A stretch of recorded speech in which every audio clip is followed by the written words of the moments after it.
From the very beginning of his story, he was an ordinary school librarian, but one day he died due to a fire at school, although his story did not end there, because he managed to be reborn in a new world. In this position, he already had more opportunities than a simple high school librarian.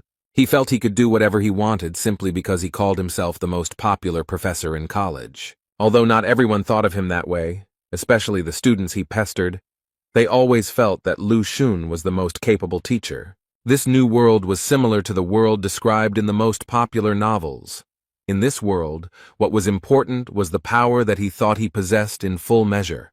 He always thought that he would become like the hero of novels, become a scoundrel, and thus conquer the whole world, and his name was Zhang Huang.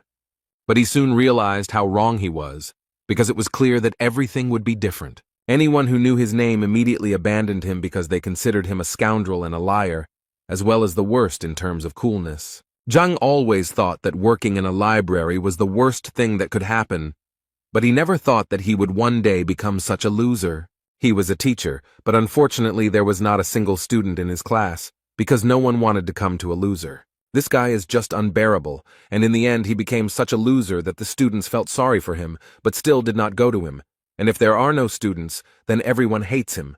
Such were the rules, and in the end, Zhang could not stand it, and began to drink a lot, which affected him even worse. He understood that if he didn't find students today, he would literally be thrown out of here, when suddenly his thoughts were interrupted by a girl. Someone quietly entered his classroom and asked quietly, "Is this teacher Lu Xun's classroom?" Hearing this, Zhang immediately thought that he had finally gotten lucky, and apparently he had finally met a new student, and this time he was confident that he would succeed. So, having collected his thoughts, he carefully turned around and asked the girl in response if she wanted to become his student. She didn't hesitate, and immediately said yes. According to her, she heard that Lu Xun was the strictest and most famous teacher at Hongting University. In response to these words, Zhang told her that she was actually confused, as he thought that choosing a mentor was like choosing shoes, where only the size mattered, and if it didn't fit, nothing could be done. But he still believed that there are some teachers who may not be so famous, but if they are ideal, then the progress from their teaching will be noticeable. At first she was a little upset to hear this, but then she told him that in fact her brother had told her the same thing, but her problem was that she just didn't know which teacher would be right for her. Zhang continued to talk, and got to the point that a teacher is someone who teaches and explains, and he, as one of Hongting's oldest teachers, could no longer watch students stray from the true path without even knowing it. But today the girl was lucky because Zhang was willing to recommend a teacher to her based on her skills. It took her a while to collect her thoughts, after which she began to show everything she was capable of. Zhang, looking at this, thought that he actually couldn't see anything from such a distance. But it didn't matter that much, because it was time to show off a little to attract the girl even more. And when she finally finished showing everything she was capable of, Zhang put on a smart face and said that, from his observations, she had a well-developed base, and therefore he believed that she had excellent prospects. He also added that she had quite a rare talent, and so it was obvious to him that she had trained a lot before this. And as proof, he said that she has amazing footwork.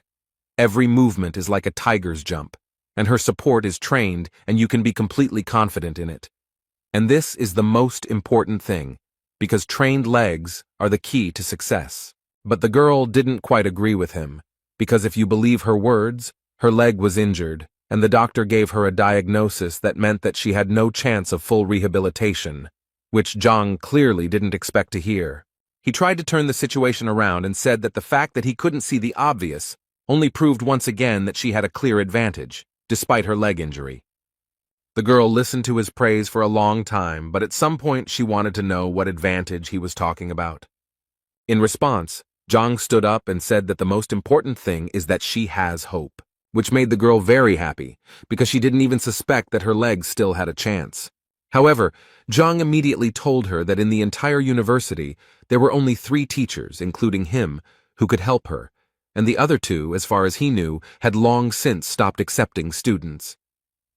The girl was very upset when she heard this, but she still had hope that Zhang was recruiting disciples, but he told her that he was not interested in fame and fortune. She immediately fell to her knees and began to say that she knew perfectly well that he had strong moral principles, but she still asked him to take her as a student. She was immediately ready to promise him that she would not shirk and would never disgrace his honor. Zhang was so happy to hear this that he decided not to waste time and immediately went down to her and offered to sign a contract, which was quite unexpected for the girl, because it seemed to her that she would beg him for a long time. But everything happened much faster, and Zhang had already taken blood from her finger to make a contract. Although she still had several questions spinning around in her head, she was confused by the fact that the man didn't think for a second, and it seemed to her that he had prepared the contract knife in advance anyway. It was time to introduce herself, and according to the girl, her name was Wang Yin. As soon as Zhang heard her name, he immediately took her out of the house and told her to come back tomorrow, and under no circumstances asked her to forget that she had a lesson tomorrow. Zhang was so happy that he had finally found a student, and now he didn't have to worry about being expelled, and at this stage, he felt like this was also a kind of success. Now he thought he could relax because now that he had one worry left, he could finally take care of his student. But suddenly his thoughts were interrupted when his head began to spin violently, after which he seemed to fall into the ground and began to fall into an endless abyss. After some time, he woke up and realized that he had lost consciousness. But now he was more interested in what was happening. When he came to his senses, he realized that he was right in front of the entrance to the library of the Heavenly Path. The first thought that came to Zhang's mind was that he had died again, although it seemed to him that this was simply impossible. On the other hand, he suspected that perhaps this was some kind of punishment for him, since he had spent his entire life in the library, and now he was back there again. In any case, he decided that he needed to go there, because it seemed to him that things couldn't get any worse. His first impression of this library was quite good. He immediately noted to himself that this library was much more luxurious than the one in which he had worked for a long time. Besides, there were a lot of books here, and his old library was usually donated by old people, so it was not so rich. But he still didn't understand why he needed this stack of books at all, and how they would help him win the battle. Although Zhang always believed that until you check, you will never know for sure, so he decided to open several books. He suggested that these might actually be first-class wrestling textbooks. But when he reached out to pick up one of these books, his hand literally went through the wall, and he realized that everything around him was immaterial. Zhang was angry because he was being bullied again, and all these books were fake. You can't even pick them up and read them. After some time, having regained consciousness, Zhang was able to leave this place, but his head was still swarming with thoughts about what kind of place this could be. The only thing he was finally convinced of was that the library was a completely inappropriate place and a waste of time.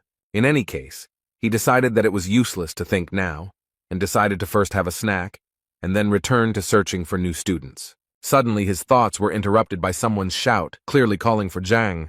One of the teachers at the academy called Zhang and reminded him that today students choose their own teachers and that quite a few new guys had joined him, which apparently could not be said about Zhang. This man humiliated Zhang in front of everyone, so he had to respond and say that there was really no need to brag to him, and besides, it was none of his business.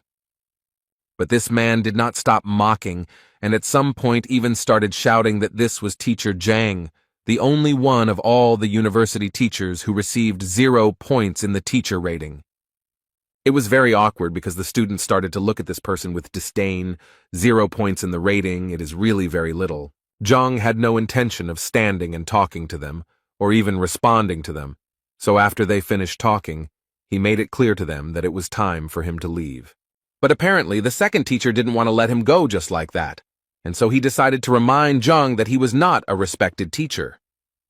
Zhang responded to this by saying that he didn't really care because he was famous, and even the red-haired teacher's newbies knew him. But if you take Chao Xiong, he wasn't famous as a teacher, and even with all that, he still had the audacity to brag.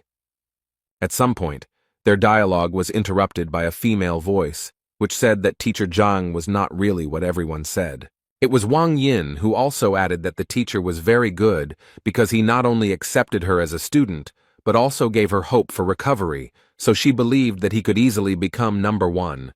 But she was interrupted by the man standing next to her. He reminded her that the master told her to go to Lucen, but she didn't listen and went to that idiot. So he asked the girl to think better and refuse his patronage before the young master found out. Chao Xiong did not miss the opportunity to point out once again that Zhang was incapable of anything, because even his student, who had just come to him, already wanted to leave him. This clearly did not please him, because he remembered how difficult it was for him to recruit her so as not to be expelled from the university. This man, who was sitting next to Wang Yin, came over with a girl and told Zhang that she wanted to leave his class. Zhang did not hesitate to remind the girl that there were too many students who wanted to become his disciples, and so he asked her to think again before making a final decision. And while Wang Yin was thinking, Zhang also turned to the girl's brother to tell him that students who left their teachers had quite a bad reputation, and besides, no teacher would want to take her, so he also asked him to think again whether it was worth leaving Zhang's class.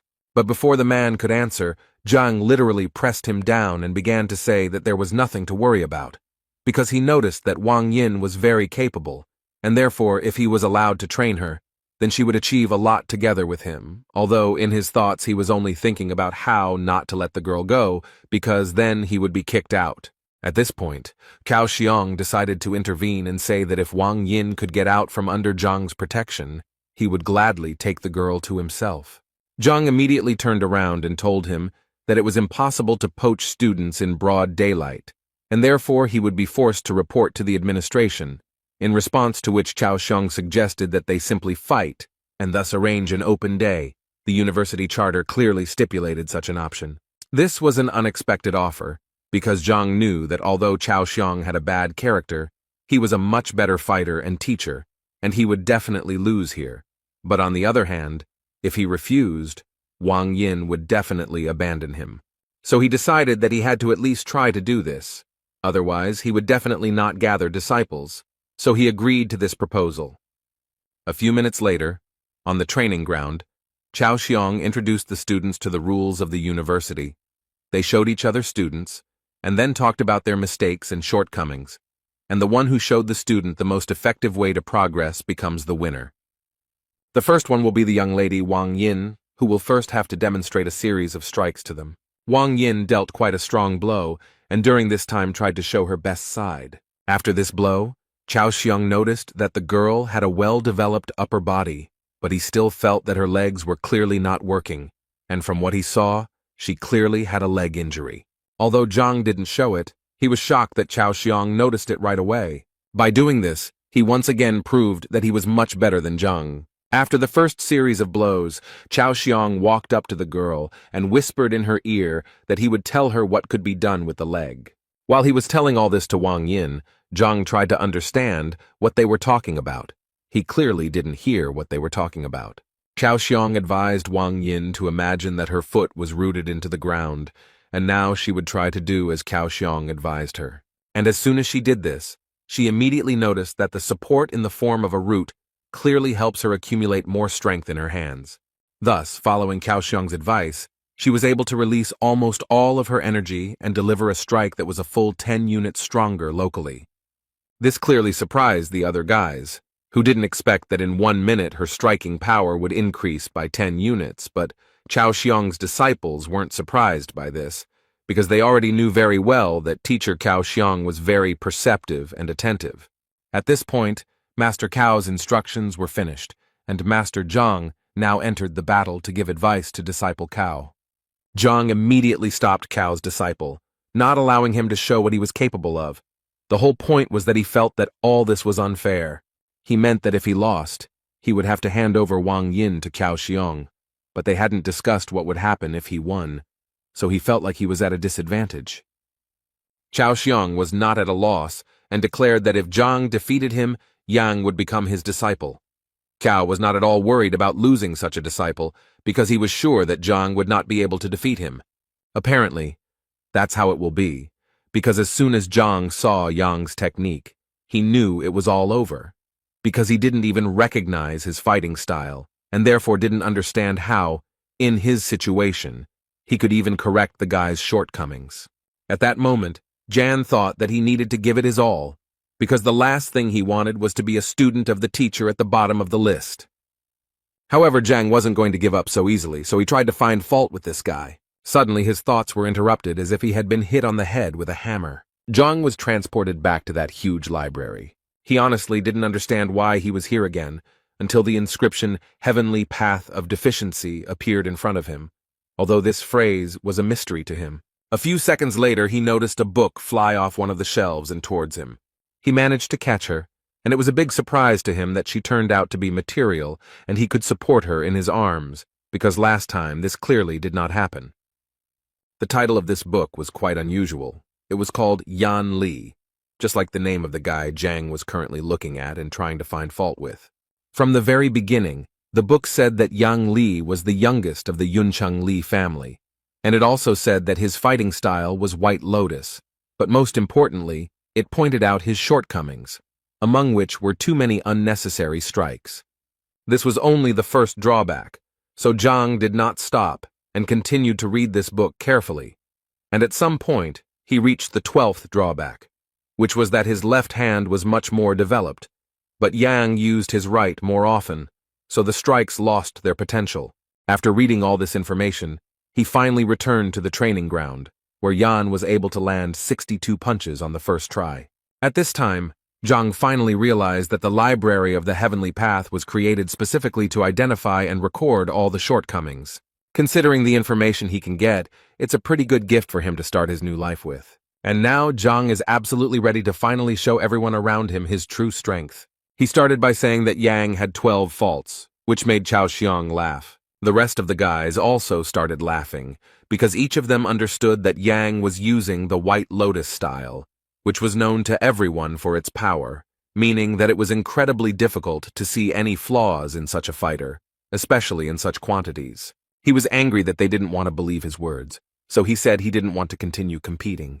After that, he turned to Wang Yin and told her that they were leaving because such bets were simply unacceptable. He was immediately stopped by Chao Xiong, who assured the man that they all trusted Mr. Zhang, so they all wanted to hear his advice. Zhang knew that Chao was only doing this to laugh again, but this time it would be different, and Zhang knew it, so the smile never left his face. The first thing he asked Jan to do was to punch with his left hand instead of his right.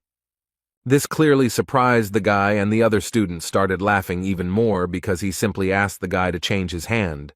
Was that really his wise advice? Chao Xiong simply asked Yang to do what Zhang asked, and at that moment he thought that he knew Yang's ability very well, and was therefore confident that his left punch would not reach even 30 units. Jan struck with his left hand, and without expecting it, delivered a blow that was almost twice as strong as the previous one. Cao opened his mouth and froze like a statue in surprise at what he saw.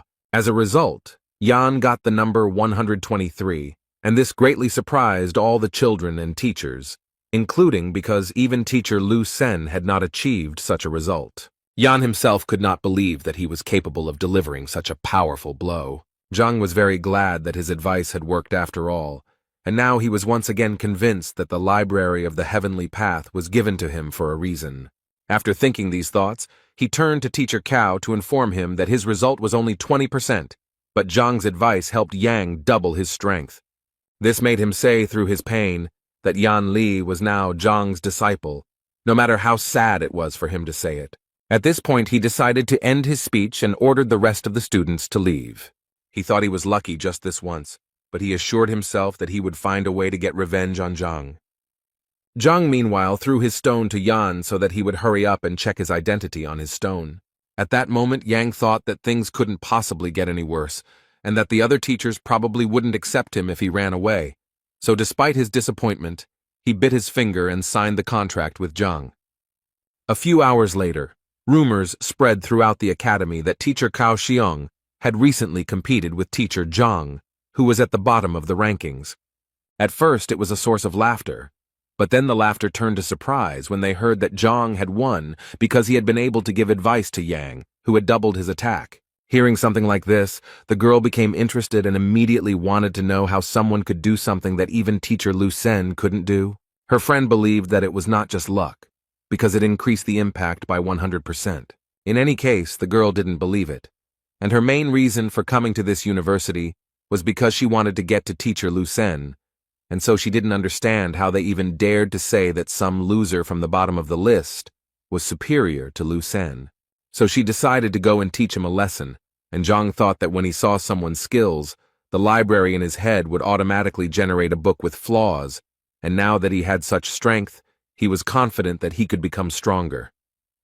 Suddenly, his thoughts were interrupted by a girl who entered his classroom without permission and rather brazenly asked if he was Mr. Zhang Huang. When she came in, he was slightly dozing, so her words woke him up, and he wanted to know what was going on and why she was here. The girl immediately started talking about how she came here because she found out that he was able to increase Ian's punching power by 100%. But she didn't believe it, and wanted him to prove it and give her some advice so that she could also double her strength. Zhang, without thinking twice, refused her, which angered the girl because she thought that he was not busy with anything at the moment. He told her that he was currently recruiting students and not just helping little rude girls. These words clearly angered her, and she wanted to know what he wanted from her then. Zhang thought it was obvious and said directly that he had one condition for her to become his disciple. She thought that in this way he was deceiving the students again, and it seemed so low to her that she thought that she would first become his student, and after she revealed herself, she would break the contract with him and transfer to Lu Sen's group.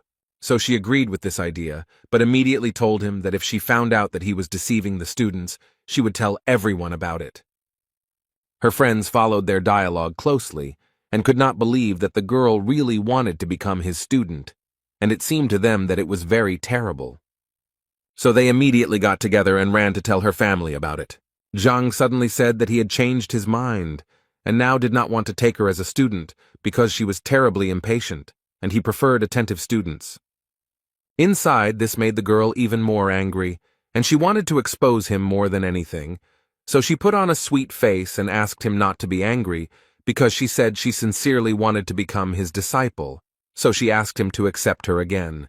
He told her that if she wanted to become his student, she would have to clean the place so that not a speck of dust remained, and also asked her not to forget about the toilet outside, thereby assuring her that he would test her patience, and if he was satisfied, then she would study with him. The girl's whole appearance showed that this was clearly too much, but Zhang didn't give in to her, and said that if it was so difficult for her, then she could always turn around and leave.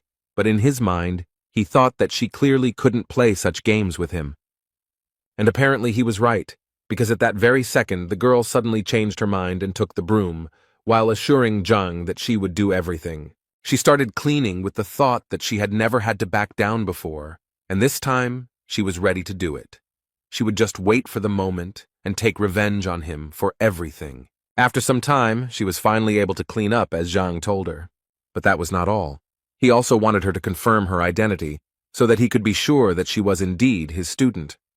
She happily took his stone, and said that she was actually already looking forward to all his instructions, although she was mentally thinking about how to restrain herself from tearing his head off. After she did everything Zhang asked, he finally told her that he needed to look at her strike first to see what level she was at. The girl was clearly surprised that it took him only one blow, because she didn't understand what could be seen in one blow. While the girl was delivering that very blow, Zhang was already in the library of the Heavenly Path to read a book about that girl. He found it quite quickly, and within a few seconds it was already in his hands. The girl was the daughter of the Lord of Bayun City. She had the highest level of mastery of the basics. Her fighting style was white jade kung fu, and yet she had as many as 27 shortcomings. Given such a number of mistakes, Zhang immediately thought that there was nothing special about the girl, until he saw that with so many mistakes, she was dialing the number 123. Zhang was the first to praise her, and so he said that her strength was worthy of a lord's daughter. The girl was happy to hear this, but she was still eager to hear his analysis and see what mistakes he might have noticed. Meanwhile, she held the crystal in her hand that she had been recording their conversation with, and thought that if he screwed up, she would show it to everyone and watch him make excuses. But the girl had to change her mind when Zhang told her that she was sick, although she immediately began to deny it and became embarrassed. He in turn assured her that he was not scolding her, but simply saying that she was physically ill. The girl continued to deny this and responded by telling him that he didn't know what he was talking about. But he paid no attention to her words and continued to talk about how often she felt pain, especially during the full moon, when the body and mind are especially irritated. And one more thing. He also knew that no matter whether she trained or not, she was still always irritable. All this made an impression on the girl, because he literally told her everything she felt, but she did not tell anyone about it. Zhang smiled and said that there was really no point in being surprised, since he was quite an experienced teacher. She lowered her head and asked him sheepishly, "Is there a solution to her problem?" Zhang immediately told her that the solution was actually simple. All she had to do was come to his class tomorrow, where he would definitely explain everything to her. He also did not forget to say that he wanted to see complete trust. If she did not justify it, then it would be better for her to go to another teacher. In response, she assured him that she now trusted him completely, and after hearing these words, Zhang wanted to know if she still wanted to keep that crystal with the recording. The girl immediately squeezed and broke it in her hands and said that this would not happen again. Thoughts flashed through the girl's head about how he immediately recognized her illness and realized that she was recording him on the crystal. Now she couldn't understand only one thing. How could such an experienced man end up at the very bottom of the rankings? The only explanation she had was that he was too noble and didn't need wealth and recognition. Suddenly her thoughts were interrupted by a man who stopped them both. It was Yao Han, the governor of Baiyun City. It was the girl's uncle, from whom she immediately wanted to know what he was doing here. Instead of answering her question, he asked her not to say that she had become Zhang Huang's disciple, but to his great regret, the girl immediately confirmed it. He then turned to Zhang and said that her niece was the pride of the family, and therefore she couldn't study with someone like Zhang, so he asked him to let her go, then added that he would either listen to him or go to the principal and seek his expulsion from the academy. But before he could finish speaking, he was interrupted by the girl herself, who began to ask him not to do this because she had voluntarily become his student. He was clearly surprised that she didn't understand that he was not a worthy teacher who would definitely not be able to increase her strength. She felt very awkward, but still, despite all these feelings, she tried to tell her uncle that she had already made her final decision. As he listened to her, he noticed a broken sound recording crystal on the floor, and this immediately made him furious, and he immediately pounced on Zhang with words to find out what he was going to do with his niece, after which he once again ordered him to immediately release her from the class. Otherwise, he threatened Zhang to destroy him, but he calmly told Yao that he was wrong when he thought that he brainwashed the girl. She also tried to calm her uncle down at that moment, saying that if he didn't calm down right now, she would never speak to him again. He didn't understand why she was suddenly so protective of him, but she felt awkward talking about it here, so she took his hand and said that they were leaving immediately. However, the girl's uncle still did not trust him and believed that Zhang was clearly up to something. Zhang himself did not understand what he was being accused of, since he had simply accepted the student into his group. Two guys were walking around the academy grounds, and one was calming the other down because one of them was not accepted by any teacher. One of them said that they had been together since childhood and even started training together, and that teacher Wang was the best martial artist in Hongting, so he believed that his friend would definitely surpass him, and this clearly made him sad. His friend tried to cheer him up in every way, and as soon as he saw the sign for first class, he immediately suggested that his friend go there, since perhaps he would be accepted there. The boy didn't want to go there because the class clearly looked very old, but his friend assured him that he should be optimistic. If the class is old, it means the teacher is experienced. Zhang was a little surprised when two guys came to him and one of them wanted to become his disciple. But what surprised him even more was that his friend was so eager to prove to Zhang that the boy was a good spearman and would therefore become a good student. Zhang was not against taking another student onto his team, but first asked him to demonstrate his skills. The boy was clearly not prepared for this, but his friend assured him that everything would be fine because the teacher just wanted to give him a couple of tips. At that moment, the boy couldn't get the thought out of his head that everything around him was unkempt, and so he thought that the teacher was exactly the same and was unlikely to teach him anything. But he still decided that even if he really was that terrible, he simply wouldn't become his disciple. And to test his theory, he decided to show everything he could do and see the teacher's reaction. He was able to knock out 123 units of power on the testing stone, after which he bowed to the teacher and asked him for advice. But as soon as he looked up, he noticed that this teacher didn't even look at him. So the guy decided that, apparently, his guesses were exactly as he thought. But suddenly, his thoughts were interrupted by Zhang, who couldn't help but notice that someone had emotionally hurt the guy. Moreover, he noticed that the guy felt humiliated. The guy clearly didn't expect to hear this, so much so that he even casually mentioned that he secretly loved one girl, but nothing worked out between them, although he immediately came to his senses and said that it didn't matter anyway. His friend immediately ran up to him and began to find out who had offended him and why he hadn't told him about it, but he didn't want to discuss it now, so he asked the teacher not to talk about it, since it was his personal business and had nothing to do with his preparation. But Zhang clearly didn't think so, and then added that his punch was fierce and purposeful, and that it spoke volumes about his personality. Zhang immediately noted that he only thought about the present, not the future. The most important thing, though, is that this injury made him indecisive and he became very afraid of failure, and because of this his punch became much weaker. The guys were very surprised that Zhang was able to see that he was in love and what kind of character the guy had in general. But Zhang immediately told them that in fact there was nothing surprising about it, because a fighter's blow directly depends on his emotional state, and if it is unstable, then the blow will be exactly the same.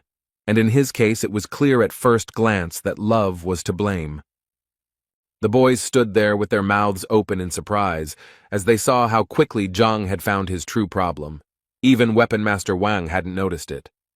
Zhang broke their shock to give the guy some advice, telling him that in order to earn respect in a relationship, he had to be strong, and asking him to think about how he looked to others if he didn't respect himself. Now he asked him to understand himself, let go of his grievances and learn from his mistakes, so he should become much stronger. And now, hearing this, Zhang asked the guy to hit him again and see what he was really capable of. The only thoughts in his head were that he shouldn't insult himself, and all he needed was to believe in himself. It was with these thoughts that he struck the stone being evaluated.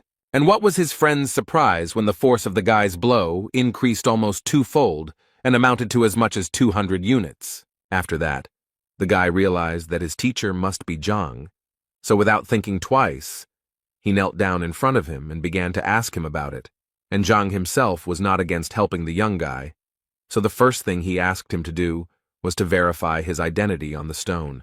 This guy's friend was a little jealous because the thought immediately occurred to him that if he knew this teacher was so cool, he would have gone to him too. But another question confused him. If there had always been such a great teacher in Hongting, then why had he never heard of him? So he decided to ask the teacher his name, and when he introduced himself, the boys realized that it was the name of the worst teacher in the academy. Zhang confirmed the boys' guesses on this matter with a smile and said that he really was that terrible teacher. They hoped until the end that the man would deny this information, but not only did he not do so, but he also confirmed this information with a smile. His new student clearly didn't understand why the teacher was so self-critical. In response to this question, he said that in fact, this world was full of price tags, and there was nothing wrong with that. Although in his mind he thought that if it weren't for the Library of the Heavenly Path, he would most likely remain a failure, since without it he didn't have any special talents. Zhang's student, upon hearing this, immediately wanted to give Zhang credit, but Zhang stopped the guy and said that in fact it didn't matter. Like his bad reputation, what was important was to study hard and go towards his goal. The boy happily said goodbye to the teacher, and his friend could not help but notice that in the end, everything turned out well for the boy, and now he too has a wonderful teacher.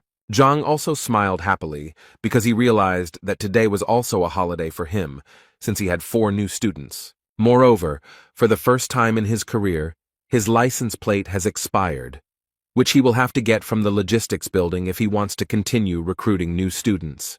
As soon as the man entered the building, he immediately noticed that it was completely deserted, but his opinion changed dramatically when he heard voices informing him that their first teacher, Zhang Huang, had appeared before them. The voice belonged to Can Biao, who was the head of the logistics department, and as soon as Zhang noticed him, the big guy decided to find out what he was doing there, because everyone knew he was having trouble recruiting people. Zhang immediately remembered how Can Biao always bullied him because he didn't earn much due to his reputation. And taking all this into account, Zhang immediately thought that maybe it was because of this big guy that he only had 4 tokens to begin with. Anyway, the first thing he did was tell the big guy that he was out of registration tags and would like some more. These words made the big guy laugh incredibly loudly, because he didn't understand how a teacher like Zhang could run out of tokens? Zhang actually expected this kind of reaction, so he offered a bet if he didn't believe him. Qianbao had always been interested in betting, so he immediately agreed. But before that, he wanted to know what exactly he could bet. Zhang was prepared for this question, and therefore immediately answered that he wanted to bet his face, which meant that the loser would receive 3 slaps in public from the winner. Qin was pleasantly surprised by Zhang's creativity, so he agreed to the idea without any problem. But he still decided to add that if Zhang lost, he would receive 3 slaps from each of them, not just from Qian. His 3 assistants went to get a book containing information about the relationships of students with teachers, and with the help of this book, they were going to find out if he was lying. But after a few minutes, their faces changed because they suddenly discovered information that actually confirmed that the 4 students recognized him as the teacher. Qianbao clearly couldn't believe it, so he ordered the book to be brought to him immediately so that he could personally verify its authenticity. Reading this, he convinced himself and the other teachers that if this was true, then the guys who went to Zhang were complete fools. But when he started reading the detailed description of each of the disciples, a smile appeared on his face because he noticed that Wang Yin had a leg injury, and it seemed to him that all the others would have the same thing. This satisfied face did not last long, because then he saw that among his disciples was the daughter of the Wang family, which was one of the richest in Qianshuan. But that was not all, because what happened next was even more fun. Zhao Ya, who was 7th in the entrance exam and was the daughter of the ruler of Baiyun City, and right behind her were Yang Li and Zheng Yang, who were among the top 100 fighters. After learning all this, Qianbao came to the conclusion that Zhang had simply brainwashed these children. Otherwise, they would not even look at a loser like him. Zhang had no intention of proving anything to them, and immediately said that it was really up to them whether to believe him or not, but it would still remain the truth, and considering all this, he said that it was time for them to fulfill their promise. But apparently they didn't intend to do this from the very beginning, because they started telling him that they wouldn't do this, and he clearly wouldn't do anything to them for it. And if he tried, they immediately said that they would simply beat him up, and he would regret that he ever came here. Zhang received all these words with joy. Deep down, he even wanted them to refuse to carry out the punishments. One of them even stepped out of the crowd and said that Zhang was not worthy of even touching his face, let alone slapping him. But he was eager to teach Zhang the lesson he clearly deserved. At this moment, Qian thought that Zhang was only 3rd ranked, and he would definitely not be able to stand up to a 4th-ranked master. It was simply beyond his capabilities. In total, as is known, there are 9 combat ranks. The higher the rank, the more difficult the transition to the next. Also, each rank is divided into initial, intermediate, advanced, and peak levels. Therefore, given this information, it was clear that even if Zhang was well versed in other people's skills, he was only at the level of a 3rd-rank master, and with such skills, it would be truly difficult to win. While Qianbao was thinking about all this, blood appeared in front of him, which made him very angry, because he immediately asked them to deal with it cleanly and without unnecessary aggression. But he didn't even expect to hear that it wasn't Zhang's blood, and when he started to turn around, he noticed that they seemed to be in trouble. Zhang managed to knock out one of the teachers with one punch, and now he stood up and slowly called the other boys to him. Qian was beside himself with anger because he honestly didn't understand how this was even possible. After all, Li Yuan was definitely a rank higher. How could such a thing even happen? Zhang continued to anger them by calling them over with a smile. They thought that he was just lucky, and now he would definitely get what he deserved from them for his insolence. Zhang closed his eyes and moved to the library of the Heavenly Path, where 3 books on the shortcomings of these teachers had already been prepared. Therefore, it was not difficult for him to familiarize himself with them and strike where they could have the greatest effect. Each of them had their own point they didn't want to reach, and Zhang knew it very well. This information helped him defeat all these impudent people. After just one touch to each of them, Zhang became the winner, and they froze and could only tremble in fear. The thing is that Zhang touched their vital points, because he knew very well that all fighters who train hard have such a point, and if it is touched even by a child, it can lead to very bad consequences. Therefore, vital points are the most important place of a fighter. Often even close people do not know about them. Qianbao could barely speak, but he still wanted to ask the guy how he knew about their vital points. Of course, he knew in his mind that all this was thanks to the library, because he only now realized that it could help not only in teaching students, but also in real combat, despite the fact that he was from the ground and did not really understand kung fu. But he told Tianboa that they just needed to fulfill the promise, and everything would be fine. All this irritated Tianbao, so he immediately called Zhang a pathetic and incompetent teacher who dared to attack his superiors in a public place, so he would definitely go to the administration to file a complaint against him.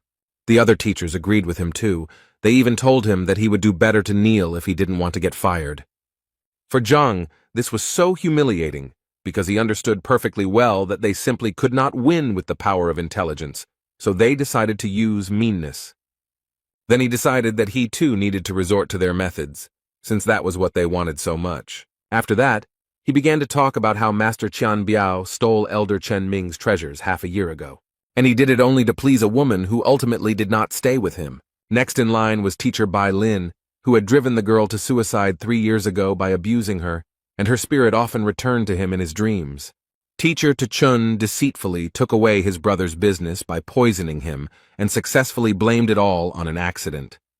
When all those teachers heard this, they forgot what had hurt them so much because they could not believe that Zhang knew their secrets. But without thinking twice, they decided to ask him for forgiveness and immediately admitted that they were the only ones who were wrong. Zhang could only reply that he really didn't have time to deal with their past mistakes, but he wanted to convey to them that if they repeated them in the future, he would definitely ruin their careers once and for all. They assured him that they would not dare to do so again, and as a token of gratitude for his kindness, Tian Bao gave him his registration tokens and said that he could indeed take as many as he wanted. Zhang took exactly as many tokens as he thought he needed and left, and his new friends wished him a good day. The man's head was filled with thoughts about how long he had been waiting for this exciting life, and that this was exactly what he needed. Suddenly, his thoughts were interrupted when he saw 2 guys pulling a third one, who seemed to be screaming that he didn't want to live anymore. As it turned out, the big guy was shouting that he wanted to die, but at the same time he was holding another student's hand and not letting him leave. And the third one was trying to explain to him that if he wanted to die so much, then he didn't need to drag anyone along with him. But he asked them to leave him alone because he was already dead. Although the guys tried to shout to him that it was he who was holding them, and not they him. Zhang didn't quite understand what was going on here and how it had led to this. In any case, he decided that it was better for him not to interfere in this situation, since at the moment his main task was to continue recruiting students. Suddenly, his thoughts were interrupted by a shout that seemed to be directed directly at him, because he heard someone shouting something about the uniform of one of the teachers. And a few seconds later he noticed the same big guy clinging to his leg. He immediately turned around and saw the 2 students quickly running away, thanking Zhang along the way for helping them distract the big guy. Zhang tried to calmly ask this guy to let him go, but he refused, and kept saying that he had already been rejected for patronage 10 times, and today was his last day of selection, so he just wanted to ask him to take pity on him and take him as a disciple.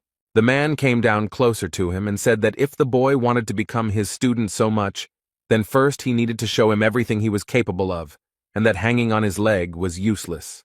The big guy immediately agreed with Zhang and stood up, and a few seconds later, bricks magically appeared in his hands, with which he hit himself on the head and, apparently, thus demonstrated his abilities. However, Zhang still decided to ask him what this big guy was doing and why was he beating himself. Suddenly, the library decided to answer his question, which at one point activated and, as it turned out, it was an unusual form of kung fu, which was called Henglian, and, as it turned out, Yuan Dao, a random martial artist in the early stages of his second wind. The guy had 18 flaws, the first of which was the inactivated horned dragon blood. The second was a weak character and unstable training. In any case, surprisingly, he had quite a rich bloodline.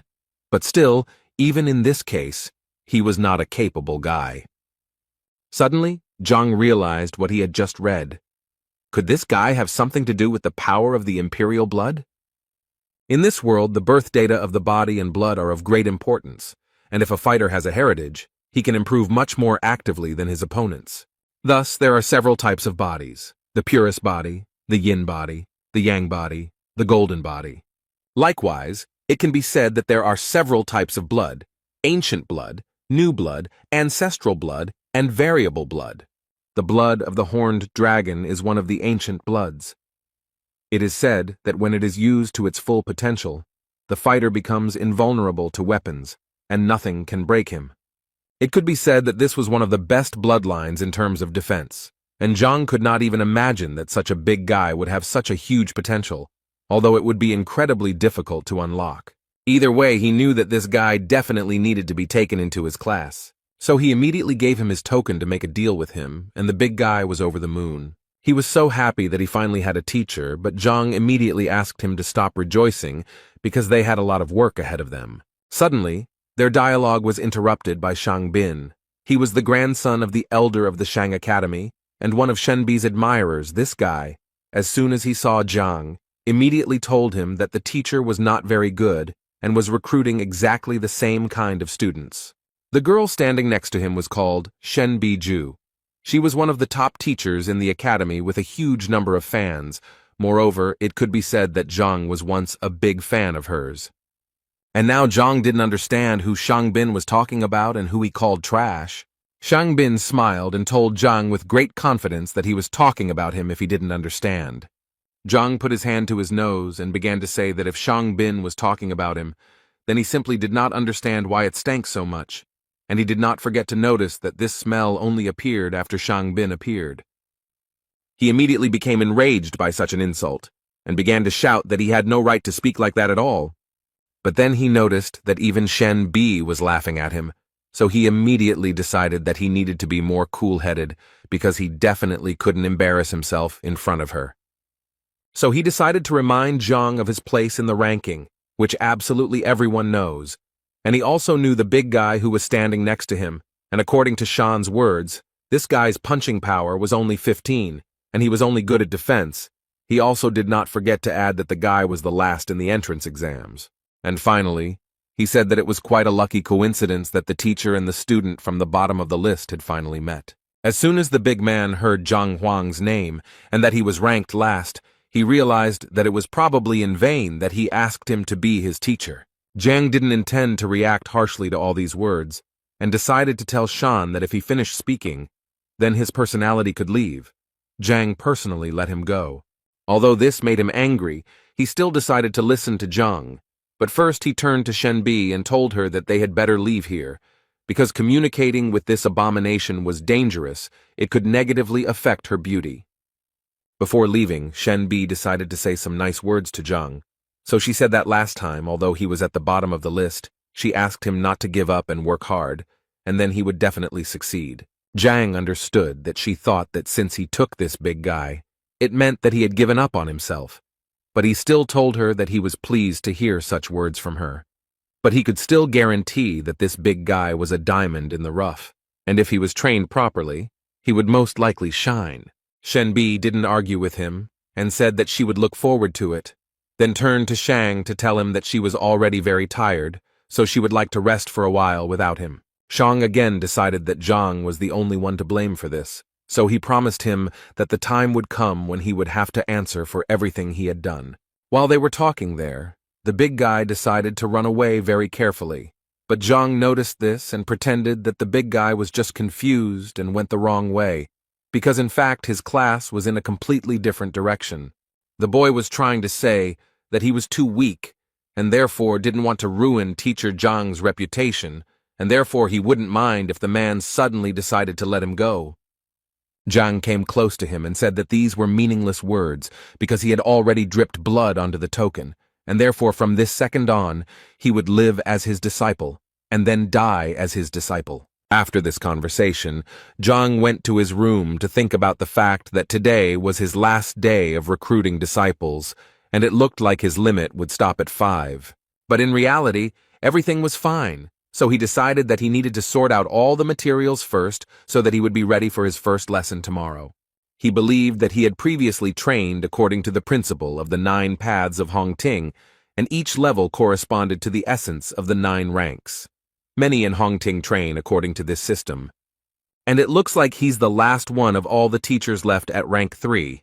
Everyone has already reached at least rank 4, so he needs to pull himself together and catch up with them as quickly as possible. But his training methods weren't quite up to the task, so he decided to visit one place where he thought he might find a more successful training method than he had the last few times. The essence of unifying true ki is to collect the spiritual energy that is around them, and this process is very slow and difficult because the spiritual energy needs to be reconstructed to reunite with the true ki of the body, and some masters study day and night for at least 3 years to achieve an acceptable result. And all this clearly did not suit Zhang. He most of all did not want to do this for years. Besides, his classes were tomorrow, and if the students found out that their teacher was not even capable of high-quality qi collection, then they would definitely drop out of school. He knew that he could search for multiple paths in the Heavenly Path library, but the catch was that there were over 1,000 of these flaws, and he literally couldn't eliminate them all in such a short period of time. So he thought that perhaps he could gather enough information about other teaching methods to use the strengths of one system to compensate for the weaknesses of another. And for this he came to Elder Shin Mo, who was quite surprised to see the guy here because it was already late, and at such a time no one visits the library. Zhang explained to him that the thing was that he was going to cross the 3rd rank, but he had some questions, which was why he came here. The elder took this information with a smile and told him that there was actually nothing wrong with him cultivating slowly, as the university always needed fresh blood like him. So he told him that the information about the 3rd rank was in the 4th line, for which Zhang was very grateful. The elder had always known that Zhang was actually a good boy, he just always lacked ability, and so he sincerely hoped that his results would not be so dismal. As soon as Zhang entered this library, the first thing he noticed was that there were quite a large number of books in it. It even seemed to him that the university library was no poorer than an ordinary modern library, and besides, he almost immediately found a row with the books he needed. He picked up the first book that suited him, and was a little surprised that this book described a method that had more than 3,000 shortcomings, and he was a little confused as to why this system was so popular. It seemed simply impossible to him to correct so many mistakes, but at one point, he realized that now was not the best time to despair. And thanks to this, an idea came to him, the essence of which was that he did not have to correct all the shortcomings. He decided that he could simply fix the thing that was bothering him on his stage, and he was absolutely right, because it turned out that there were only 10 flaws on his stage. The only thing he regretted was that the library of the Heavenly Path only talked about errors and not about the methods of correction. But he did not despair because he understood that he could find the advantages of different methods that would cover the shortcomings of others, and by combining all the information, something new and more advanced could be obtained. This thought gave him the understanding that since he had come here, he had a great chance to gather information about the 4th and 5th ranks. He sat for quite a long time over the books until he had become familiar with everything he wanted. After quite a long time, Zhang walked out of the library with the thought that the information about the 4th and 5th ranks had been found, and now he knew that it was time to return to practice. The elder was surprised that Zhang was able to finish so quickly, and so decided to offer him a copy of one of the books to take with him, but Zhang assured him that his question was not really deep enough to warrant taking copies.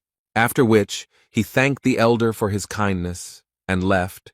The venerable Mo at that moment thought that it was in vain that he did not take a copy with him, because it seemed to him that Zhang would soon return to him again to reread that very book.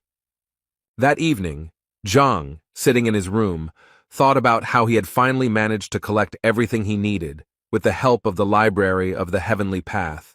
And now the worst part had come. Now he had to put it all together, and the guy didn't even know how to do it. Suddenly his thoughts were interrupted when the library suddenly called him without his consent. He still didn't understand anything, and this continued until books suddenly started falling from the sky. And so it went on until one fine moment, a bright light suddenly appeared before Zhang's eyes, from which he had to hide, because it was simply impossible to look at it. After a while this light finally went out, and in its place appeared a book, which fell right into Zhang's hands. As soon as he opened this book, he realized that in front of him were all his notes from the elder's library, only they were structured and laid out on shelves. He immediately noticed that the contents of this book could not belong to any of the known teachings, since its information was completely new to the whole world. And the weirdest thing is that it still doesn't have a name, so the guy suggested that maybe he should choose this name.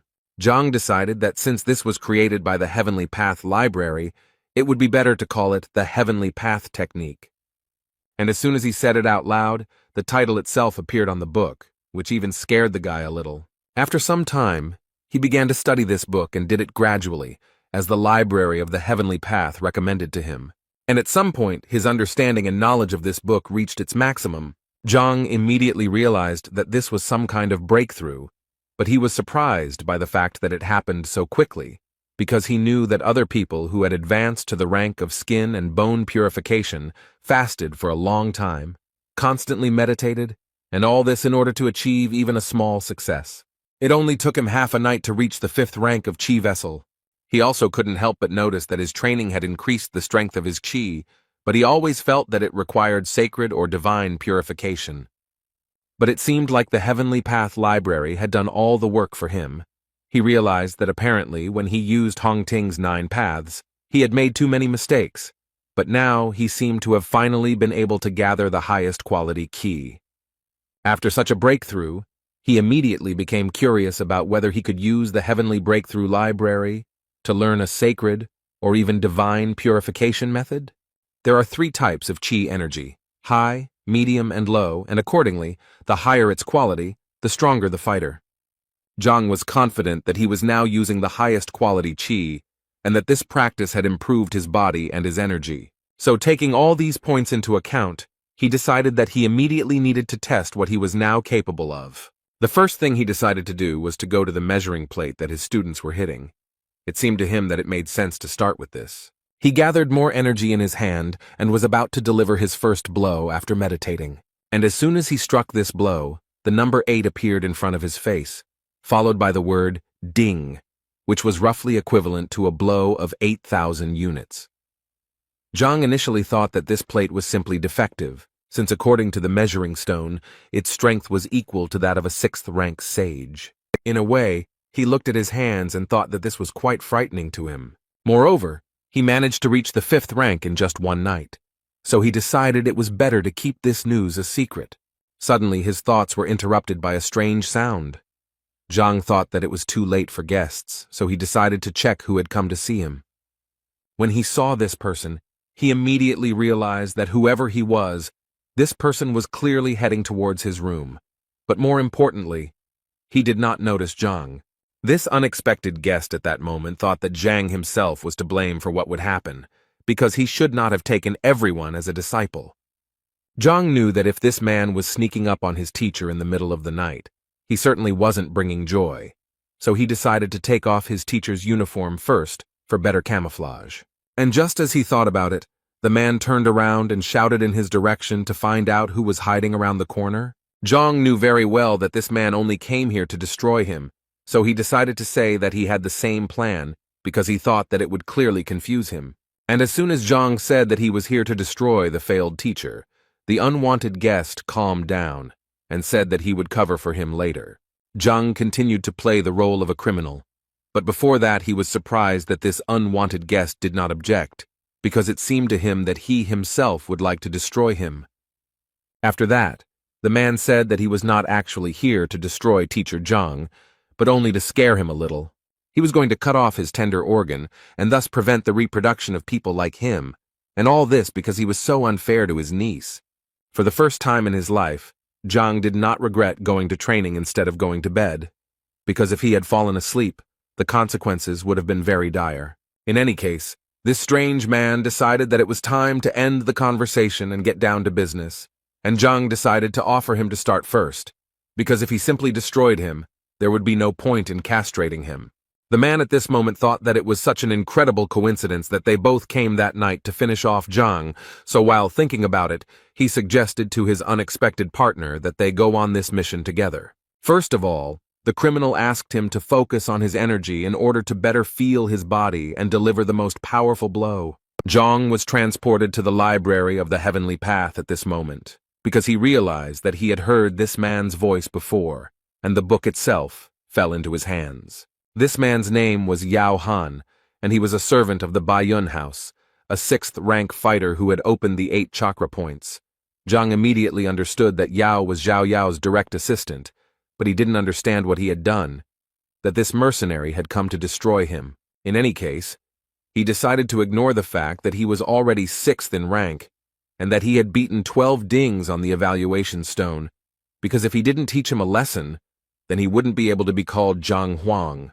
But he still understood that this clearly had to be done not in direct confrontation, because then he would definitely lose. So he decided to outsmart Yao a little and at one point shouted at him to look at the sky because there was a UFO flying there. Yao didn't understand what a UFO was and how it related to their case, but he didn't even think that this was all just a common trick by Zhang, who deceived him in such a childish way. Zhang didn't miss his chance and delivered a fairly strong blow from behind, which sent the man flying into the nearest wall. He thought that the 6th rank should be much stronger, but apparently the fact that he knows all of his opponent's weaknesses decides a lot in this regard. Yao didn't quite understand why the guy suddenly attacked him, because it seemed to him that they both wanted to take revenge on Zhang. But apparently Yao was very wrong when he decided that he had an ally in such a matter. After that, Zhang dealt several dozen blows to his opponent, and realized that in fact, all this was not as difficult as it might have seemed to him. This guy was the assistant of the Yao family, and Zhao's uncle, so he did not hit him very hard. But before he left, Zhang knew he first needed to divert suspicion from himself. The idea immediately came to him to blame everything on Shan, although Zhang believed that it was his own fault, because if he had not approached him that afternoon, he would not have even remembered him. After that, he turned to Yao and said that Zhang had angered him during the day, so he wanted to teach him a lesson. Zhang pretended to talk to himself, but Yao heard everything perfectly well, and so Zhang made him understand that he was Shan. After that, he made a threatening face and ordered Yao to get out of here immediately. This scene made Yao think that he saw this person talking to Zhang today, and he also knows very well that they often quarrel with each other, and in the end he said something for Shenbi, so he was sure that it was that guy. Zhang thanked himself again for deciding to train today instead of just lying around and resting. Besides, tonight had given him the understanding that he needed to become much stronger if he wanted to survive in this world. The next morning, all his students except Zhao gathered, and when he asked the boys why she was not there, they answered him quite confidently that she was simply late and would come a little later. He decided that they would start without her, and then began to talk about how his teaching methods differed from others, saying that individuality was important to him, so he would work on each of their styles. And he decided to start with Wang Yin because she was his first student.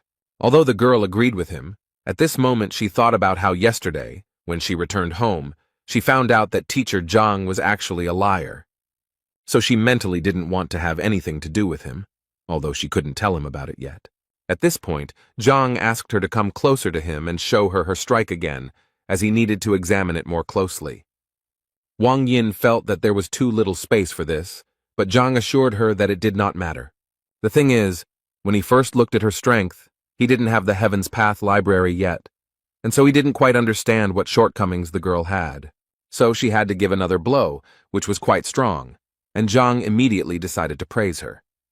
Then Wang Yin wanted to say something to her teacher, but he did not let her do it because at some point he simply interrupted her. And he began to say that if he was not mistaken, then she injured her leg 2 years ago in a fight. Wang Yin didn't even understand how he could know all this. Zhang ignored her questions and continued to talk about how there were 3 points on a person's leg that were responsible for strength, speed, and agility, and it seemed to him that her opponent had touched the point that was responsible for strength, which caused it to close and the blood to flow in the opposite direction. At this moment, Wang Yin thought that one of the top doctors they had invited had said the same thing, but he couldn't do anything about it, since it required a master of at least the 8th rank. So she asked him without much hope if he could cure her, but the answer completely changed her expression, because Zhang said with complete confidence that for him it would be just a piece of cake, although the girl had thought all her life that her injury could no longer be cured, and the teacher said that for him it was a mere trifle. According to Zhang, he called her here specifically to cure her, and to begin with, he would like her to relax her body and sit down. At this moment, Wang Yin noticed that for some unknown reason, she suddenly began to trust her new teacher. At some point, her thoughts were interrupted by Zhang, who, completely unexpectedly for the girl, threw a small needle at her. The girl immediately thought that this was a technique that required strict control over the flight of the needle so that it would hit the target accurately, and this technique was known as air acupuncture. But this technique required at least the 5th rank. That's why she couldn't believe that the worst teacher in the university could even reach 5th place. But Zhang had been continuing to perform his technique all this time, and he had only just begun the stage of introducing true qi into Wang Yin's body. It was an incredibly painful process, and the girl had to endure it. But the thought that this was indeed the teacher's qi was still spinning in her head. She immediately realized that this was the purest qi, like spring water without a single impurity, flowing through her body. But she still couldn't get the fact out of her head that such energy simply couldn't be found in a 3rd-rank master. Moreover, no matter how much she studied the matter, she had never heard of such a true qi refining mastery. Anyway, the most important thing now is that she can feel her legs more accurately and clearly than ever. Wang Yin felt like he had turned some kind of lever, and now she could feel them. The girl had been waiting for this feeling for so long, and finally, when she had almost lost hope that she would ever be able to cure this disease, the teacher was still able to cure her, and he did it so simply that she could not even believe it. For such a gift, she immediately fell to her knees in front of him and began to thank him. Zhang thought that there was no particular meaning to it. He just wanted the girl to start training hard so that the second one would not be so easily corrupted. After his first training session, Yan, sitting with all the students in the class, told them how he was going to leave the teacher. So he wanted to know who wanted to join him, and the big guy immediately supported him. But he still added that, in addition to the fact that he also wanted to leave, he was afraid that the teacher might get angry about this, and then things would be bad for them. Jan thought it was a mere trifle because it was better to be angry than just stay here. He was confused by the fact that they didn't even know what rank he was, but he was sure that when Wang Yin came out, she would finally convince them that they should leave him. Immediately after his words, Zhang and Wang Yin entered the waiting room. It was clear from the girl that she was very pleased, and with such an attitude, she clearly did not intend to leave. Jan noticed this, and realized that his escape plan was slowly beginning to fall apart. The big guy also noted the fact that Wang Yin clearly didn't look disappointed, but Yang couldn't believe that Zhang actually told Wang Yin something worthwhile. Suddenly, his thoughts were interrupted by Zhao Yao, who entered the classroom and first apologized for being late. Zhang, of course, was very happy to see her, but he couldn't help but ask the girl who was this disabled person next to her. The girl did not expect such a formulation and was a little stunned when she heard the word disabled. But the man who was next to the girl did not tolerate this and immediately responded by calling Zhang a cripple because in fact his name was Yao Han and he was a servant of the Baiyun house. He also added that he came here to check on Zhang and how he would handle this lesson.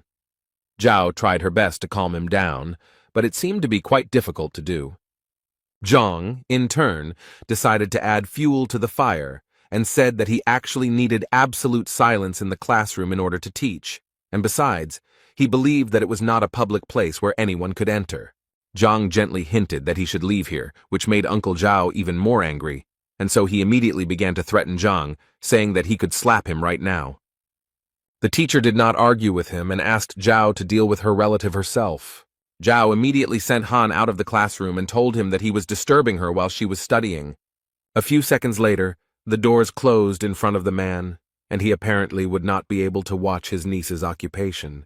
And when Zhao finally dealt with her uncle, Zhang decided to call Yang to him, because it was his turn. The guy happily agreed because he really wanted to see what his new teacher was capable of, and he also decided that if Zhang really was as bad as everyone said, then the guy would quit without hesitation. He entered Zhang's room, and the first thing he did was ask the teacher if he wanted Yang to show him what he could do. But before he could finish his question, Zhang told him that it was actually useless, and that he had already figured it out. Zhang explained to the young master that at the moment the Feijoa strike was at the initial level, although the Kolong strike was at an advanced level. Yang was a little surprised that Zhang knew that he was practicing Kunlun, because absolutely no one knows about this training, not even his family. Zhang replied with a smile that it was actually quite simple. Yesterday he saw Feijoa in his style and ate it. This shocked the boy even more. He couldn't believe that Zhang was even able to see such a thing. In his mind, he remembered that even teacher Qiao Xiong hadn't seen anything like this. How could Zhang have guessed back then? His thoughts were interrupted by Zhang, who assured the boy that every time he used the Kunlun strike, the pain in the boy's armpit increased and his shoulder began to itch. At this moment, Zhang amazed Yang so much that he even cried out upon hearing such detailed information about himself. The body of a Kunlun technique master is perceived as the body of a dragon, and if the warrior has reached the rank of skin and bone purification, there will be no side effects, since the qi energy will nourish the muscles and bones of its wearer. But according to Zhang, Yang is only at the second wind level now, and his body is still too weak, so the Kunlun is injuring him, and if he continues, the injury will become even worse. Yang was speechless, and clearly didn't know what he had said to his teacher. He simply remained silent, and waited for Zhang to continue. So the teacher kept saying that if he continued like this, his arm would atrophy, and it would be impossible to save it. Zhang also suspected that the boy was already at the stage where his sleep was disturbed, and at night the spasm was felt throughout his entire arm. Jan realized that he was in trouble, so without thinking twice, he knelt down in front of his teacher and began to ask him for help. Zhang went down to him, and the first thing he did was ask him not to worry so much, because in fact, the solution to the problem was quite simple. He just needed to stop using Kunlun and focus on his rank for now, and Zhang would definitely find a solution to this problem. There was so much hope in Jan's eyes, and in his head he was thinking about how wrong he was, but now he understands how lucky he is, because his new teacher is the best. The other boys waited impatiently for Yang to leave Zhang's room, and finally he came out, and they waited for him to decide that the guy would leave this teacher. But Yan, upon hearing these words, immediately pounced on the big guy to tell him that he really didn't understand what he was talking about. He then added that if he had been destined to learn from this man, that was exactly what he would have done, and now that he was here, he saw no point in retreating. The boys' faces were far from normal. They did not even try to hide their surprise. Next in line was Zhao, who couldn't believe Zhang's words when he said she had a yin body. The man also added that she was far from being ill, but simply had a body that most women in the world dream of. He told her that her body had a lot of yin energy, and with the right training, her progress would be much faster.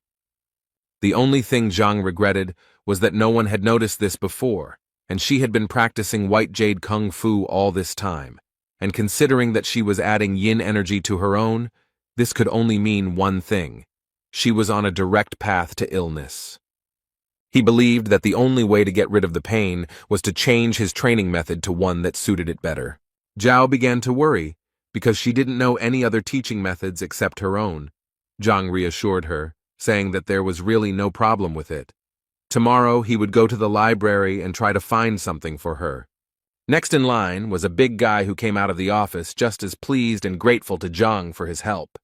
He never thought that he would have to kneel before Zhang for helping him so much. Zhang understands his emotions because he gave him the adjusted Hongting 9 Paths method, although he still felt that the big guy was getting too close to him. As for Zhang Yang, his strength increased greatly after his advice, and the boy was finally able to reveal his talent, after which he went out to the guys to tell them that he had analyzed almost all of their individual recommendations, but assured them that this was only the beginning, because they clearly would not be able to achieve success with simple words. Suddenly his monologue was interrupted when someone knocked down the classroom door. Brother Wang Yin said that Zhang was deceiving the students for his own benefit, but he would not tolerate him dragging his sister into it.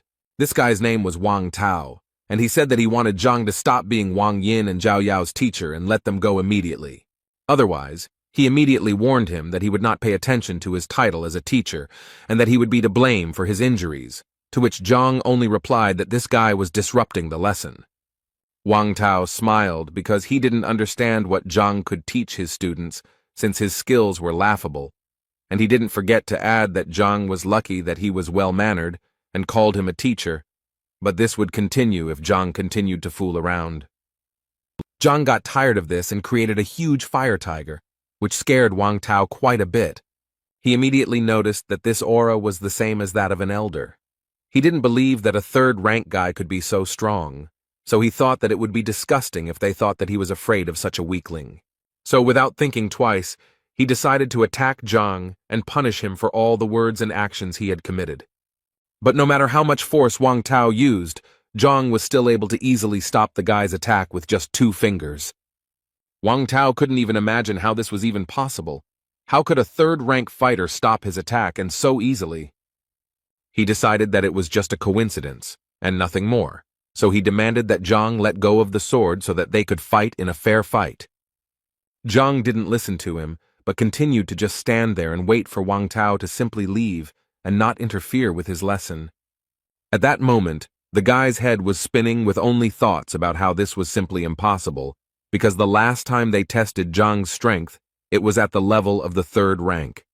Moreover, the guy believed that even if he had strengthened, he should now only be at the 1st stage of the 4th rank. But apparently this was not the case, because Zhang was able to throw Wang Tao out of the classroom with just 1 hand. Uncle Zhao stood outside the door of this classroom and listened carefully to what was happening in the classroom, and at some point, he began to hear a very loud noise, and so it seemed to him that Wang Tao was finally going to teach Zhang a lesson. And he clearly wanted to see this more than anything else, so he carefully opened the classroom doors. But apparently he did it in vain, because as soon as he opened the doors, he saw the body of a fighter flying towards him. It so happened that they landed on the ground together and together received the gift from Zhang. After he had sorted out his fans, to put it mildly, he decided it was time for them to continue their activities. The boys apparently still couldn't come to their senses after what they had seen. It seemed to them that it was a 4th-rank supreme power. Brother Wang Yin was defeated so easily, even though he is a famous fighter. How could a teacher from the bottom of the rankings do this? They all came to the conclusion that teacher Zhang had simply been hiding his strength all this time. Uncle Zhao Yao, after such a not-so-soft landing, would like to ask Mr. Wang Tao what happened and why he was unable to teach Zhang a lesson.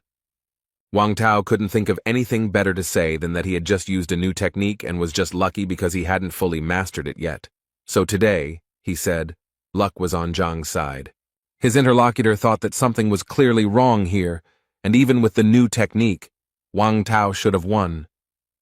The guy also decided to add that the university had a strict rule not to interrupt classes, so he decided to wait a little. The man agreed with him, and added that since they had some free time, he wanted to ask Wang Tao something, and the guy didn't mind talking, but he mentally asked that the topic of their conversation not concern Zhang. And his question was that he wanted to know if there was a teacher named B in this academy, and if she had any admirers.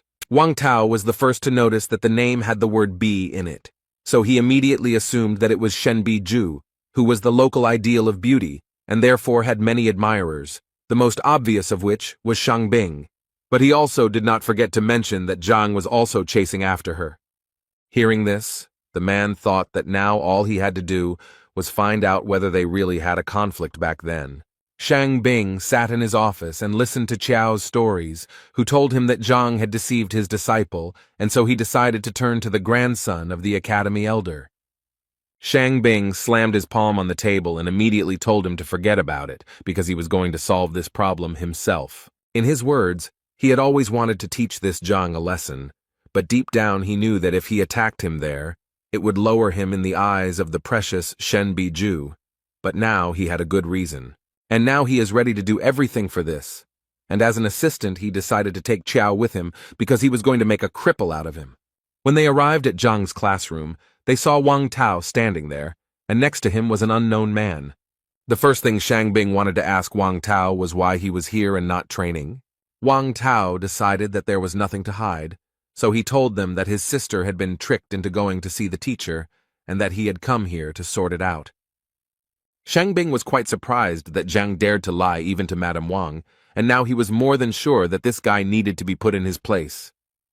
Wang Tao also introduced Mrs. Zhao's family assistant, Yao Han, whose ward was also deceived. Shang Bing's face changed even more when he heard that Zhang had managed to deceive the Yao family as well.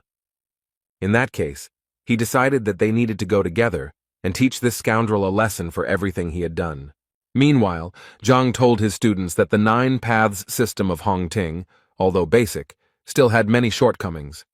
This was the first time that the boys listened so attentively to someone's lecture, and all because they really found it very educational, because he could point out the shortcomings of even the most effective methods.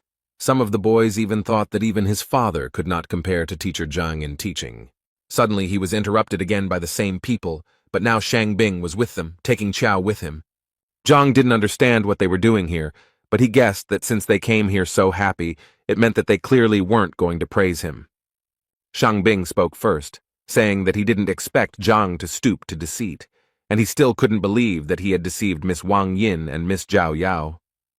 Zhang was tired of enduring all these senseless accusations and suspicions, so he immediately replied to Shang Bing that if he had any business with him, he would listen to him after class. But Shang Bing didn't seem to hear him and continued walking, only to say at one point that he wanted Zhang to let those disciples go right now, otherwise he would have to force him. Zhang didn't want to let anyone go, so he decided to first ask Shang Bin what he was going to do, since he felt that the respected Shang Bin didn't know that fighting between teachers was prohibited in Hongting. Shang Bing told him that the university rules were made to maintain order within these walls, but he was breaking them, so for his sake, Shang Bing would make an exception. Zhang knew that he was probably doing this because he was hurt by the words spoken to him yesterday, and so Zhang felt that Shen Biju would be angry when he found out about this.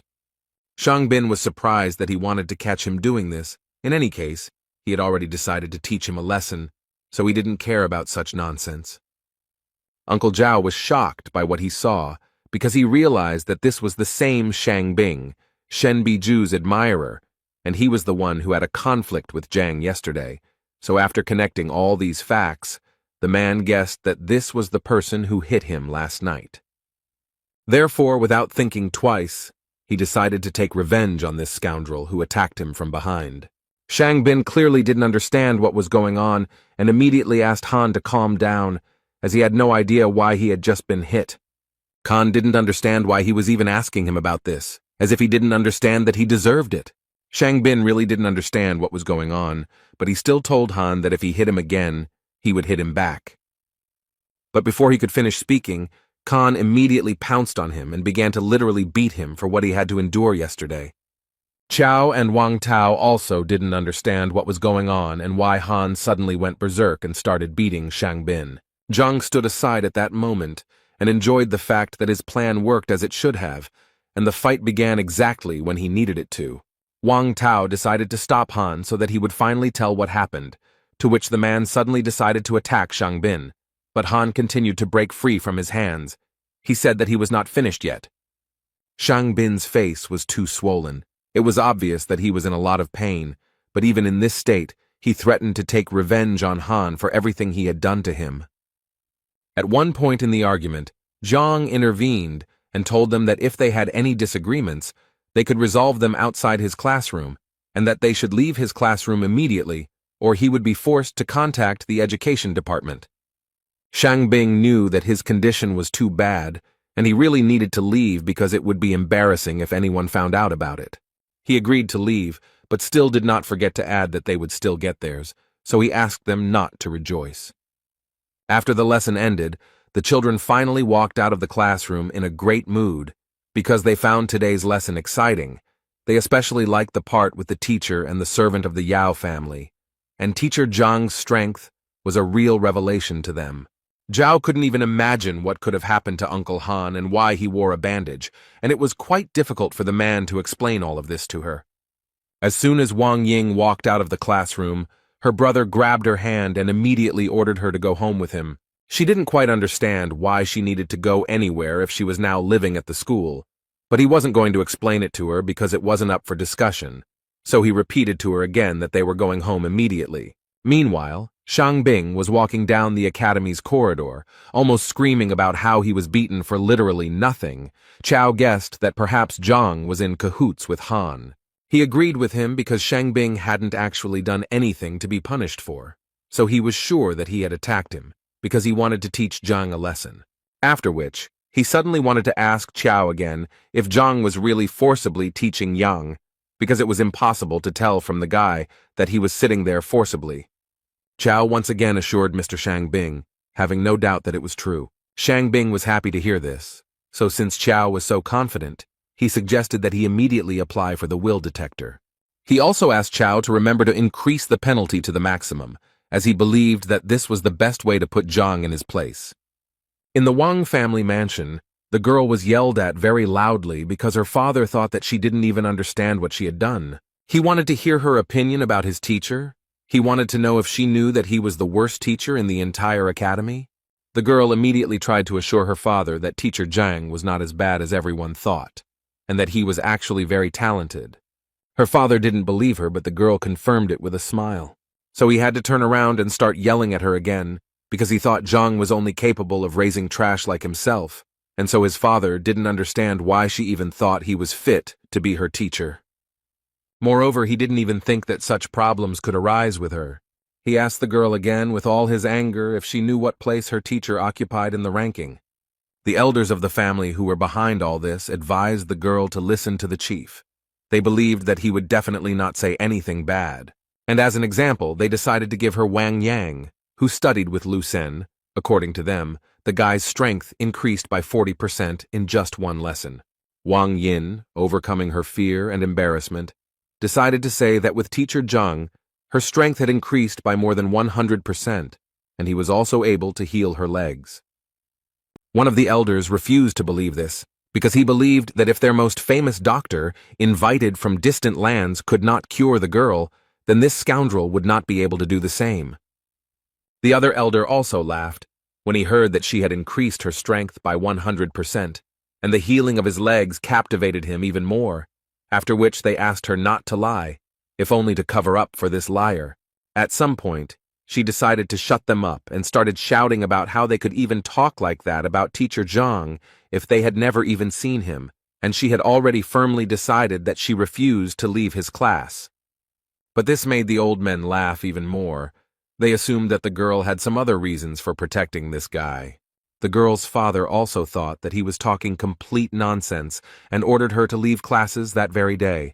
Otherwise, the doors of this house would be closed to her. Without thinking twice, she left the house, hearing her father shouting after her that if she left, she would never be able to return. But the girl was not going to go anywhere. She approached the column that measures strength and said that if they did not believe her, then she would gladly prove it to them with actions. Having gathered her strength a little, she decided to deliver the first kick. She was able to knock out a full 205 units of strength, which surprised all the elders, because they were sure that yesterday her strength was only 53 units, and what is even more surprising is that her legs work as they should. After which Wang Yin immediately added that if it weren't for teacher Zhang, she would never have been able to achieve such a result. The father couldn't believe his eyes. Could he really cure her legs? The girl confirmed this information, after which the man immediately wanted to know what teacher Zhang said in his lecture. The girl was ready to tell him about it without any problem, but she immediately stated that teacher Zhang was talking about deep things, and therefore she could not remember everything. After listening to his daughter, Wang Yin's father simply couldn't understand how he could teach the first rank so subtly. The elders also realized that Zhang had truly delivered a genuine lecture from a master of his craft, and they now clearly looked at studying it in a new way. They even thought about what would have happened if they had heard it at that time. How many heights could they have reached? In any case, her father was so impressed that he ordered his daughter not to leave this teacher under any circumstances. Moreover, he asked the girl to ask Zhang if he could accept other fighters, and if the man himself could attend some of his lectures. The elders immediately reminded the man that he was the head of the clan, and he could not simply become a disciple of such a person, because then their family might think something wrong. Father realized that they were actually right, and it was clearly not the best idea for him. But the elders themselves were not against attending a few lectures of this teacher, so they politely asked Wang Yin to ask permission. Meanwhile, Zhang decided to visit the library again, as he believed that although his skills had improved greatly, he still knew little about martial arts, and so he decided that he needed to study now. Otherwise, he would not be able to properly teach his students. He came to Reverend Mo again and said that this time he wanted to look at the martial arts materials, but the elder told him that today was not the best time for that. Before Zhang could ask what was going on, he was suddenly interrupted by Shen, who had also come to the library to borrow some books, and the elder happily let her in. After which Zhang turned to Venerable Mo again to say that it was unfair, since he and Teacher Shen had the same goal, to read the book, and he did not understand why he was not allowed, but she was allowed. The thing is that the elder believed that Shen was really looking for knowledge, but he came here for an unknown reason. Zhang had to start proving that he also came here for knowledge. Shen, at that moment, did not understand why Zhang did not talk to her. Did he really stop liking her? In any case, she decided to support Zhang and told Venerable Mo that she was confident that Teacher Zhang had no evil intentions, and so she suggested that he also let him in, especially since, as a teacher, he had every right to do so. The elder decided that since Shen insisted on it, he would let Zhang into the library, but he immediately warned him that if he saw Zhang breaking the rules again, he himself would be to blame and would also bear responsibility. Zhang was glad to hear this and then decided to thank Shen for his help. Then he simply entered the library without talking to Shen. This confused the girl, as she thought that Zhang would take the opportunity to talk to her. Zhang didn't even expect that getting into the library would be so difficult, and he understood perfectly well that next time he would definitely not be allowed in there. But then he looked around and realized that this library was not really that big, and if he tried, he could go through all the books in one day. Elder Mo heard the noise in the library again, and realized that Zhang had apparently returned to his old habits, even though he had said that it would not happen again. He decided to go into the library and check out what was going on there, and at that moment the thought flashed through his head that he wouldn't mind finding out what was going on in this guy's head. The old man noticed that Zhang was taking everything in a row and trying to read everything at once, and this once again confirmed that the old man was right, and the guy was just doing something incomprehensible, so he decided that when Zhang decided to leave here, then he would teach him a lesson. At this moment, Shen was also watching Zhang closely, and now she began to understand why Elder Mo didn't want to let him into the library. Although on the other hand, she had the thought that Zhang simply found out that the girl wanted to come to the library today and was simply trying to attract her attention. So she decided that she wouldn't let him wreak havoc in the library just because he decided to see her. The first thing she wanted to know from Teacher Zhang was what he did, to which she received the obvious answer. He told her that he was just reading. She became even more angry about this, so she decided to tell him that he definitely didn't look any more attractive this way, and she didn't like the way he was acting, so she asked him to leave the library immediately. Zhang told her that he could imagine how difficult it was for her, but he still continued to pretend that he didn't hear her and continued to read all the books in a row. Shen was already very angry and started yelling at him that he apparently didn't understand what she told him, so she decided to repeat that if he continued to do this, then this way he definitely wouldn't attract her attention. Zhang was tired of listening to her nonsense and asked this crazy woman not to disturb him, and if she was so bored, she could always go to the corner and draw there. The main thing he asked was to leave her alone. The girl couldn't believe that Zhang was talking to her like that, but still, the thought was spinning in her head that he was just joking, and that's why she wanted to see how long he could hold out. In the end, 6 hours had already passed, and Zhang was still leafing through the books, and the girl finally realized that if he wanted to attract her attention, he would clearly stop doing this. During this time, Zhang still managed to do the impossible. He still transferred all the books to the library of the Heavenly Path. Furthermore, during all this time, he was finally able to find a suitable training method for Zhao Yao. Turning around, he noticed that Xin was still there, even though it was already around 7 o'clock in the evening. But on the other hand, he realized that he actually didn't care about her at all. And since he had done everything he wanted, it was time for him to go back. But suddenly, just before leaving, Elder Mo stopped him and told Zhang that he was not going anywhere. After which the elder told him that from now on, he was forbidden to enter this library, and he really wanted Zhang not to return here again. Zhang pretended to be surprised by this, and asked the old man the reason for this decision. Elder Mo started yelling at him because he immediately realized that Zhang was just leafing through the books instead of reading them carefully, and that he never took any notes, so he thought the man was just having fun. Zhang understood that the old man was essentially angry because he read too fast, But on the other hand, Zhang understood that he no longer needed to go to the library. So on the other hand, he didn't care what this old man said. And with such thoughts, he replied to Mo, saying that he was completely right, and Zhang would quickly leave here. Just as he was about to leave, Shen suddenly asked him to stay. She left the library saying that he read quite a lot, and she was very interested to know if he had managed to remember anything at all. Zhang didn't fully understand what she was telling him and what it all meant. She immediately started telling him that she had just seen him reading 8 ways to improve medicines, so she wanted to ask him about the contents of the book. Deep down, she was sure the man was just pretending to read, so now she just wanted to see how he would get out of it. Zhang unexpectedly agreed to answer her questions, but asked her to do it as quickly as possible, as he was in a hurry for dinner. She was annoyed that he was doing this just to get her to leave him alone, but she asked her question anyway, the gist of which was that if you use all the herbs separately, it might be difficult to make the pills, so it was better to mix all the ingredients at once.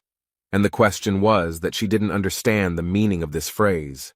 Jin sighed and said that she remembered it wrongly, because it would be correct to say that only the correct order of adding the herbs would help her make quality pills, but the meaning of this phrase is that the ingredients must be added separately and in a specific order.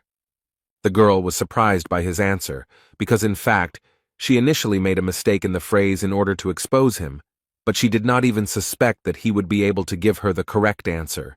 But she also understood perfectly well that it would be impossible to do this if he had not really read this book.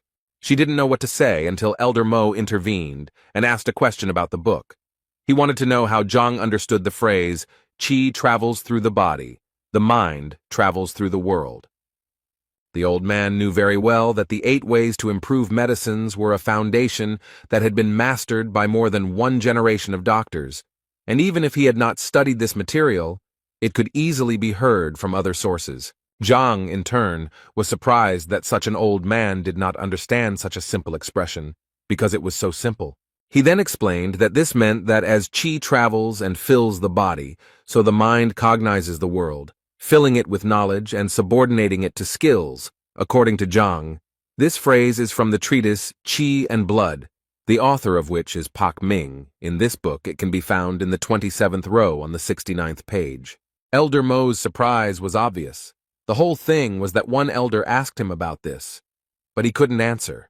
And even later, that old man couldn't find an explanation in the library, so he just couldn't understand how this guy got to this point. In any case, he clearly didn't trust him, so he decided to go and check this information himself. After a while, they found the very row where the book was, and then opened the page that Zhang pointed to and read exactly the same thing that the man said, which surprised them even more.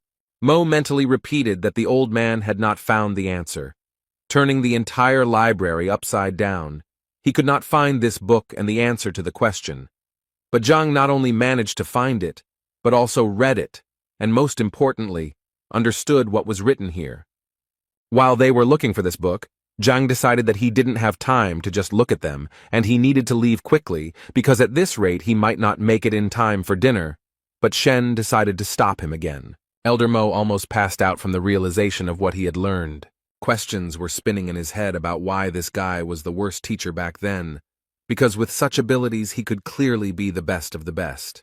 Zhang asked Shen to speak up quickly about what she needed because, as he had already said, he was late for dinner, and Shen suddenly noticed the fact that she hadn't eaten for a long time either.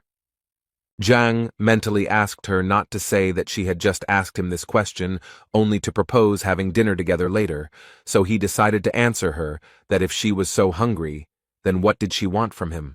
She couldn't accept the fact that so many people were inviting her to dinner, and she was turning them all down, and when she gave Zhang a chance, he turned her down anyway. She overcame herself and invited him to have dinner together. Zhang clearly showed no interest until the girl suddenly said that she would treat him to dinner. He was always happy when he was treated, so he immediately agreed, but immediately warned her that he ate a lot. This was Shen's first meeting with a guy like Zhang, because before that, she had obviously met other guys who invited her and paid for her. The Library of the Heavenly Path could see the disadvantages and advantages of techniques, allowing one to read the opponent's weaknesses like a book, but it could not reveal the heart of a woman to Zhang Huang. He did not understand that with just a few words, he had brought the first beauty of the academy to a panic attack. Shen also noticed that this guy spent half a day with her, but never spoke to her. And when she turned to him to ask something, she noticed some kind of aura appear around him. After some time, she realized that this was the second rank of the power of the mind, which was called the calmness of the waters. Martial arts masters develop not only the body, but also the mind. The higher the rank of fortitude, the greater the learning ability and ability to perceive and process information, but as you know, the mind is much more difficult to train than the body. It is difficult to subdue, and only the head of the academy has achieved such a rank of mind. And considering all these facts, Shen realized that his teacher test results were simply fake, and he did it in order to comprehend the second rank of reason with the help of other people's reproaches and bullying. She realized that this guy was essentially a real tiger in pig skin, whom she would try to tear to pieces. Zhang thought at this moment that he had simply decided that it was a beautiful place, but now he realized that he had obtained the second rank of intelligence. He was very happy to realize this, because he was reborn into a new life. Moreover, thanks to the new training method, his body was filled with the purest qi, so it was no longer a surprise to him. With these thoughts, they quickly reached the very restaurant where they were to have dinner today. At this moment, Zhang thought that he had always eaten in small restaurants and canteens, so he didn't expect that she would bring him here, and Shen at this moment thought that she was incredibly curious to know how long Zhang would continue to pretend. Today, Qiao and Shang Bin were relaxing in the same restaurant, and he was still very angry about the situation that happened to him, but Qiao asked him to calm down because they had already applied for the will detector. Therefore, all that was left was to wait for the moment when they would be punished for what they had done, although Shang Bin understood that the heavenly lion was his grandfather's favorite, and he would hardly be able to control it. But Qiao thought that there was no need for that, since they could just give him something to drink and eat, and then it would be much easier for them. At that moment, they were brought their order, which they had been waiting for quite a long time. Shang Bing also told the restaurant owner that he had a lion living in his backyard, and he wanted to be fed. Afterwards, Qiao told him that he heard that Hong Ting Pavilion was a very prestigious restaurant, and its owner had always been cold to his customers, but now, for some reason, it was the opposite. Shang explained to him that the pavilion was so famous because its creator, Hong Tao, was a powerful and influential man. The only thing Shang did not understand was why Hong Tao was not one of the elders of the academy. As for their warm welcome, it's all because his grandfather was a good friend of Hong Hao's, and so his family is always welcome here. Qiao suddenly interrupted Shan and asked him to look in the other direction, where he thought Zhang and Shen Bi were walking. And he turned out to be right, because it really was her. But what was she doing here, and with this loser too? Shan didn't forget to note that he had invited her here so many times, but she still didn't agree. Qiao felt very sorry for the gentleman, but he immediately asked him not to despair, because, according to him, he knew how to open Madame Shenbi's eyes and show what a scumbag Zhang really was, and in the same way they could raise his authority in her eyes. After a while, Zhang was very happy because he had not eaten so deliciously for a long time. The food was incredibly delicious. Shen was a little upset because Zhang had been eating all this time and hadn't paid any attention to her, so she wanted to ask for the bill for this dinner as soon as possible. The waiter happily came up to her to say that he hoped they enjoyed everything, and also to inform her that they only owed 1,280 coins. The girl clearly did not expect to hear such a number, because she was more than sure that they ordered a maximum of 100 coins. The man decided to explain to her with a smile that the thing was that they had ordered wine, which cost 1,200 coins. This surprised the girl even more, because they didn't order it. They just received this bottle, and she thought it was free. The waiter's face suddenly changed, and he started saying that it was quite logical that they had to pay for this wine. And he also thought that if she didn't ask how much it cost, then it wasn't their problem, but only hers. This was definitely a problem, as the girl did not have that amount of money with her, so she asked to transfer the amount to her account so that she could pay it back to them later. The waiter was not going to make any concessions, because he believed that if she could not afford this wine, then there was no point in ordering it. So he told her to give them their money back right now, because no one would feed them for free here. At this moment, teacher Shang Bin approached them, and the first thing he asked was, what was going on here. The waiter smiled again and told the man that there had been an incident and that the people had eaten but were unable to pay for their order. Shang Bin immediately turned to Zhang and told him that if he didn't have money, there was no point in pretending to have it because it would only bring shame to their academy. Zhang immediately asked him to stop saying such things in front of everyone, especially since it was not true. But Xin Bin was clearly not deterred, and continued to say that he never thought that Zhang could stoop to such a level as to pretend to be such a generous person. Although at that moment he thought that it was he who asked to serve Zhang an overly expensive drink that he could not pay for when he looked like a nobody. Then he, Shang, should have come and saved the beautiful Shen. This way, he will do everything in one go, punish Zhang, and finally get Shen. But apparently, he hadn't thought his plan through to the end, because Shen made it clear that she didn't like anything Shang Bin was doing now. He thought she had taken it personally, so he decided to explain again that he had said all this about teacher Zhang, and that he specifically didn't have any money, but he still treated her like that, and it was somehow embarrassing. At that very moment, Zhang decided to intervene in their dialogue to say that it was not he who was treating her, but teacher Shen, who had decided to treat Zhang. Shan clearly didn't expect such a turn of events. It seemed literally impossible to him. After all, he invited her to dinner every day, but she refused. And now suddenly she decided to invite this bitch herself?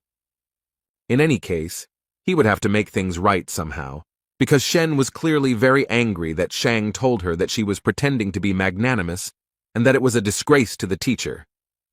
Chao tried to push him from the side and told Shan that it was even better this way because now he could offer to pay the bill for her, and then everything would be fine.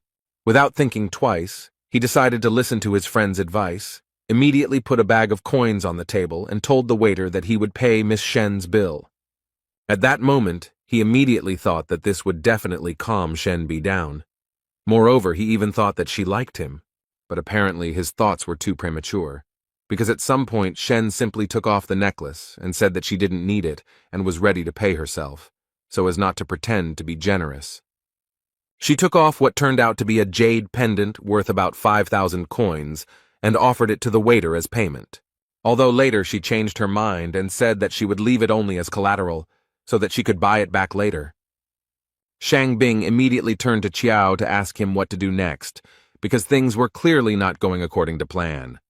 Suddenly this whole farce was interrupted by Zhang, who assured the girl that there was actually no need to give up such a valuable thing as collateral, after which he got up from his seat and went to the waiter, telling him that in fact this food was not that expensive. And besides, she was trying to get revenge on him for deceiving her so maliciously. These words outraged the waiter, because according to him, they had a prestigious restaurant and an honest place, and there was no point in talking about any deception here. So he promised them that after such words, they would definitely not leave here unpunished. Shang Bing and Chao were happy to see the waiter and what appeared to be the owner of the place get furious, and they were now sure that Zhang would be in trouble. Shen, who was also standing behind him, didn't understand why he even said all that, since she knew very well how influential this restaurant was, and it was obvious that he would get into trouble if he continued like this. Zhang also decided not to remain silent, and told the restaurant owner that since he was telling him such things, he would not mind telling him why he was so unhappy. The first thing he mentioned was the fragrant violet-infused bear meat. To make this dish, you have to marinate the bear meat in violet extract for at least 3 days, but Zhang says they marinate it for only half a day and then fry it to get at least a hint of the flavor. Zhang believed that the extract had not penetrated the meat at all, so ordering the dish was essentially throwing money away. As he told this story, people gathered around and listened attentively to the story of how they were being deceived. Zhang clearly wasn't going to stop there, and went on to explain how the Honghu guppies they pass off as wild were actually captive bred, as you can tell from their small, thin fins and tail. The waiter became more and more angry with every word, but his anger was connected with the fact that Zhang was actually right, and he really did substitute all these products behind the back of his superiors. But it was difficult to notice even for a professional gourmet, so the man could not even imagine how Zhang managed to figure this out. He decided to deny all of this, and so the first thing he did was start yelling at Zhang that he was talking complete nonsense, and everything he was saying was just a coincidence, and if he was going to accuse him of this, he was going to demand solid evidence. But in his mind, he knew that if he admitted this, the restaurant's reputation would be ruined. Zhang decided to prove to everyone around him that this man was lying, and the first thing he did was take a vessel of wine and start pouring it out. Then he took out a fire and said that since this wine was so expensive, they could easily test it. He set fire to the liquid he had just poured out, and said that he would be very sorry to pay so much money for such a poor quality fake. Not only was the wine burning, but it was also spreading a smell throughout the restaurant that was so disgusting that at some point all the diners covered their noses to avoid smelling it. And Zhang at this time summed up that the taste really resembles drunken immortality. If you drink it, then it brings benefits. But in this bottle there was a drink that only brings harm, and this stench is the best proof of that. A few minutes after Zhang's speech, everyone around him started demanding that the restaurant return their money, and the owner couldn't even imagine how this could happen. The waiter thought that Shan told him that the guy was a loser, but then how could such a loser understand all his tricks? After all, he spoke as if he was a professional chef anyway. He knew that if his superiors found out about this, he would be in big trouble. Shang didn't understand what had just happened at all, but Chow couldn't explain anything either. The owner of this restaurant at some point realized that in fact these two people who set him up with this wine were to blame for everything, so his anger towards them went through the roof. So at some point he couldn't take it anymore and asked these two to leave his restaurant immediately. They didn't understand what exactly they had done to make him react so harshly, but they knew that it was really best to leave because it seemed like the man had gone crazy. Zhang also suggested that Shen leave, as he felt that they would hardly get the bill. The girl at that moment was just thinking that Teacher Zhang was really good, because he could so easily determine the quality of wine and food that she even assumed that he did so poorly on the teacher exam, because he was honing his culinary skills. Zhang himself actually didn't expect that the Heavenly Path Library could determine the quality of dishes, but in any case, he had to be grateful for this ability, because otherwise, he would definitely find himself in an awkward situation. His thoughts were interrupted by Shen, who was incredibly grateful to him for saving her today. But suddenly she said that she couldn't just leave it like that, and so she was going to invite him to dinner again because they hadn't been able to do it. Zhang was not prepared for such a turn of events, and immediately told her that it was not worth doing, because he had eaten his fill for a whole year, although he would not mind having dinner with the Nettle girl, but he did not want to fight off her suitors later. He managed to surprise Shen again, because she never thought that someone would refuse her several times in a row. But then he managed to add that it was very good that they had just eaten together, and now it was time for him to go, and this literally finished off the girl. Suddenly, he was stopped by Shang, who ordered Zhang to stand in the place where he was now standing, and was going to make sure that Zhang would not leave here in one piece today. Shen immediately wanted to ask him what he was going to do and why he had rolled up his sleeves, but instead of answering, Shang asked the girl to step aside, because this should be decided only by him and Teacher Zhang. But she wasn't going to do that, so Shang decided to shout at Zhang and tell him that if he were a real man, he wouldn't hide behind a woman's back. Although Zhang himself did not understand what was wrong with hiding behind a girl's back, moreover, he called it conflict resolution and saw nothing wrong with hiding behind a woman's back to calm her down. Once again, everything did not go according to Shan's plan. Moreover, Zhang managed to justify himself so bluntly that he simply could not answer him. But that was only the beginning, because then he turned around and said he was leaving, and asked Teacher Shen to calm the two down, because he didn't have time for that. At that moment, all he could think was that they were complete fools if they thought they could provoke him with this, because he was a transmigrator from one world to another and had been through so much that they definitely couldn't surprise him with this. Shangbin continued to order him to stand still, and also added that if Zhang died today, he would not have the right to bear his surname.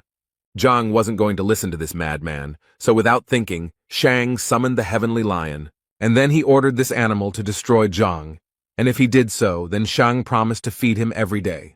Shen did not understand why he was doing this, because he knew very well that destroying a teacher was a terrible crime, for which he would face a terrible punishment. Shang told her that Teacher Zhang was trying to kill him, and the lion was simply defending his master and accidentally counterattacked too strongly, and so it could be taken as self-defense, and no one would be able to tell him anything. After his words, the lion immediately ran to attack to carry out Shan's order.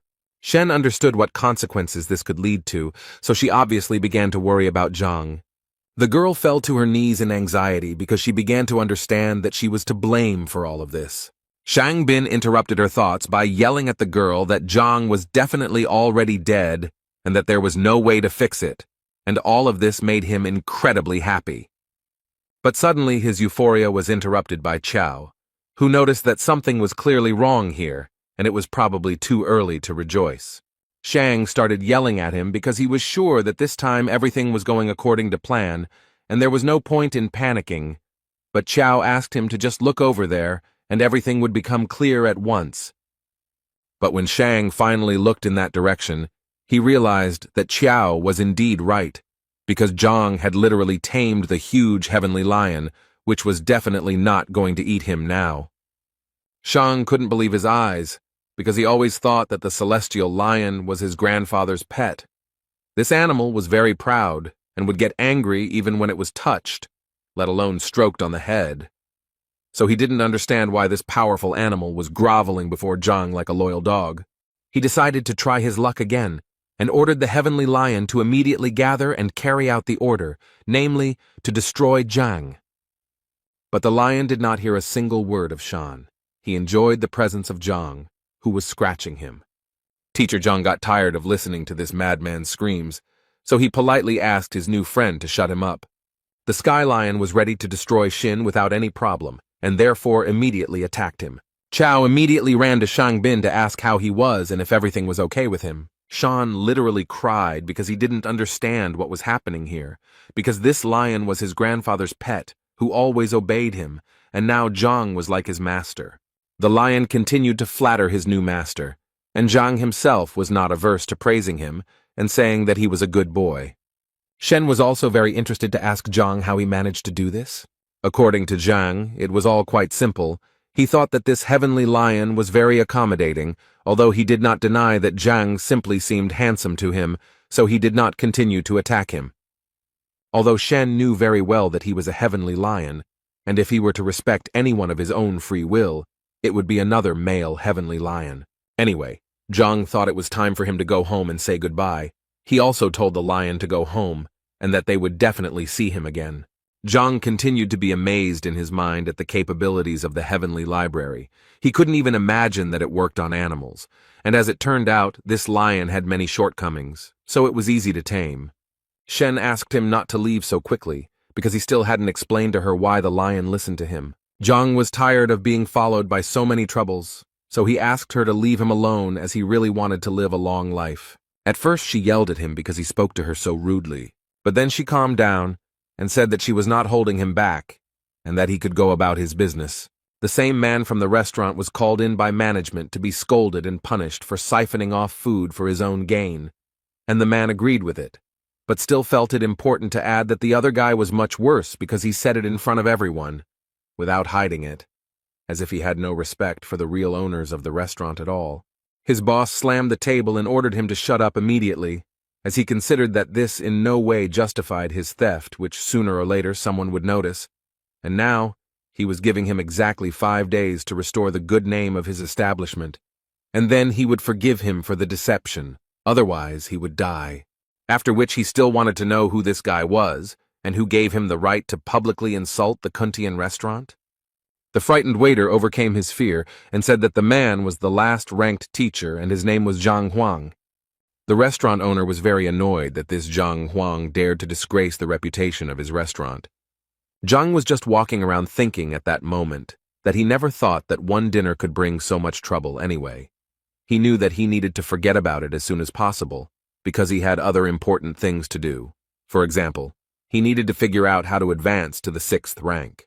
But to his great regret, no ordinary teacher can simply gain access to information about the rank of opening chakras, because a copy of these documents can only be obtained with the permission of the elders, and on the last test, he only had the 3rd rank.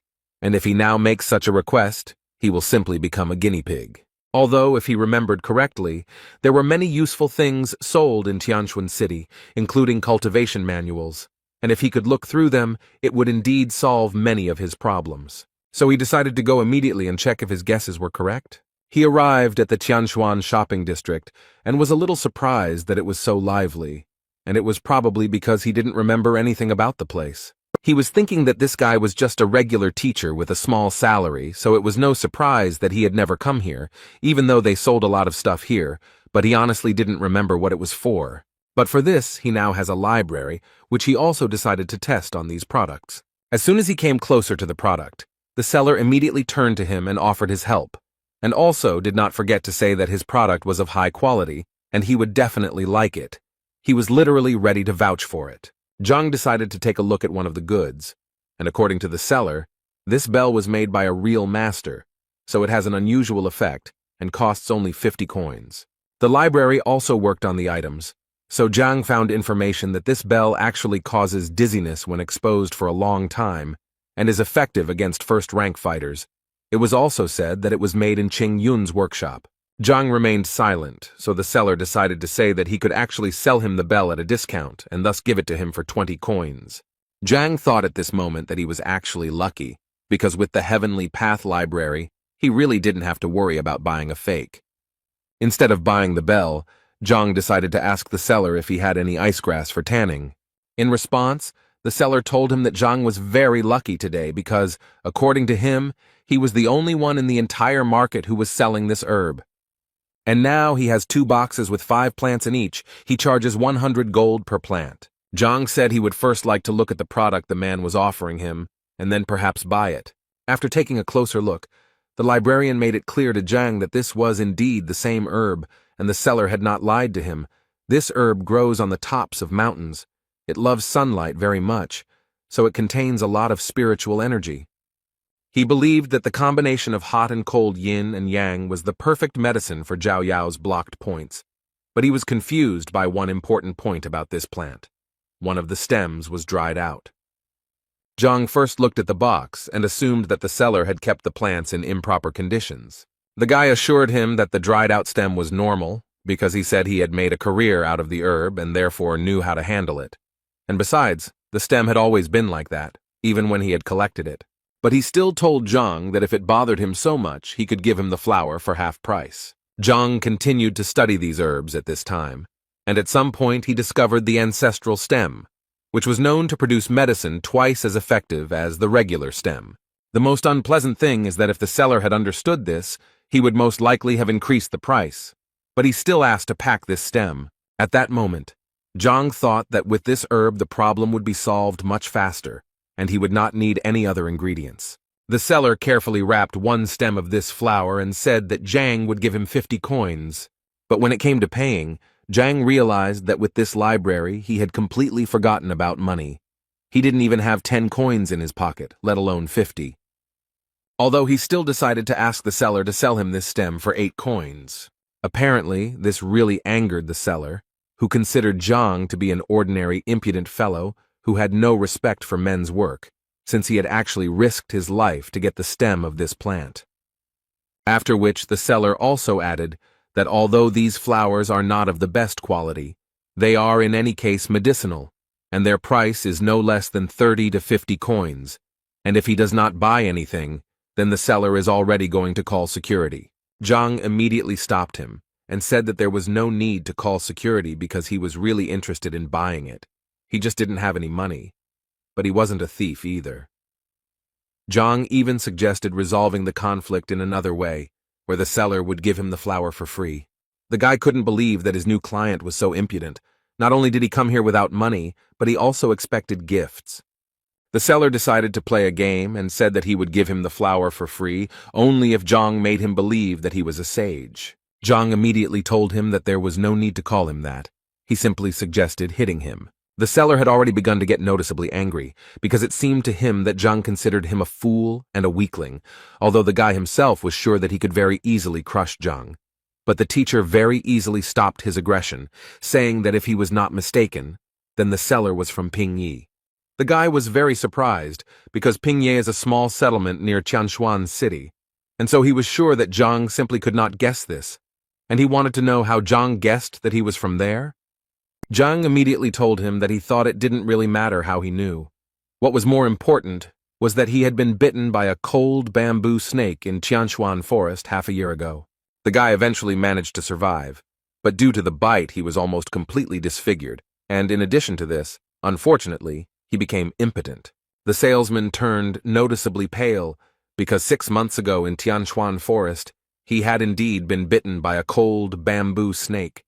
But the guy couldn't even imagine how Zhang could have known about it if he had only told that girl from the brothel about it.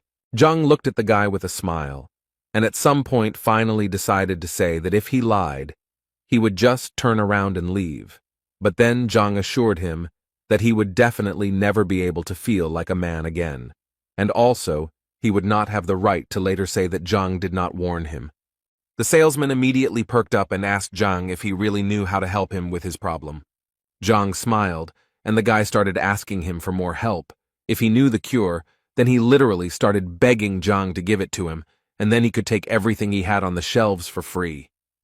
Finally, the teacher got the desired words, and after that, finally, he added that the poison of the cold bamboo snake, getting into the body, freezes the organs.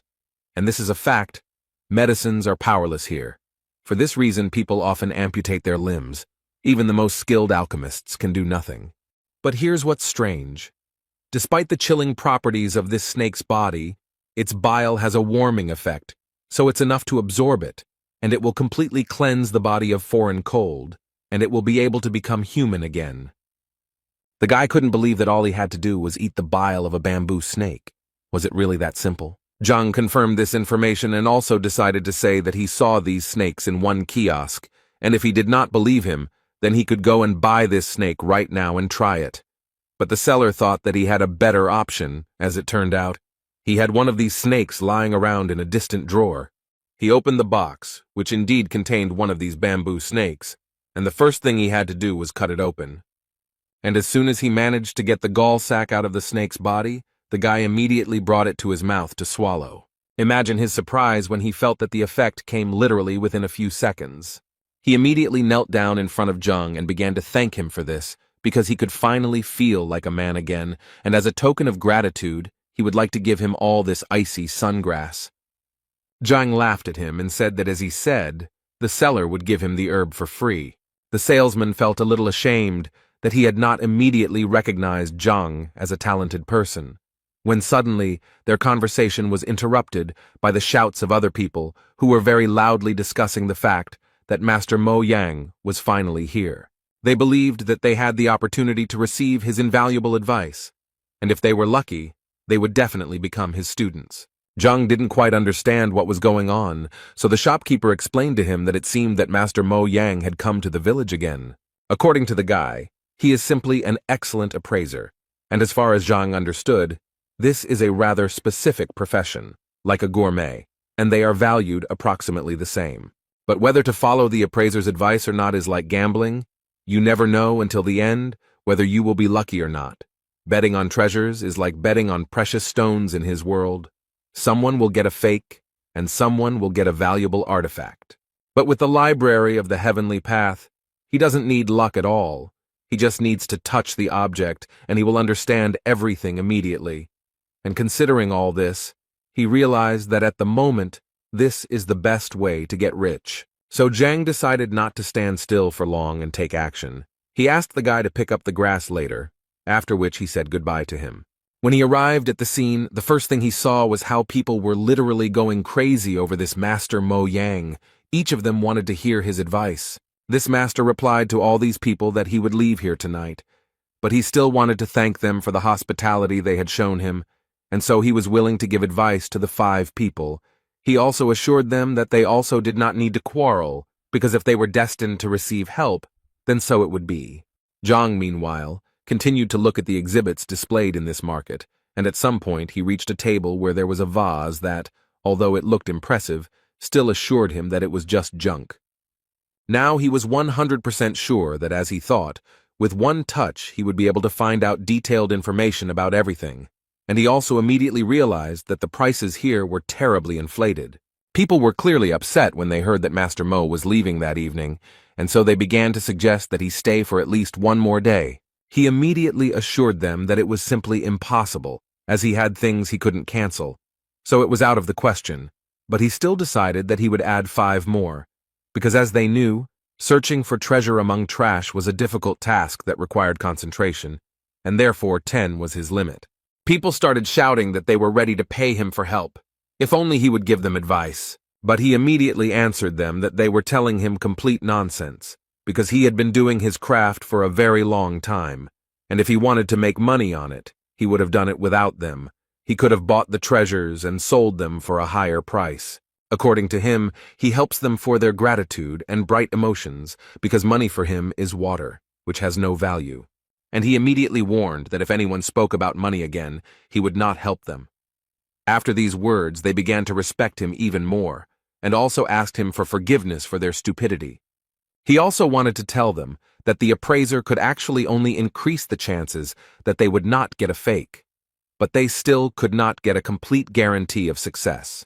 But as long as they were with him, he would do everything to help them with this. They immediately raised their hands for his attention, and Master Mo decided to pick out the old man in the front row first.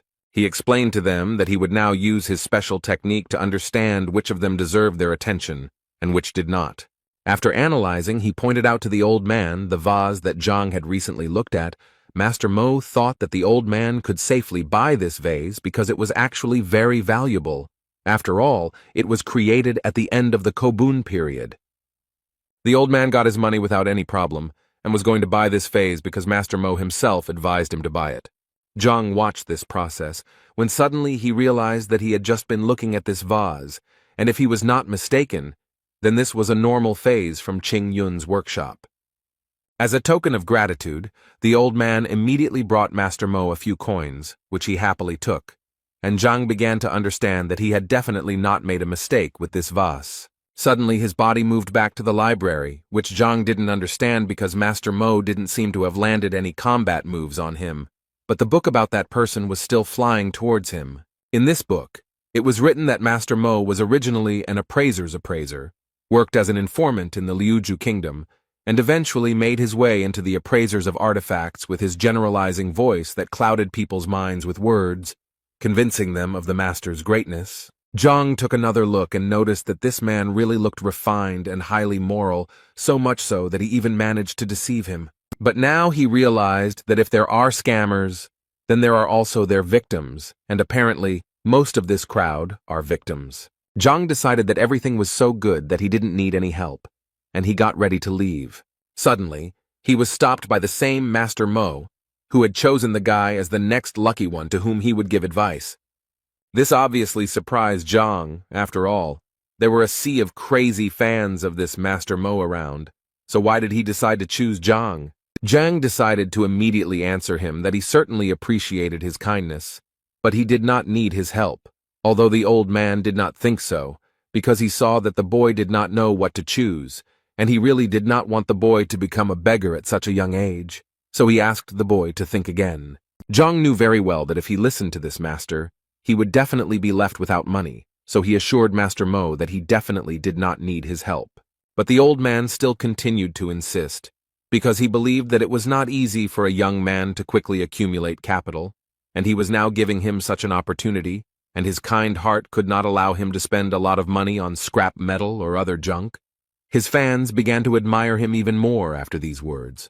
At one point, Master Mo said that he was almost certain that the guy was probably thinking that he finally had a great chance to get the treasure, and he also felt that he wouldn't be able to protect it because they would most likely want to take it by force. Zhang, listening to all this, became more and more convinced with each passing second that this old man was too proud, and how could he even come up with such nonsense? Master Mo continued to tell his fans that he had chosen this young man, and no matter what treasure he received, he would always hope that none of them would covet it, otherwise he would consider it an insult, and then he would be merciless. After which the old man turned to Zhang again and asked the boy to rejoice, because if he was giving him the last place, it meant that it was his destiny, and he in turn believed in karma most of all, and therefore he was giving these treasures completely free of charge and only with good intentions. The old man even prepared a valuable item from one of the sellers, whom he asked to calculate the exact cost of this item. According to the seller's invoices, all they wanted from Zhang was 30,000 coins, and all the people standing behind the guy literally pressured him and told him how lucky he was, because as soon as he bought this thing, he would almost immediately become richer and then acquire a whole fortune. At some point, Zhang couldn't take it anymore, and so he yelled at the old man that he wouldn't buy anything.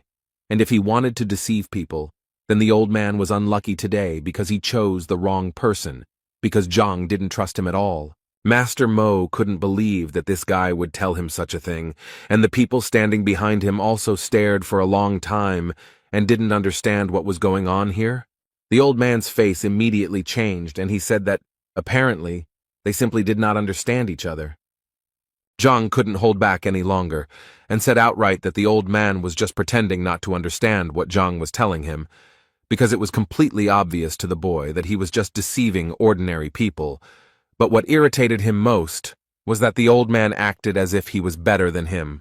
The old man got really angry, called Zhang an impudent man, and told him to shut up. He then added that he had received his qualification 30 years ago and had been helping people all this time. According to him, he had always solved other people's problems honestly, and no one had ever called him a liar before. The common people also began to stand up for the old man and tell Zhang that Master Mo Yang had been helping people honestly, and so they couldn't understand how Zhang could even accuse him of lying. Then the old man said that the guy was incredibly lucky that he turned out to be a kind person, and if the guy now asks for forgiveness, then so be it. He will forget about his offensive words. But Zhang thought they needed to do something a little different, because in fact his words were very easy to verify. You just need to reveal what this scammer just sold to the person, and people will immediately understand everything. The old man pretended to be very surprised, because according to him, the purification of artifacts, which he advised people to do, would take at least half a day. But as he said, he had urgent matters to attend to, and he simply could not wait that long.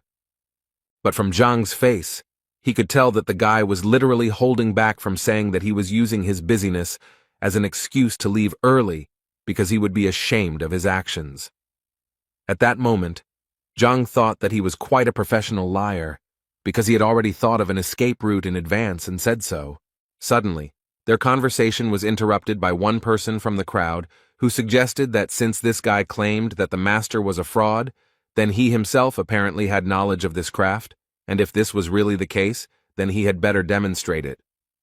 The old man smiled and agreed with the gentleman, because if the guy was so confident in his words, then he probably did a lot of evaluation research himself, since he dared to insult him.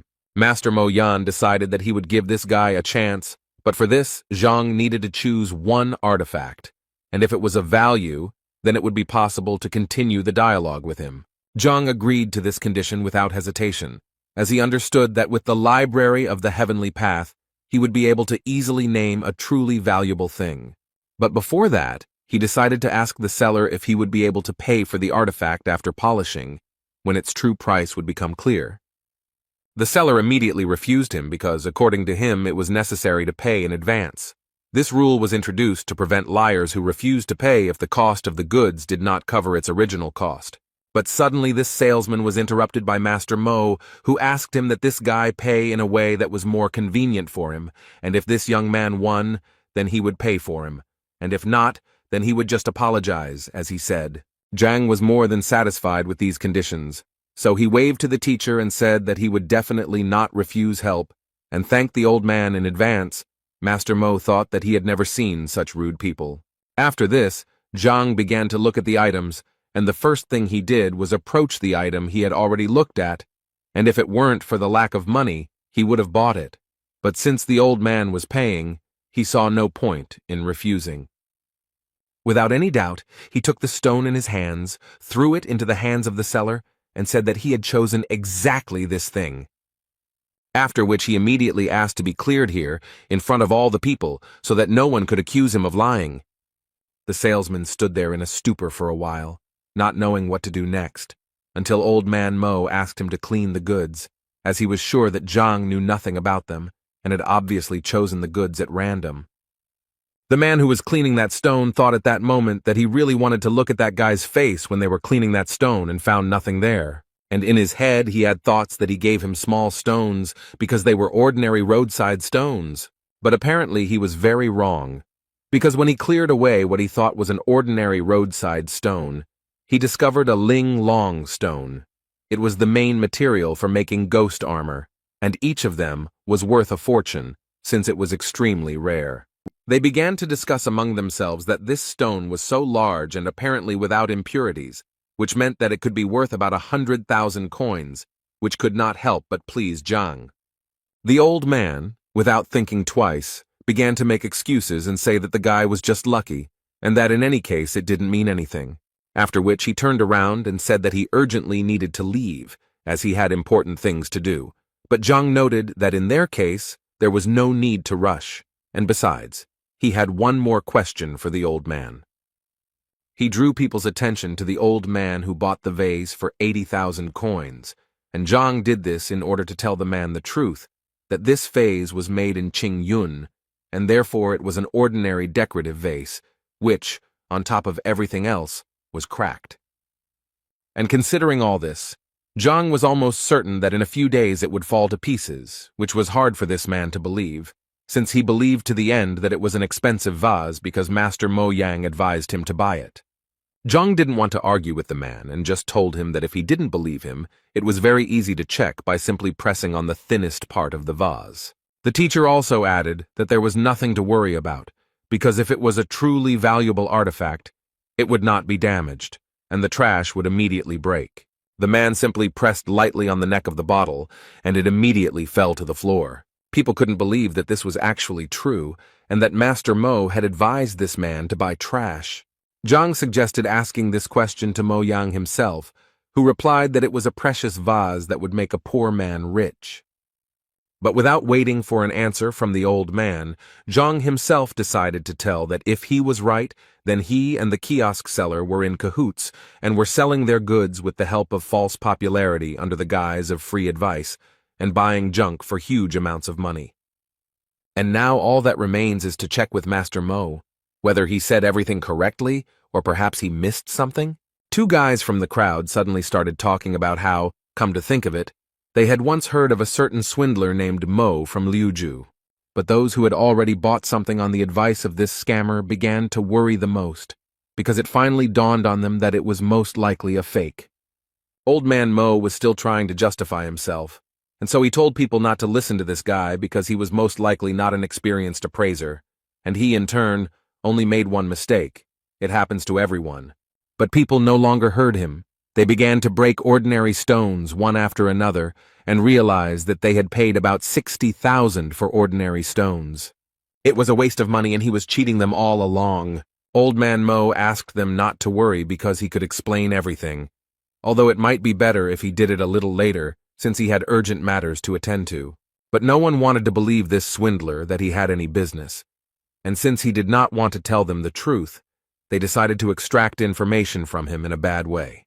This world is vast, and although there are deceivers, there are also those who have been deceived, and Zhang understands this pattern. So if Master Mo Yang had not targeted him, he would not have intervened, which can be concluded that the old man himself is to blame for his troubles. In any case, it was time for him to continue on his way, so he headed to Huang Yu's bookstore, as he believed that this store might have the 6th-rank reference book that he so badly needed, so he thought that he should take a look there. As soon as he entered this bookstore, the first thing he was greeted by was a pretty cute girl who wanted to ask Zhang whether he came to read or buy a book. Zhang, without thinking twice, directly asked the girl if they had any materials about the 6th combat rank. She thought he was joking because, she said, the store was very small and such materials required specialization, but books were their #1 item. Then Zhang decided to ask her if she knew where he could find such books. She immediately thought that this required special rights, but some big people could still collect the materials he needed, and Zhang immediately decided to ask her if she knew such a person. The girl thought for a while, and then remembered that she knew one person, but he was a very unusual person, and if he was in a good mood, he could even allow her to take a few books home with her, but if he was in a bad mood, she could not even cross the threshold of his house. Zhang would have been very happy if she had helped him find him, but the girl decided that she would not only help him, but also go there with him so that Zhang could find this person faster. On the way, the girl told Zhang that this man had a large library, and it was not for nothing that he was known as one of the smartest people in the kingdom. He even taught Shen Jue himself. Elder Lu Shen hated frivolity, so she immediately advised Zhang to try not to appear frivolous to him. Otherwise, he would definitely not be able to take the book from him. She also added that when it came to taking the book, it would be their personal matter, and she asked him not to drag her into it. On the way, she continued to tell the characteristics of this man. He prefers obedience in response to all his words, so she advised Zhang to just nod his head, and then he can be conservative in some matters, but there is nothing critical about this. After some time, they finally came to the house of Mr. Lu Shen, and Zhang could not believe that the emperor lived here. The girl in response told him that the emperor insisted on a richer housing for his teacher several times, but he always refused. Suddenly, out of nowhere, a guy on a horse appeared who clearly knew the girl, and immediately turned to her and said that he was glad to see you here again. She was a little unhappy that he addressed her like that, since her name was Huang Yu, and besides, they weren't well enough acquainted for him to call her that. In response to these words, he told her that, given their relationship, the address did not matter at all. After that, he saw Huang Yu Zhang next to him, and decided to tell him not to even think about courting her, because she was just his girlfriend. And in general, he immediately wanted to ask the girl who he was and why she was taking unknown people to the emperor's teacher. Huang Yu reacted quite sharply and immediately made it clear to the guy that he didn't care at all who she went with, and where. At some point, they started to clearly quarrel with each other because he believed that she was his girlfriend and had a right to know, and she asked him to move away from her. Zhang decided to resolve this conflict, so he approached the guy and told him that he was actually wrong about him and that he really had nothing to worry about. The girl's expression suddenly changed because she didn't understand how Zhang even dared to talk to this guy like that. According to her, he is the only son of King Zhengnan, Bai Sen. King Zheng is one of the most influential people in Qianshuan, and if anyone offends his son, he will make his life a living hell. At that moment, Zhang realized that his body seemed to be not from this planet, because after the appearance of the heavenly library, he forgot absolutely everything. Huana Yu was incredibly surprised that Zhang actually didn't know King Zhengnan, but on the other hand, she immediately knew that if this man was ignorant, then if she brought him into the palace, she would be in big trouble. Suddenly her thoughts were interrupted by the opening of the doors of this palace, from which Chen Bo, who was the master's assistant, came out, and the guy immediately asked to take them to the teacher. When Zhang entered this palace with his new acquaintances, he immediately noticed that it was incredibly beautiful, as if all these walls were hand-painted with ink by a talented artist. As it turned out, this was exactly the case, so the guys were surprised that Zhang knew about it and suggested that maybe he was an artist. The master's assistant told him that their master used his soul as a pen and the yard as a canvas, and arranging everything around like a painting was a really good idea. They reached the waiting room, where the assistant asked them to wait while he called a repairman. The girl once again decided to clarify whether the guy understood art, but Zhang assured her that this courtyard really did look like a painting. Their conversation was interrupted by Sen, who thought that Zhang was simply putting on airs to appear to be someone he was not. Huang Yu was very angry that Sen behaved like this, so she immediately wanted to know why he thought like that, after which they started arguing again, and because of Zhang, the man at that moment thought that if they wanted to argue so much, then he would not interfere with them. But why were they dragging him into this? He came here to take the book and leave. Their argument and Zhang's thoughts were interrupted at one point by the master, who entered this reception room and immediately silenced everyone with his presence, after which he said that it was very unusual for him to hear someone praise his ink-painted courtyard so highly. According to him, it is a great rarity to meet a young man with such a subtle sense of beauty. Sen immediately intervened in this dialogue to say that this guy clearly shouldn't be trusted, because most likely he was just a liar. The man immediately turned to him and noticed that he had not actually given him the floor. Realizing that Zhang knew his paintings, he asked him to appraise another rather rare painting. At this moment, Huang Yu came up to him again, and said that this was a kind of test that this man was giving to everyone, and even she had gone through such a test at one time, and if he did not pass it, she immediately assured him that he would not receive the books. At that moment, Zhang thought that if he only knew what this would lead to, he would have been better off keeping quiet there in the courtyard, because he did not understand these pictures at all. He could only rely on the Skyway Library to help him understand the artifacts, so he became curious to see if it could help him with the paintings. The library was simply an amazing thing, and Zhang was further convinced of this when she gave him a full description of the painting. After which he asked the master again if he really wanted to hear his opinion about this painting. The man, without thinking twice, immediately told him that he would be grateful for his opinion, and Zhang replied that he would please him because, in fact, he had one comment. After which he stated with complete confidence that this was simply a nightmare come true, and this was one of the most terrible pictures he had ever seen, which the guys clearly did not expect to hear. Huang Yu immediately felt incredibly ashamed of him, because she thought that Zhang was truly an intellectually developed person, but she sincerely did not understand how he could say such a thing. Sen was very glad that Zhang said exactly that because he believed that it proved that he was truly right and that Zhang was a common swindler. But the master again remarked to Senya that he did not give him the right to speak. After which Zhang asked the master for forgiveness for such rudeness, since in fact he did not know that this was the master's work. But the man immediately told him that it didn't matter who exactly painted it, because he wanted Zhang to appreciate it first as a painting, and not as the person who painted it.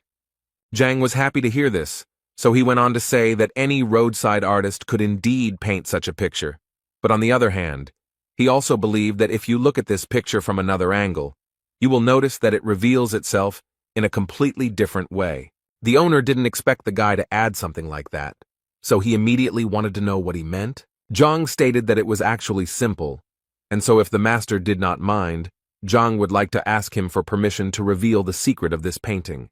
Sen immediately started shouting at him when he saw the knife in his hands, because he believed that this painting was priceless and definitely shouldn't be cut.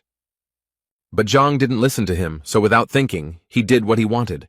This act surprised even the master himself, and he followed further events with fear and curiosity. Zhang picked up the cut canvas by the end and said that the painting was a fake because it was painted on rice paper. The real canvas was hidden in sheepskin and had a much more modest appearance than the fake. Zhang's skill left a huge impression on everyone present, who were stunned by how quickly he managed to understand everything. The master praised Zhang, because not many people know about the technique of painting on sheepskin through rice paper. The master then decided to give Zhang another test and led him to the next canvas, waiting for his evaluation. The painting depicts a predatory giant monster, and Zhang said the painting was skillfully done but lacked precision. Zhang then suggested that the author of the painting had never personally seen the animal he depicted, and that is why the canvas has no great value, despite the skill of the painting. The author of the painting was the master himself, and he was amazed that Zhang very quickly understood the value of the painting. But he hadn't yet revealed himself, so he asked Zhang what exactly the inaccuracies were. Huang Yu was surprised that the emperor's teacher would turn to such a young man for advice. Zhang warmly explained that Qi Xiong, the beast depicted, has a streamlined body shape reminiscent of a blade, but this condition is not observed on the canvas. The master was so pleased with this answer that he began to clap his hands in delight. The master admired the skill of his new acquaintance, despite his age, and equated his skill with that of a master. The master asked Huang Yu to introduce his new friend. Huang Yu was a little embarrassed because when she met Zhang, she didn't ask his name. The emperor's teacher was a little angry that the boy was being treated this way, because in his opinion he was his equal. After these words, the king's son looked a little embarrassed, as he did not believe that an ordinary average person turned out to be a master. Then the emperor's teacher looked at him sternly, as if to make it clear that all doubts would disappear. Huang Yu and the king's son bowed to Zhang as a sign of respect and honor for the title of master. Zhang was embarrassed by this, and said that he was just expressing his opinion about the paintings, so he cannot be called a master. The emperor's teacher assured him that he truly deserved all the honors, because he had unmistakably pointed out all the shortcomings of the paintings. And he added that he had every right to give instructions to Huang Yu and the king's son at any convenient opportunity. Then the emperor's teacher asked Zhang what the purpose of his visit was. Zhang said that he knew about the large library that was here, and he came to find materials on the 6th martial rank. The teacher replied that he did have a large library, and mostly all the materials were on art, but not many books on martial skills. The teacher readily agreed to show Zhang these materials, and to do so he had to go to his office, but the servant wanted to say something else. Then the teacher gave him a sign that such a worthy person as Zhang could not be forbidden to do anything. They went out into the courtyard, since the master's office was in another wing of the courtyard. Finally they came to the library, where there were many shelves with books and scrolls. The master was modest and said that the library was not really that big, but Zhang could feel at home there. Zhang began to quickly leaf through book after book, and the emperor's teacher decided to ask if these techniques were suitable for him. Then Zhang noticed books on a shelf above, lying away from all the others, and the teacher said that they were his son's books. The master added that his son loved brute force, so he collected many books on physical improvement, some of which were from the royal library. Zhang asked if he could examine them, to which the emperor's teacher did not object. Zhang liked the service and decided to take advantage of the hospitality by reaching for the books. He began to leaf through them again at a furious speed, which made the teacher embarrassed, deciding that these books were also not suitable. In fact, all this time Zhang was using his superpowers of speed reading and rapid assimilation of information. While everyone else seemed to be just leafing through books, Zhang seemed to be in a whirlpool of information, looking at everything in detail. Zhang held the last book on the list in his hands and slowly unfolded it, as if carefully examining the binding. Holding the book in his hands, he felt warmth and energy envelop his body. Every muscle in his body was filled with the long-awaited qi energy, which made Zhang strong and resilient. Zhang unfolded the textbook and realized that the strength of qi depends largely on the strength of the body. And thanks to the library of the heavenly path, they were able to absorb the best knowledge from the book. His body unconsciously began to transform, and he could now practice the heavenly golden body. Thanks to this technique, Zhang's strength increased, but he still hadn't found any information about the 6th rank. The teacher, who had been watching Zhang all this time, couldn't figure out what he was doing. So he walked up to Zhang to ask him more closely if everything was okay with the young master, touching his shoulders. At the moment of contact, the emperor's teacher felt his body fill with insane energy. From such a powerful blow, the emperor's teacher seemed to be thrown back several meters by an invisible force. Zhang looked back to see what had happened because there was no one else in the library except them. The master, who now had a split lip, looked battered, but at the same time assured that everything was fine. He thought that this unknown power had caused damage that was not similar to a 5th rank power. Zhang ran to the master to help him up, but the old man assured him that he was fine and that he had simply tripped. Zhang placed his palm on the master's back to calm the old man, and he felt a surge of strength in his body again. An unknown but powerful energy burst out and shocked the master again. Zhang couldn't understand what was going on, and for a moment he thought the old man was pretending. He then approached the master again to ask if he was okay, but he quickly and sharply replied that Zhang should not touch him. With numerous bruises and sores, the old man stood up and asked Zhang if she had just reached the 6th rank. Scratching his head, Zhang said that he had indeed reached the rank he wanted, but he didn't think it would happen so quickly. The old man, having recovered from the blow, sat and thought that he had come across cases in literature describing rapid rise in rank. But the master found it strange that the young man looked through the books in a matter of seconds and received a new rank. However, the old man suggested that Zhang might have accumulated a lot of knowledge and was only missing a few phrases. Meanwhile, the king's son asked Huang Yu how she knew Zhang, and she replied that they had just met today. The king's son inquired whether Zhang was really in 5th place, to which Huang Yu replied in the affirmative. This information made the boy happy, because he was eager to meet Zhang in a duel to measure his strength. The emperor's teacher entered the living room, grumbling, and his appearance somewhat embarrassed those present. Despite numerous bruises, he repeated the same thing. He was fine, and there was nothing to worry about. The old man asked his servant, Chen Bo, to bring a column to measure the strength. The king's son asked Zhang about his rank to confirm his guess. When Zhang said that his guess was correct, the king's son began to boast of his strength and challenged him to a duel. Hearing this, the emperor's teacher realized that this was the best way to test Zhang's new strength. Huang Yu tried to stop Bai Sen, telling him that he was not at Zhang's level and would be defeated. Then the old man intervened in the dialogue and said that he was not against a duel, if one knew the limits and did not harm each other.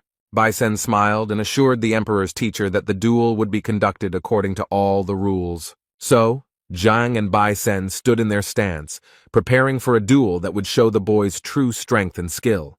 Bai Sen swung his arm with all his might to hit Zhang, confident that victory would be easy. Zhang swayed back, wanting to test his strength and see how much his power had increased since visiting the emperor's teacher's library. Their fists clashed in a duel, and each of them tried to win the duel. But Zhang felt that Bai Sen's attack was weak and doubted whether his opponent really had a rank 5 peak. Bai Sen was thrown back several meters after the impact, but Zhang remained unharmed. If it weren't for the wall behind Bai Sen, the boy would have flown much further, but it stopped him. Huang Yu and the emperor's teacher opened their eyes wide when they saw Zhang's strength. Zhang was momentarily worried about Bai Sen's condition, so he asked if he was okay. Bai Sen, who understood that if he did not resist with all his might, he would lose the hand with which he entered the duel. But he didn't show that there was anything wrong with him, so Zhang suggested another duel. Ban Sen said that there was no need for this, since he considered Zhang to be strong, and in that case the duel would be unequal. Zhang felt like Bai Sen was too lazy to fight and didn't even use his full strength. Meanwhile, the servant reported to the master that the force measuring column was ready. The servant also noticed that Zhang had managed to defeat the king's son, but he could not understand how this had happened. The master told Zhang that Bai Sen needed to recover and treat his wounds, but in the meantime, he suggested that Zhang test the strength of the column. Zhang replied that he had measured the strength just yesterday and got a result of 4 dynes, so today it was unlikely to be more. The master listened to Zhang, but still insisted on his own, so he made an inviting gesture towards the column. Zhang began to warm up in front of the pillar, and thought that even though he had used the heavenly golden body, his strength had not increased much. In fact, he measured his strength in the morning and got the result of 8 dynes, so he decided to hit the column with half his strength. Zhang swung his sword and delivered a powerful blow to the stone column, producing a characteristic dull sound. After the blow, the number 4 appeared on the pole, symbolizing Zhang's strength. Zhang turned his back to the pillar and invited the others to see that his strength had not actually changed. But the expressions on the faces of those present did not agree with this statement, because there were clearly not 4 of them. Huang Yu asked Zhang to return so that he could see for himself the extent of his power. Zhang couldn't understand why the 4 sounds caused surprise among those present, but he still looked back. Imagine his surprise when there was no longer any number on the column, but the number 49. Zhang asked the master if the column was working properly, because the whole thing looked like some kind of nonsense. The master explained to Zhang that the meaning of his metamorphosis was that his body was not accustomed to the new strength, which is why he won the duel so quickly. Huang Yu and Bai Sen's mouths dropped open when they saw Zhang advance to the next level and increase his strength to ding. Zhang himself could not understand how this happened, because the transition to the 6th wound means the opening of the chakras, each of which adds 1 ding. Even Master asked Zhang how he managed to open 45 outlets so quickly. Zhang replied that he had not improved his rank, but he had definitely managed to improve his body. The Master asked Zhang what he meant by pumping up the body, and whether Zhang had eaten any fruits before that. Zhang scratched his head, recalling the events of the morning, and replied that he tried some strange fruit at the market. Master then said that what Zhang had tasted was very similar to the pearl fruit, which gave strength similar to the 6th rank. Zhang was confused, because he didn't believe in the existence of such things before, but it seemed like he was lucky. The master invited Zhang to sit down to ask him more about his personal life. Zhang said that he was a teacher in Hongting, to which the master replied that it was no wonder he was so strong. The emperor's teacher asked Bai Sen and Huang Yu to seek advice from Zhang. Bai Sen was more than happy with this advice, as he would finally be able to properly train his fighting skills.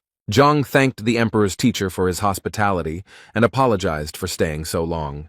The teacher, in turn, apologized for having so few 6th-rank books, but gave Zhang advice on where to find them. Zhang smiled and thanked the teacher again for such generous help. The teacher laughed at Zhang because he liked his modesty, so he advised him to come more often. Zhang walked outside, thinking that the visits to Master Lu Shen's house had gone well. With his new strength, he could now defeat any 6th-rank fighter, as his punch was around 90 dings. Thoughts about ways to pump up strength and power were interrupted by the steps of some people heading towards Zhang. When Zhang looked around, he saw a shadow that flashed and disappeared behind the walls of the neighboring building.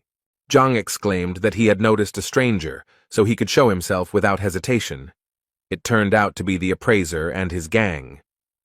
The appraiser began to threaten Zhang that he would not leave him alone until Zhang compensated for all the losses. Zhang stood and mocked them, saying that he could cover all the expenses with just the goats from his nose. The appraiser was very angry at this answer, and threatened Zhang that he would not leave him a single wet spot.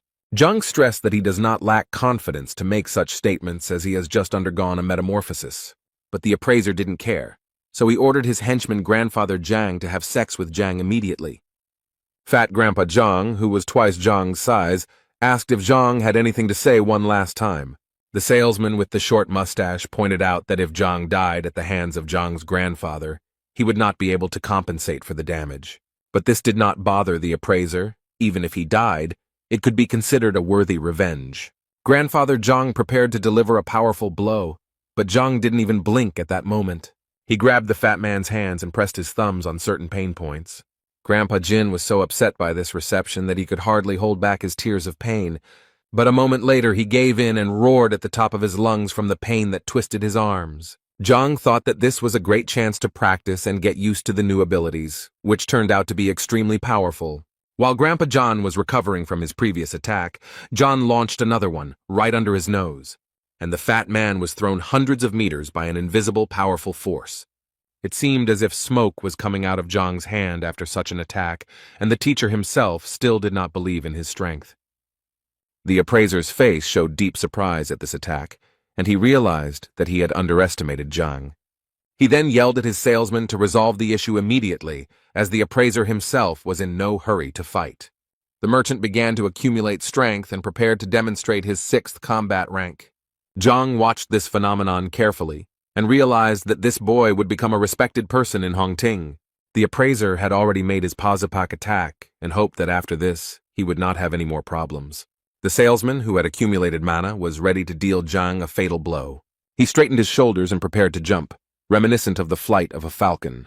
Other Pazapaks unanimously expressed their comments to the appraiser regarding the falcon's technique, although it is of an average level, but for many, it is destructive. The appraiser immediately dispelled all doubts because Zhang defeated Iron Hand, which means he is strong enough. Thus, in the evaluator's opinion, the only way to finish off Zhang as quickly as possible is to use the powerful falcon technique.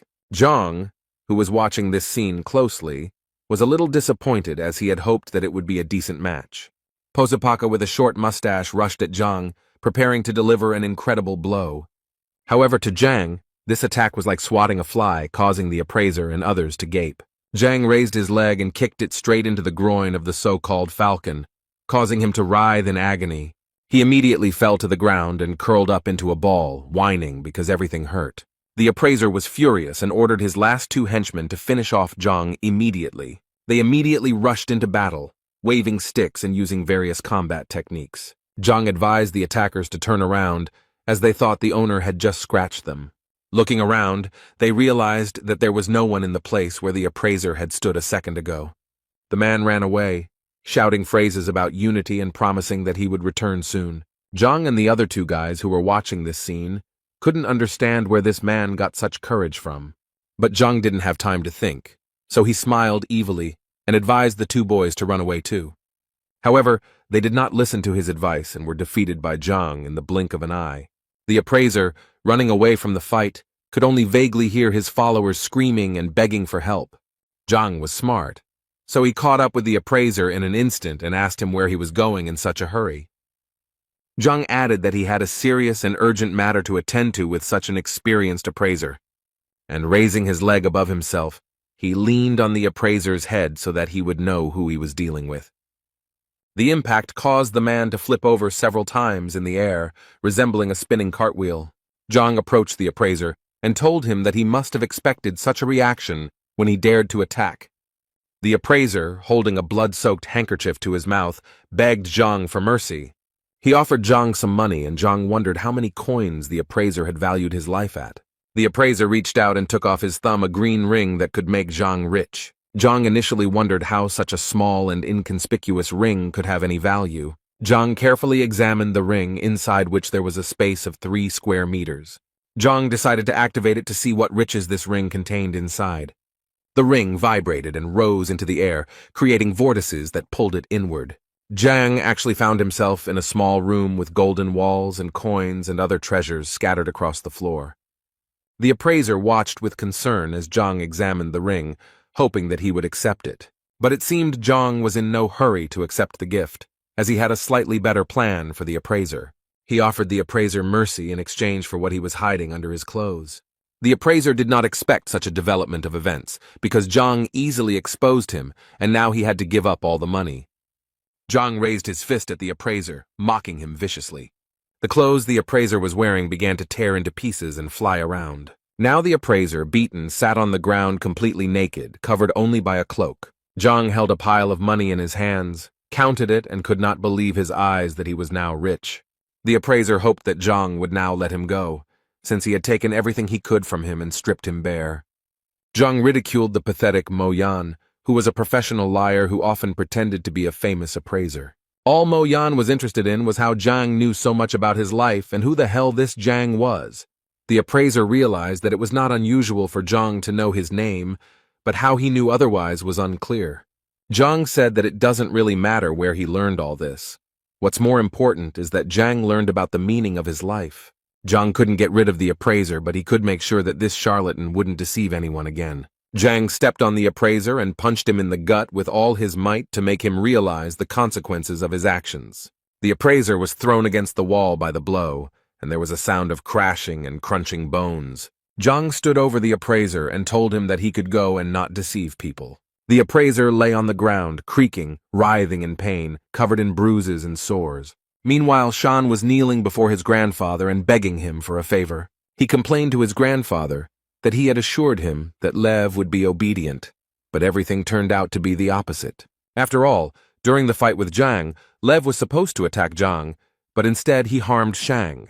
Grandfather replied that it was not easy for him to tame the beast, but they communicate with each other as equals and not as master and servant. But the grandfather was surprised why he listened to a stranger, because in any case he needed to protect his grandson. While Shang continued to complain that in Zhang's presence he had become as obedient as a dog, Liu sat proudly and imperturbably. The grandfather smiled at this situation and told his grandson that he would deal with this problem later. But Shang could not calm down and wanted Zhang to be expelled from the academy and banned from being here. The grandfather smiled again and gave his grandson the go-ahead that he should not worry because he would fix everything. But the old man knew that Zhang was somewhat lucky, because the man did not believe that he would have even 1 student, let alone 5. Shang suggested this idea because he knew that Zhang had forced the boy to become his disciple, and he advised his grandfather to simply intervene in the situation at the right moment and remove teacher Zhang. The grandfather asked his grandson if he was really sure of such information, to which Shan nodded approvingly. The old man said that in that case he would invite an elder from the Teachers Guild to observe the process. If the elder reveals signs of lying, then there will indeed be an opportunity to remove teacher Zhang. Shan was full of angry and joyful emotions, because very soon Zhang could pay for the way he humiliated Shan. Meanwhile, Zhang was thinking that yesterday he had read about 10 books by Master Lu Shen, but he had not found what he needed. From what Zhang read, he could not form a unified technique, and this upset the teacher. But he decided that everything would get better with time, so he pushed open the door of the academy and walked inside. Opening the door, he saw a group of 5 people happily waiting for Zhang. Zhang couldn't believe his eyes, because for a moment it seemed to him that this was a sweet dream that he didn't want to interrupt. It was Zhang's disciples who smiled at him, knowing that he had finally returned. Zhang found this joy a little suspicious, as if they were completely different people, but he greeted them anyway. After rummaging through his pockets, Zhang called Zhao Yao over and said that she would go first. He gave the girl a wooden box containing a herb that could be used to make a healing tincture. When Zhao opened the box, she saw a stalk of ice sungrass in front of her. And then Zhang took out a stack of thin books that described methods developed taking into account the individual abilities of students.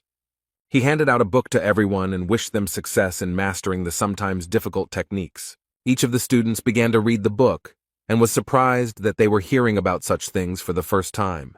The enthusiasm knew no bounds, and the accessible methodology was easy to learn, as if the author himself were the teacher. For example, Zhao was surprised by the fact that the previous technique was created by an 8th-rank fighter, but the new one was better than the one she had practiced before. Zhang broke the intrigue and admitted that he wrote these techniques in one evening, but did not have time to come up with a name for them. So Zhang asked the students to come up with names themselves, which was extremely shocking news. The students did not expect that the teacher would give them the opportunity to come up with names for techniques that could later become popular. Zhao was confused by the teacher's generosity, so she asked him again if he had made a mistake in entrusting her with such a serious task. Another student couldn't help but appreciate Zhang's generosity, writing as many as 5 guides and letting students come up with the title. For students, this is truly a celebration, because in the entire history of Hongting, not a single student has had the honor of owning equipment created for him. After such generosity and wisdom of the teacher, the students, of course, did not doubt their patron. So the students decided to thank Zhang for his hard work and incredible generosity. All 5 students knelt down and began chanting words of gratitude in unison, which puzzled Zhang. Zhao, on behalf of all the students, swore that the knowledge Zhang had imparted would not be passed on further, and that those who broke the oath would be punished. Zhang was surprised by such an oath, because the works were created with the help of the library, and it would be good if they did not know about them. Meanwhile, the girl with blonde hair was spinning around the yard, lost in her thoughts. It was Madame Shen, and she looked worried because one question had been bothering her for a long time. And she finally dared to take a bold step and resolutely went forward to meet the answers. As she approached the gate, she met a strange stranger on her way. The man, with a long beard and hair pulled back into a ponytail, looked agitated and worried. Mrs. Shen approached her husband and decided to ask him who he was and what he was doing here. The man turned around, looked at the girl and advised her not to mess with him and to go her own way. Madame Shen did not like such rudeness, and she became suspicious. She had memories and thoughts that this man was sent by Shang Bin to finish off Zhang after the failed duel. Then Mrs. Shen decided to warn the bearded man that harming a teacher in Hongting's territory was a crime. These words made the man even more angry, because just the day before yesterday he was beaten because of a quarrel between 2 teachers over a girl. The man added that the girl's name was Shen Bi, so Shen herself advised the man to leave as soon as possible, otherwise he would get into trouble. Realizing that her teacher Zhang was in danger because of her, Lady Shen rushed into battle. The man, despite all his injuries, was preparing to defend himself, especially since, in his opinion, he would definitely be able to fight back against the girl. Madame Shen launched the first strike with a wide kick, but the man blocked the blow at the last moment. Shan was walking outdoors with his friend and was just curious about how the conversation with his grandfather went. Shan smiled because soon Zhang and his disciple, who had chosen the path against their will, would reveal themselves when they fell under the will detector. The red-haired partner was surprised by this news and added that after Zhang's disappearance, Shenbi would turn his attention to Shan. Shang remembered that awkward evening at the restaurant when Shenbi went to dinner with Zhang. Shan's partner added that he needed to be patient for a little while, and then luck would smile upon Shan in the form of a dinner with Shenbi. Shan laughed at these words, but promised his partner a worthy reward in case of success. Their fascinating dialogue was interrupted by the sounds of a fight that was heard very close to where they were walking, and the red-haired boy was the first to notice it. Shang looked closely and saw that Lady Shen was fighting with Yao Han for reasons unknown to Shang. The red-haired boy guessed that Shenbi knew that Yao Han had defeated Shang, and this guess made Shang turn pale. The boy then continued his theory, and was convinced that there were no other reasons, considering that Shen was always calm. Shan's heart began to beat wildly, as if it was about to burst out of his chest at the thought of Madame Shenbi liking him. Shan was silent for a moment, and did not take his eyes off the epicenter of the fight. This state alarmed his red-haired partner. Then Shang shouted in anger at the top of his voice that he would not allow anyone to harm Shen or make her suffer because of him. The red-haired boy wanted to give Shan advice, but he had already rushed into battle with all his strength. During the battle, Yao Han noticed out of the corner of his eye that Shang was approaching and assumed that he was in cahoots with Shenbi. Shenbi, in turn, assumed that Shang had conspired with Yao Han to deceive her once again.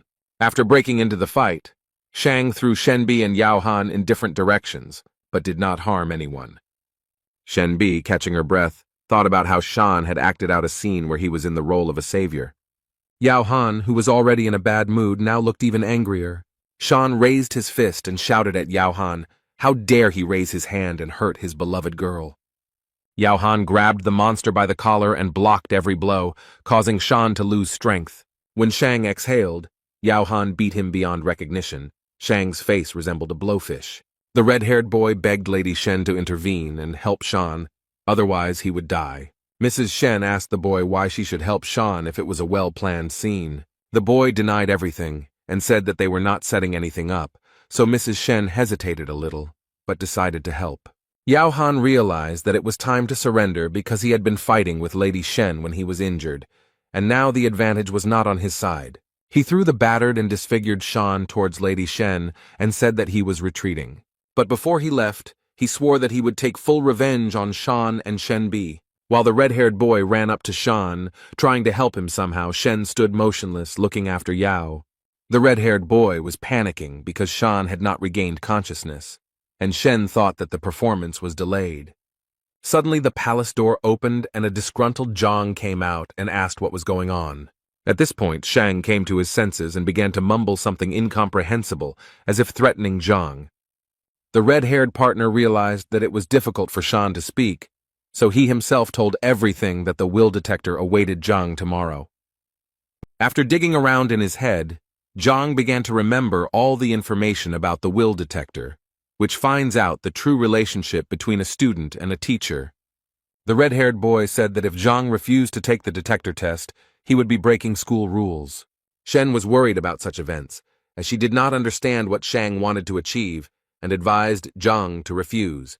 Zhang listened to all the proposals, thought for a moment, sighed heavily, and replied that he was ready to pass the detector. His answer surprised Shan and Shenbi, who expected him to refuse. It was about Yan Li, who initially regretted his choice, but now he and everyone else are ready to give their lives for Zhang. The red-haired boy assured Shan that Yan Li still wanted to be Shan's disciple and that everything would fall into place very soon. Shenbi turned to Zhang to explain to her why he so easily agreed to this adventure. When Yan Li arrived, Zhang told Shen not to worry about these events because everything was under control. But this answer did not satisfy Shen because she knew about the entire strength of the Shan family and what they were capable of.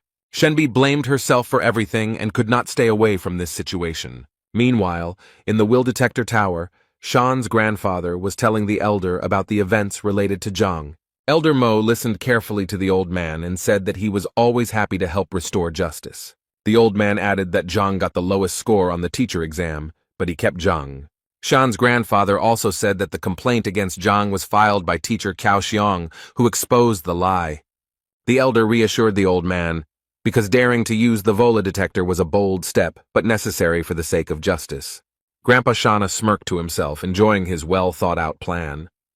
The doors of the academy opened, and a male figure appeared on the threshold heading inside the tower. When the door opened wider, 5 people entered the room, interested in solving the problem. When the grandfather saw his grandson Shan, he was very frightened by the fact that there was not a single living place on him. Shang quickly calmed the old man down and assured him that he was fine, so there was no need to worry about a misunderstanding. The grandfather rummaged in his pockets and took out some medicine for his grandson, which was supposed to improve his condition somewhat. While Shan was taking the medicine, the red-haired boy bowed to the elder, begging for a fair decision in this matter. The red-haired Cao Xiong revealed that Yan Li was once his disciple, but defected to his side due to Zhang's threats. Yan Li looked confused, as he didn't quite understand why he was brought to the will detector tower. Zhang feigned fear in front of the elder and convinced him that Yan Li had chosen his path voluntarily. Yan Li was even more confused. Now he didn't understand why Zhang looked so embarrassed. Zhang turned to his student and winked at him to play along and say that Zhang was not forcing his opinions. Yang Li listened to the teacher and began to repeat that he chose his educational path of his own free will. The elder was confused and turned to Zhang with a warning that the disciple could return to Cao Xiong and the detector would be cancelled. Shang and Cao Xiong, who had not thought of such a development, panicked because it was out of their hands. Shang insisted that teacher Chao Xiong apply for the will detector, and the administration agreed. Chao Xiong also stated that the abolition of the will detector was a shameful disregard for the wishes of the young disciple. The elder agreed that it was worth holding a detector with clearly defined conditions, namely that the loser would be punished by agreement of the participants. Shan's grandfather informed Zhang that if he lost, he would face the maximum punishment, expulsion from hunting.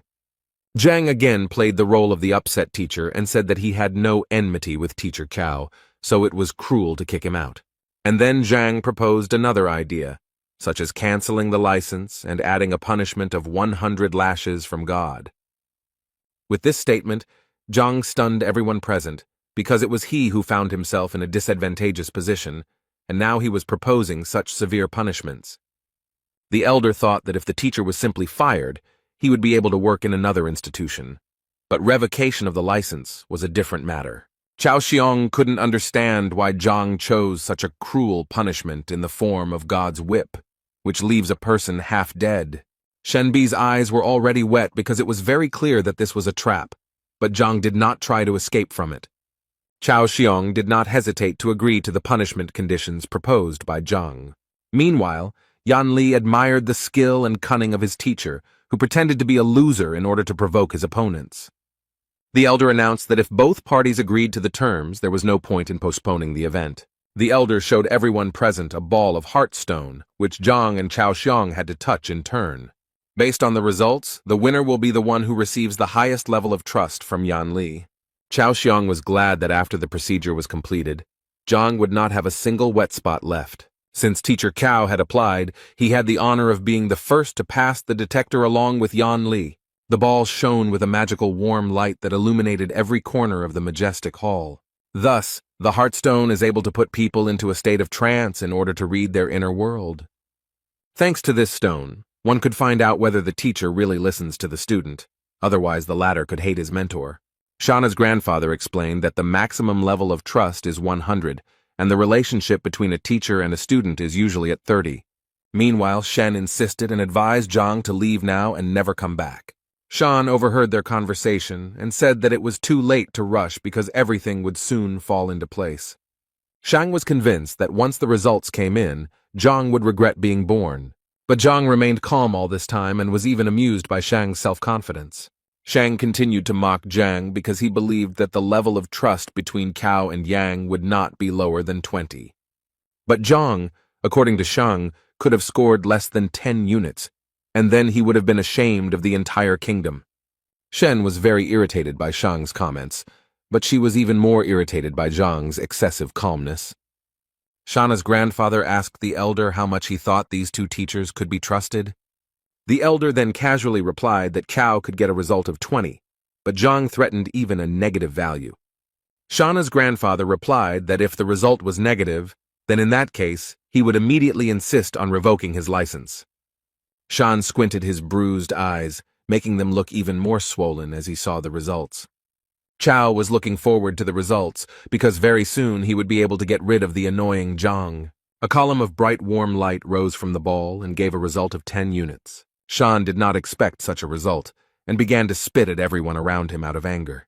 Chao also did not believe in such a result, because it gave the boy a future in Hongting. Zhang and Shenbi mocked Shang, saying that his source of confidence had failed. Elder and grandfather Shan were also stunned by such a low figure, as the predictions were better. Shan's grandfather was furious that Cao had such confidence in the will detector. Chao consoled himself that it didn't matter because he was still the winner as long as Zhang didn't score more points. For Zhang, such statements were pleasant to the ears because, unlike his opponents, he was confident of his success. So Zhang approached Yan Li, thinking that the sooner this performance ended, the sooner the student would return to class. So Zhang and Yang touched the ball at the same time, and in an instant, everyone was blinded by a bright light that was much brighter than Chao's light. Shauna's grandfather and the elder opened their mouths because these two had not yet managed to touch the bullet when the result was already visible above the flash. Shenbi, Shang, and Cao were no less surprised, especially Cao, who had just managed to step down from the pedestal. A huge number 64 was displayed above a bright column of light. The detector reading stunned everyone present, as no one expected Zhang's confidence to be so high. Cao did not believe that Yang trusted Zhang as a father, and what was the basis for such a high level of trust. Shang was again amazed by the results of the detector, because the difference between Cao was huge. The elder also did not expect such a high result, especially so fast. Shen knew that even extremely popular teachers who taught their students for years did not achieve such high results. So Zhang was confident of his indisputable victory, and asked the elders if he confirmed this fact. Cao continued to be indignant about the result, and exclaimed that the heart balls had broken and given a false result. Shang also believed that there was meaning in Teacher Cao's words, because the students could not trust such a clumsy teacher. Shang then cited the example of the great teachers Lu Sen and Wang Tao, who despite their abilities, did not have such a high level of trust. But the elder who was watching the event saw Yang's eyes shining with respect and gratitude towards Zhang. Taking this into account, the elder assured that the Heartstone shows a person's true desires and should be trusted. Zhang decided to remind those present of the terms of the agreement, according to which the loser's license was revoked. Grandfather Shan intervened in the dialogue and assured teacher Zhang that he had already won, so that was enough, and he should forgive the loser. But Zhang insisted on his point of view and stressed that if he had lost, he would not have defended him so strongly. These words angered Grandpa Shan, and Tai reminded Zhang that he was the worst teacher in Hongting and was just lucky with one student. Cao was clearly nervous about these events and hoped that the situation would be resolved in his favor. Chao guessed that Zhang used some kind of magic to gain Yan Li's trust. The elder listened carefully, paying particular attention to Cao's report that one of Zhang's disciples had lost his mind. Chao continued his speech and expressed concern about Yan Li, as he believed that the disciple was in danger. Therefore, Cao insisted on further investigation of the situation, as he did not believe that the worst teacher had received such high trust from the student. Then Shana's grandfather added that a teacher must teach and gain the trust of students, and if a teacher does not have the necessary knowledge, then there can be no talk of any trust. Zhang insisted that his teaching methods did not matter as long as the contract was honored. Zhang's grandfather continued to rage because he didn't understand how a teacher could be stripped of his license because of such a stupid contract. Meanwhile, Shang tried to persuade Shen Bi to his side and listened to his grandfather's words. Shen Bi was seething with rage and sided with Zhang, repeating his words that if he lost, no one would make concessions to him. Shan did not miss the opportunity to convince the girl, citing as an argument the fact that none of the students had yet advanced to the second rank. The door to the hall opened, and with every step one could hear someone approaching the hall. It was a servant who reported that clan leader Wang Hong wanted to see Elder Chen. Those present were somewhat shocked by such a visit, but Chen allowed the guest to be led inside. He was glad to put the matter of Zhang aside for a while when such an important guest arrived at the academy. Shan asked his grandfather why such an influential person, who was on the list of the best masters, decided to pay a visit. The old man laughed and guessed that the visit was related to Master Wang Tao and must have had some important meaning. Grandfather added that Wang Hong heard about Wang Tao's success and decided to thank him personally. Zhang listened to the conversation and now also wanted to meet Wang Tao, but Shen advised him not to think about it now. After all, in Shen's opinion, Elder Shang was too influential, and with Wang's support, he would be unrivaled. Zhang scratched his head and calmly replied that problems should be solved as they arise. This self-confidence made Shen Bi very angry, because she was very worried about Zhang's future life. Licked from head to toe, neatly and elegantly dressed, the head of the Wang Hong clan was already standing at the door and thanking for the hospitality. Shan's grandfather said that if Wang needed anything, he could just send a letter, but a personal visit would be a great honor. Wang shook the old man's hand and told him that he had some urgent business to attend to. Wang said that his daughter Yin was studying with teacher Zhang Huang, and he would like to meet him. Elder Shang then said that it was a happy coincidence that teacher Zhang Huang was right here. Shang and Cao speculated that Zhang had met his end, as it was possible that he had deceived Wang's daughter. Zhang narrowed his eyes and listened to every word of the dialogue, carefully considering what was said. Wang turned and walked towards Zhang, looking quite serious and perhaps a little angry. And a moment later, he dropped to one knee, saluting Zhang and expressing sincere admiration for his skill. Elder Shang opened his mouth wide, thinking that Wang would make claims to Zhang instead of bowing. Shang and Cao also couldn't understand how everything went wrong, since in their opinion, leader Wang should have finished off Zhang. Zhang turned to Wang with a sincere smile, thanking him for his trust, but asking him not to do this and to get up from his knees. Wang thanked Zhang for healing his daughter's leg and passing on extremely valuable knowledge to her. Zhang smiled sincerely again and replied that it was his duty to give his students only the best. The senior judge, who was watching this conversation, thought about Zhang's actions and realized that he was fulfilling his duties as a teacher very well. He looked at Zhang's disciple and now realized that the high level of trust was indeed based on something. But the judge did not believe that the real reason for Wang's visit was his daughter's recovery. So the man asked Wang what he wanted. Wang laughed in response and praised the elder's sharp mind before adding that he had business with the Shang elders. Old Shang immediately joined the conversation and convinced Wang that he would try to do whatever was necessary if he only asked. Wang thanked Old Shang for the son he had taught, and Wang regretted that he had not been able to thank him earlier. Wang wanted to give Old Man Shan a gift, but he refused, as he understood that this could not be done in the presence of Elder Mo. Wang noted Old Man Shan's honesty and integrity and added that he still talked about some changes in his son's practice. Wang told the old man that his son realized that he was not entirely comfortable with Master Shan, causing the latter's eyes to widen.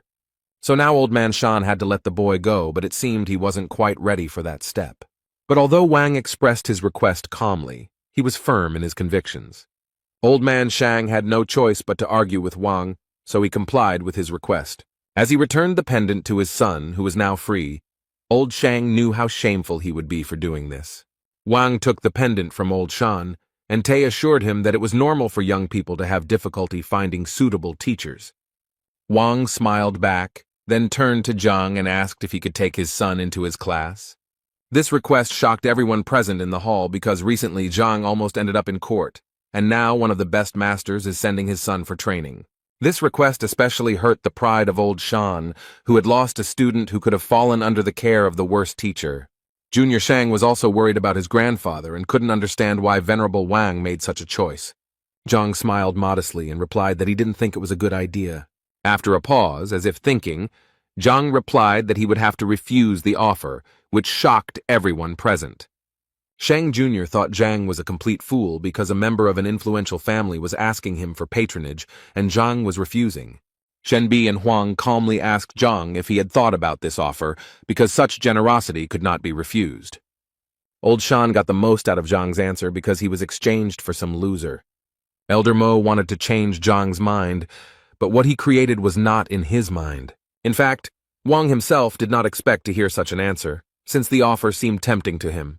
However, Zhang remembered some events from the past, and assumed that Wang Tao did not tell his father that he had somehow attacked Zhang. However, Wang immediately began to say that his son had made a mistake and did not know about Zhang's greatness, for which he was ashamed. The dialogue was interrupted by Cao, who exclaimed that the venerable Wang did not need to be asked twice. Cao stressed that Zhang retreated not because of the attack incident, but for another reason. Cao said that Zhang had 3 ranks in martial arts, while Wang's son was at the 4th rank. Shan supported his friend, because it was unacceptable for a teacher with a lower rank to teach a student with a higher rank. Old Shang added that he respected the fact that Wang's son left his class, but he deserved a better teacher. Wang then thought that his daughter was receiving good knowledge from Zhang, but she never spoke about the teacher's rank. Cao mocked Zhang, saying that he should take off his crown and only surprise the newcomers with his 3rd martial rank. Old Shang confirmed Cao Xiong's words and added that Zhang could not teach anything without experiencing it himself. But Wang remembered one of his daughter's stories, how Zhang stopped Wang's son's sword with 2 fingers. Junior Shang said with a mischievous smile that perhaps this story was just made up to protect Zhang's reputation. In Cao's opinion, such a story seemed like a complete fabrication, since a teacher at the end of the list could not possibly possess such power. Yang intervened in the conversation because he himself witnessed these events, so everyone who speaks against Zhang is slandering. Elder Shang also convinced Wang that this story was nonsense, and that such fables should not be believed. While Old Shang was trying to convince Wang that Zhang's reputation should not be raised in this way, the servant came into the hall again. The servant reported that a young man had arrived who wanted to meet with Teacher Zhang and was waiting for permission. Old Shang reacted to this news with sensitivity and wondered why Zhang was so in demand. The servant added hesitantly that the guest awaiting an audience was King Jiangnan's son, Bai Sen. When old Shang heard who was waiting for him, he shouted for him to immediately let the distinguished guest into the hall. For Elder Mo, the events took on new colors, because the king's son is a master of martial arts, but he wants to meet one of the weak teachers. Shen Bi was surprised by Zhang's influence because Bai Sen is a very influential person in the kingdom. As soon as No Bai Sen appeared in the hall, everyone greeted him with honor, bowing as a sign of respect. However, Bai Sen seemed uninterested in those present. He noticed Zhang and waved his hand at him. Zhang asked with a picky look and a simple voice, "What does Bai Sen want?" Bai Sen ran up to Zhang and told him that he was leaving the city soon, and that he really wanted to learn all of Zhang's skills. The faces of those present reflected surprise. Why was Bai Sen communicating so well with Zhang? Old Shang became angry and advised Zhang to be careful with his words, since he was dealing with a royal person and etiquette must be observed. After this, Old Shang apologized to Bai Sen for Zhang's ignorance, as he did not understand who he was talking to. Bai Sen shouted at the old man to get out of here before he lost his head. Bai Sen Zhang was a master and equal to his mentor Lu Shen, so there was no point in dishonoring his honor. Hearing this, all those who had tried to humiliate Zhang in every possible way felt the ground slip out from under their feet. Old Shang analyzed what he heard, and could not believe his ears that a certain Zhang was of the same level as the tutor of the king's son. Junior Shang and Cao simply turned pale upon hearing this, and almost lost consciousness. Elder Mao also wondered why Master Zhang was considered so strong. Bai Sen said that everyone present heard the information correctly. Zhang's strength was 3 times greater than Bai Sen's. Bai Sen added that if anyone wants to contradict his words, they should keep their mouth shut if they want to live. Otherwise, if Master Zhang showed his strength, no one present would say hello. Those present in the hall began to whisper among themselves about how it happened that Zhang was stronger than Shan, and how he exhausted his abilities so quickly.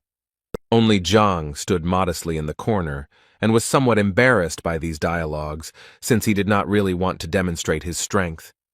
Upon hearing this information, Wang began to persuade Zhang to accept his son into the class. Bai Sen shouted to Wang to hold the horses because Bai Sen also needed a teacher. Zhang told Wang that his son could come to class tomorrow as a free student, and Zhang would think about enrolling later. Bai Sen kindly asked Zhang if there was anything that needed to be settled that the king's son would be happy to help with. Zhang reminded Elder Shan that now that the will detector had been passed, it was time to pay the bills. Cao objected to Zhang and said that he could do nothing despite Cao's defeat. After all, it's not possible to simply take away a license, and the most that Cao can get is 100 lashes from God. Zhang asked why Cao was so confident, to which Cao replied that there must be good reasons for revoking the license. Cao also said that there was nothing to complain about in his teaching, and that he had never put students in danger. Zhang didn't listen to Cao very carefully because it was just chatter to him, so he wanted to know Elder Mao's opinion. Mao confirmed Cao's words, and there must be good reasons for revoking the license. Zhang wondered why he wasn't told about this before, to which Mo replied that he was thinking about Zhang losing. Mao explained that there was only one option for revoking a teacher's license. The Grandmaster or his assistant must confirm the decision to revoke the license and notify the Teachers Guild about it.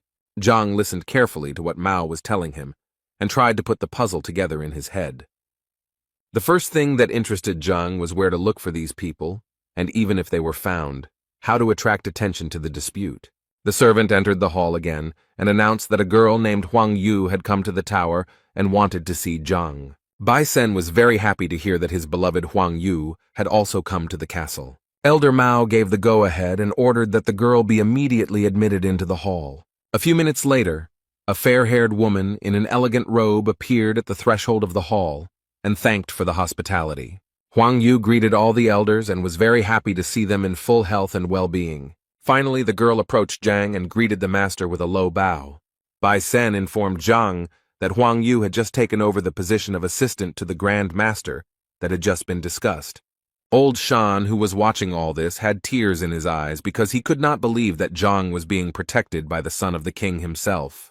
Cao and the younger Shang were already on the verge of a nervous breakdown due to the fact that Zhang was acquainted with such respected people. Zhang asked Huang Yu if she was really an assistant, to which the girl replied that she was just lucky to meet teacher Liu, who needed help. Zhang smiled at the girl and said that he also needed Huang Yu's help now.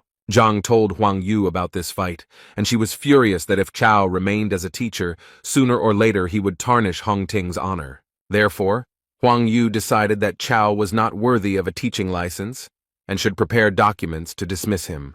Chao's legs buckled at the sound, and he fell to the floor with a dull thud that echoed throughout the hall. Losing his license meant that he would no longer be treated with respect and would be treated like trash. Cao sat and stared at one spot for a while because he had worked hard to get his license. Cao bit his lip and clenched his fist with all his might, unable to accept the fact that such a shameful outcome awaited him.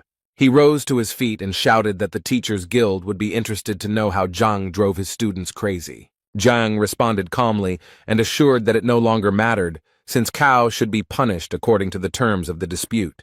Cao didn't know how to respond to such words because all his arguments had simply dried up. Junior Shang began to threaten Zhang that he would not see a peaceful life after he committed such a vile act towards Cao. Old Shang confirmed Chao's words and believed that Zhang's teaching abilities should indeed be questioned.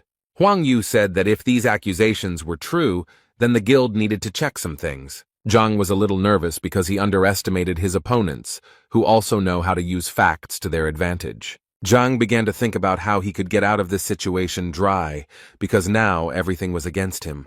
He saw no other way out than to confess everything, and in that case, he would at least be honest. Zhang began his speech, but before he could say a few words, Shen Bi intervened. She said that now everything was clear to her, and teacher Zhang no longer needed to make excuses. Shen reported that Elder Mo had recently asked Zhang some exam questions, to which Zhang had given multiple-choice answers. The king's son reported that Zhang's striking force was 49 dings, which corresponded to the 6th rank. Shen Bi said that such indicators did not match the teacher's test results, so Zhang was framed. Wang entered the dialogue and said that the exams were held behind closed doors by the Education Bureau and were unfair. Shen Bi pointed at Old Man Shang and accused him of falsifying the results of Zhang's abilities. Elder Mao suggested that Zhang did not report this because it might spoil the relationship between the teachers. All those who defended Zhang were convinced that he silently endured all the humiliations, but did not lose the wisdom of the teacher.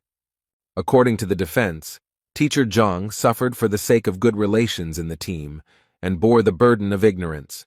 Old Shang had no time to process the verbal attacks that were flying at him like bullets. Zhang was embarrassed by this situation and only wanted to say that his skills were not fully appreciated. Old Shang took a defensive stance and said that he had no reason to interfere in the affairs of an ordinary teacher. Elder Mao, who had been listening attentively all this time, said that he already had enough evidence to draw conclusions, while Old Man Shang was simply defending his grandson. Sooner or later, Zhang would stand out among the other teachers, and to prevent Zhang from overshadowing Shang's grandson, Old Shang acted preemptively. Old Shang was stunned because he hadn't paid attention to Zhang before, but now he had only turned away from him.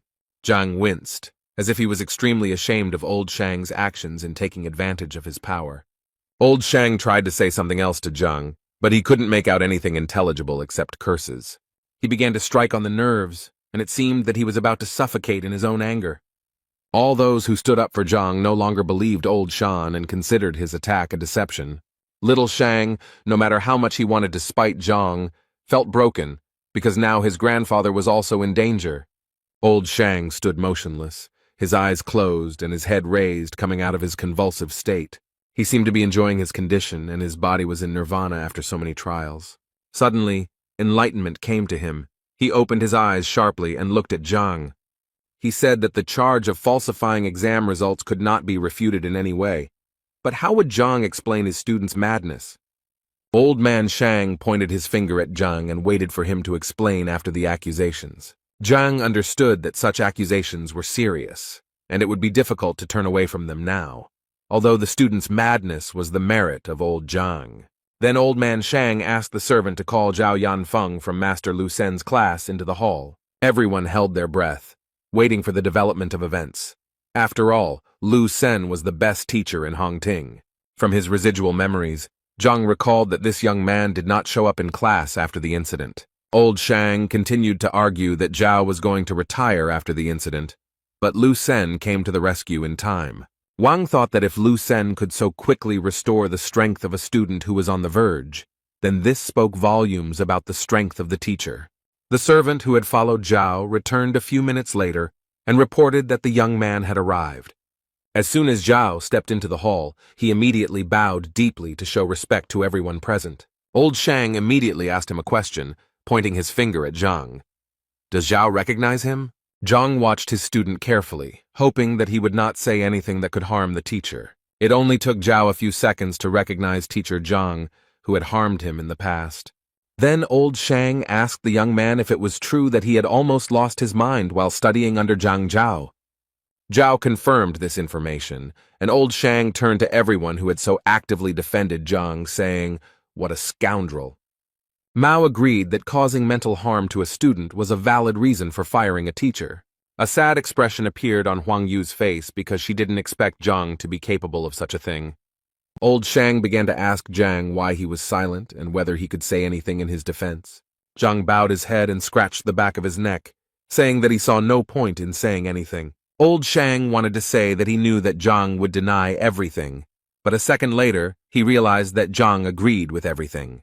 Zhang threw up his hands and said he saw no point in making excuses. Old Shang continued to say that Zhang was not even ashamed of what he did. Zhang advised the old man to calm down and not repeat the same thing several times. These words made old Shang even more angry, and he said that Zhang had better start worrying about his situation. Zhang turned to his former student with curiosity. How are his lessons with Lu Sen going, and will he show any skills? This request puzzled Zhao because now everyone was thinking about how Zhang had driven his student crazy. Huang Yu also decided that it was inappropriate to talk about the student's abilities now, and that they should discuss some other details. Zhao said that teacher Lu confirmed that the technique Zhang used was not only incorrect, but also dangerous. But Zhang insisted, and asked the student to demonstrate what he had learned from the new teacher. Huang Yu agreed with Zhang Guo, and asked Tai to demonstrate some of the skills he possessed.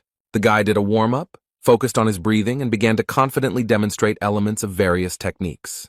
The elders noted that despite his young age, the boy had excellent command of the power that corresponded to his rank. But old Shang was worried that Zhang asked him to demonstrate the technique. When he looked at Zhang, he stood with his eyes closed and did not look at his student even once. When Zhao finished the demonstration, he asked Zhang if he had seen enough to appreciate what he wanted. At this moment, Zhang opened his eyes and looked at the boy with a confident gaze, indicating that he had seen enough.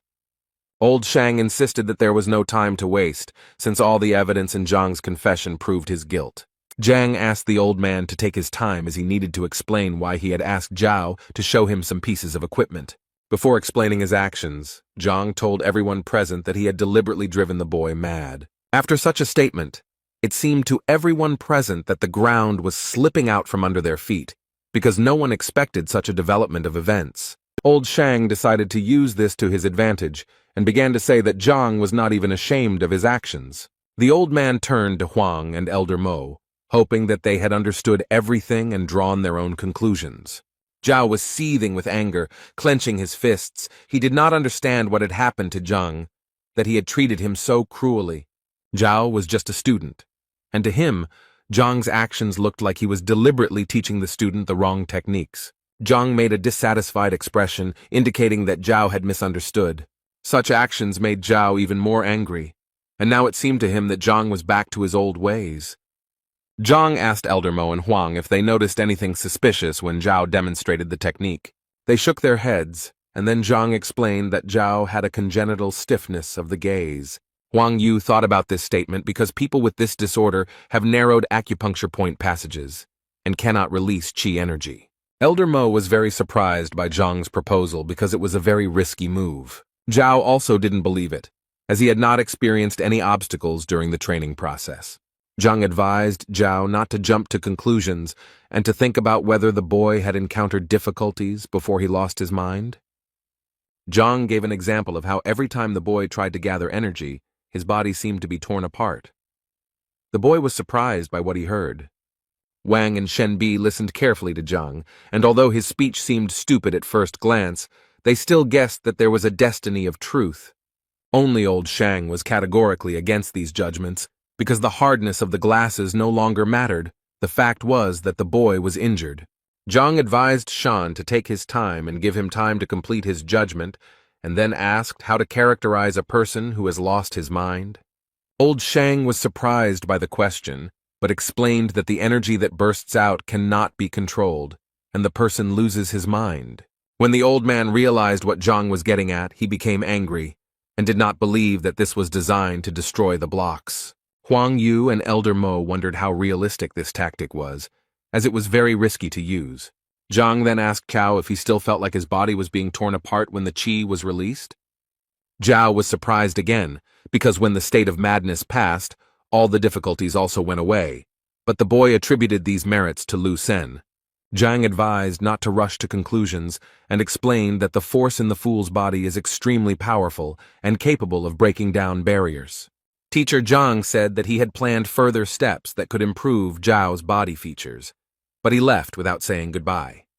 Old Shang was furious, shouting insults at Zhang and asking why he did not tell his disciple about his tactics. Zhang had a simple explanation. If the plan was revealed, Zhao would not agree, and everything would be in vain. Zhang added that you don't have to believe him because what he says is shocking, but Zhao is just one step away from second place. Zhao said that Teacher Lu said that if he worked hard, the boy would reach the second rank in 6 months. Shenbi and Wang were convinced that Teacher Lu's evaluation was quite high. But Zhang had a different opinion. For him, 6 months was too long a period, which could be significantly reduced. And when Zhang started talking about layoffs, he offered to move to a second position in just half an hour. This harsh statement caused a stir among those present, as in their minds it was an unrealistic term. Old Shang said that training is not like hunger that can be satisfied in one sitting. What is important is consistency and time. Zhang, confident in his words, saw completely how those around him did not trust him. Zhao was lost in his thoughts, which threw him from side to side, where it seemed that Zhang wanted to help or, on the contrary, harm. Zhang walked up to the boy and placed his hand on his shoulder, saying that he didn't blame the young man for not trusting him, but that Zhang could help now. Zhao thought that Zhang had identified his problem correctly, and therefore Zhang must have a solution. Zhao exclaimed that he was willing to take the risk and trust Master Zhang and try to advance to the next level. Zhang thanked the student for his trust, and promised that he would not let the boy down this time and would do his best. Zhang explained that he would use silver needles to widen the passage around the energy release points. Zhao sat on the floor, and Zhang took a silver needle out of his pocket and stuck it into the right spot. The hall was filled with a powerful blue light, and a hurricane seemed to form around the boy. The boy looked at his hands and could not believe that what he had dreamed of for so long had finally come true. Despite the fact that Zhang promised about 30 minutes, the boy mastered the new rank literally in an instant. Those around them could not believe their eyes, because a miracle had just happened before their eyes, which at first glance seemed unreal. Huang Yu and Elder Mo thought that this was some kind of dream, because only with the help of the needle could the disciple reach the next level. When the reincarnation was completed, Zhao bowed deeply to Zhang and continuously thanked him for his help. And then he apologized for letting the teacher down and being so rude to him, hoping that he could come back. Wang, who had been watching the transformation closely, remembered how much effort he had put in to reach the next rank, and the boy had done it in an instant. Wang told Zhang to forget about the request with his son, because now he also wanted to become Zhang's disciple. Bai Sen shouted at him to get in line because the king's son was also very eager to learn from Zhang. He tried his best to attract Zhang's attention, and even promised to give up his title so that Zhang would take him under his wing. Zhang, who could barely get a word in edgewise, asked everyone to speak more slowly and promised to talk about it later. The teacher then turned to Zhao, wondering if he had made a mistake this time. Zhao apologized for the 100th time for his reckless actions and promised that from now on he would completely trust Zhang. Zhang asked Old Man Shang if he had anything to say, considering that he was already actively making accusations. The old man was disheartened by all these events because Zhang had proven his innocence, but Shan had no chance to defend himself. Elder Mo interrupted Old Shan, saying that any words would be unnecessary.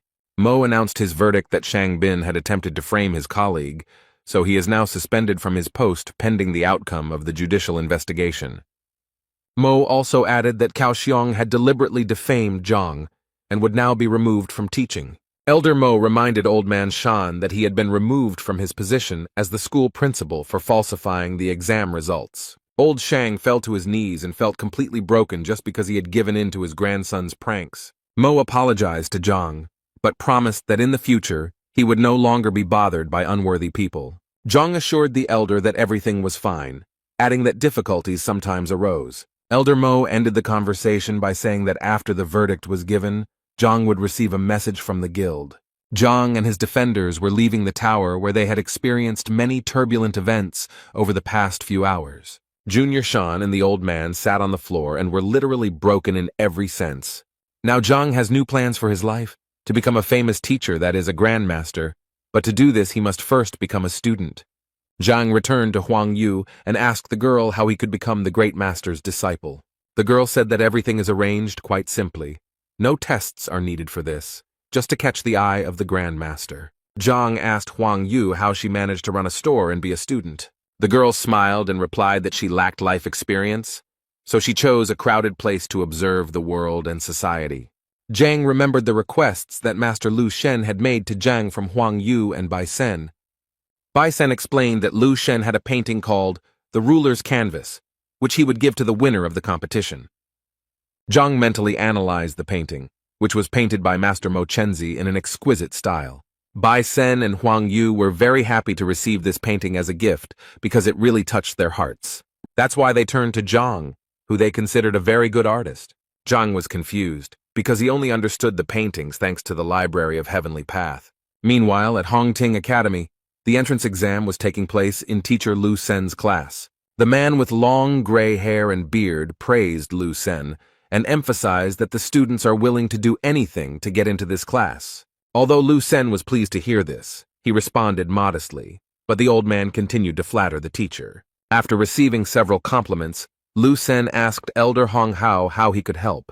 Hong Hao replied that he was a good friend of Lu Sen's father and enjoyed watching Lu Sen's development. Lu Sen asked not to mention his father's name in his presence and to get straight to the point. Hong Hao then revealed that it was a young and annoying teacher named Zhang Huang. Lu Sen wondered how the boy with the worst test score could cross his elder.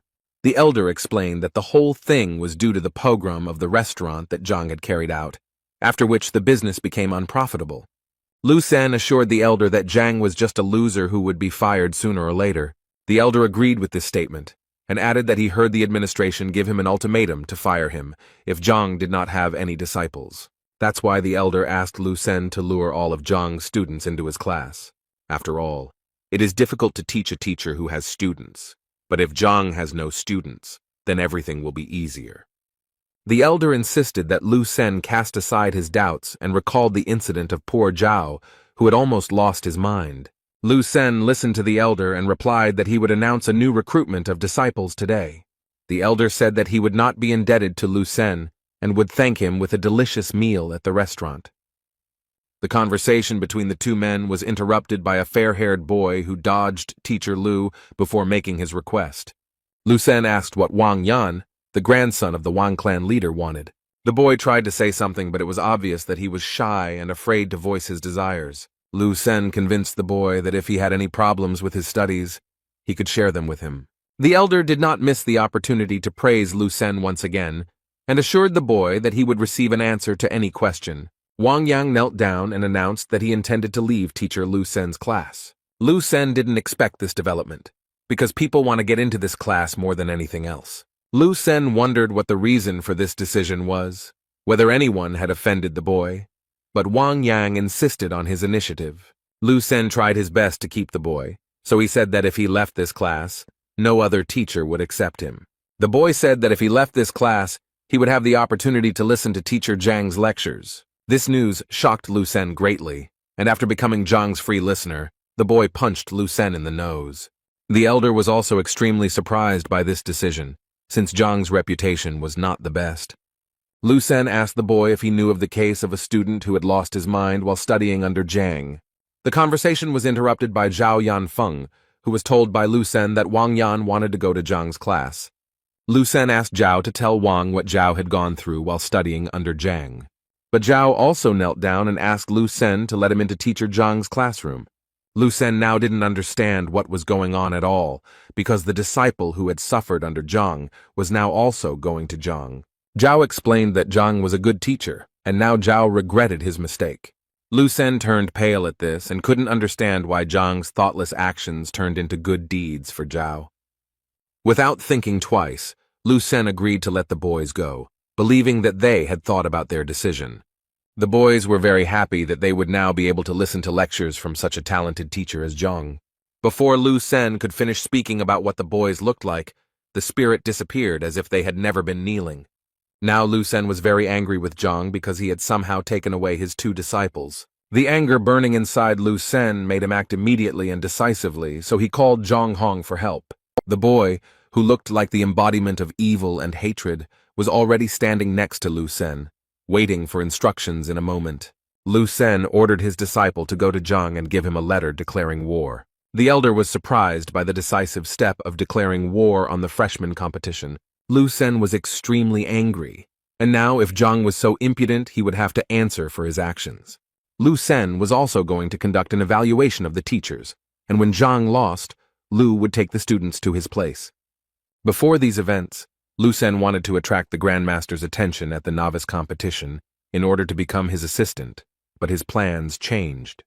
Meanwhile, in Zhang's class, the students were discussing their upcoming classes with Zhang and what unforgettable experiences awaited them. The conversation was interrupted by the sharp sound of the door flying into pieces. The red-haired boy stood at the door and broke the door of Zhang's class. He barely touched the ground with his fingertips, and all he cared about was Zhang's whereabouts. The students of Zhang's class were outraged by this development and were already ready to defend the honor of the class and their teacher.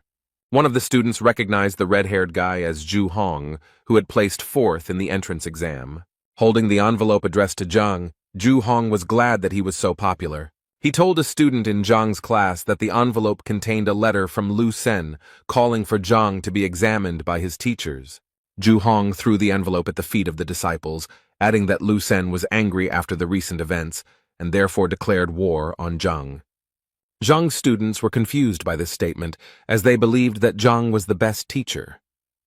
Zhu Hong was about to leave when one of Zhang's disciples decided to stop him. Zhang's student accused Zhu Hong of disrespecting their teacher and smashed the classroom door. Zhu Hong laughed at the boy, especially at his apology for his actions. In an instant, Zhu Hong, like a butterfly, began to reproduce his graceful and decisive fighting technique. After that, he punched Zhang's disciple straight in the face, but he was not ready to block the blow.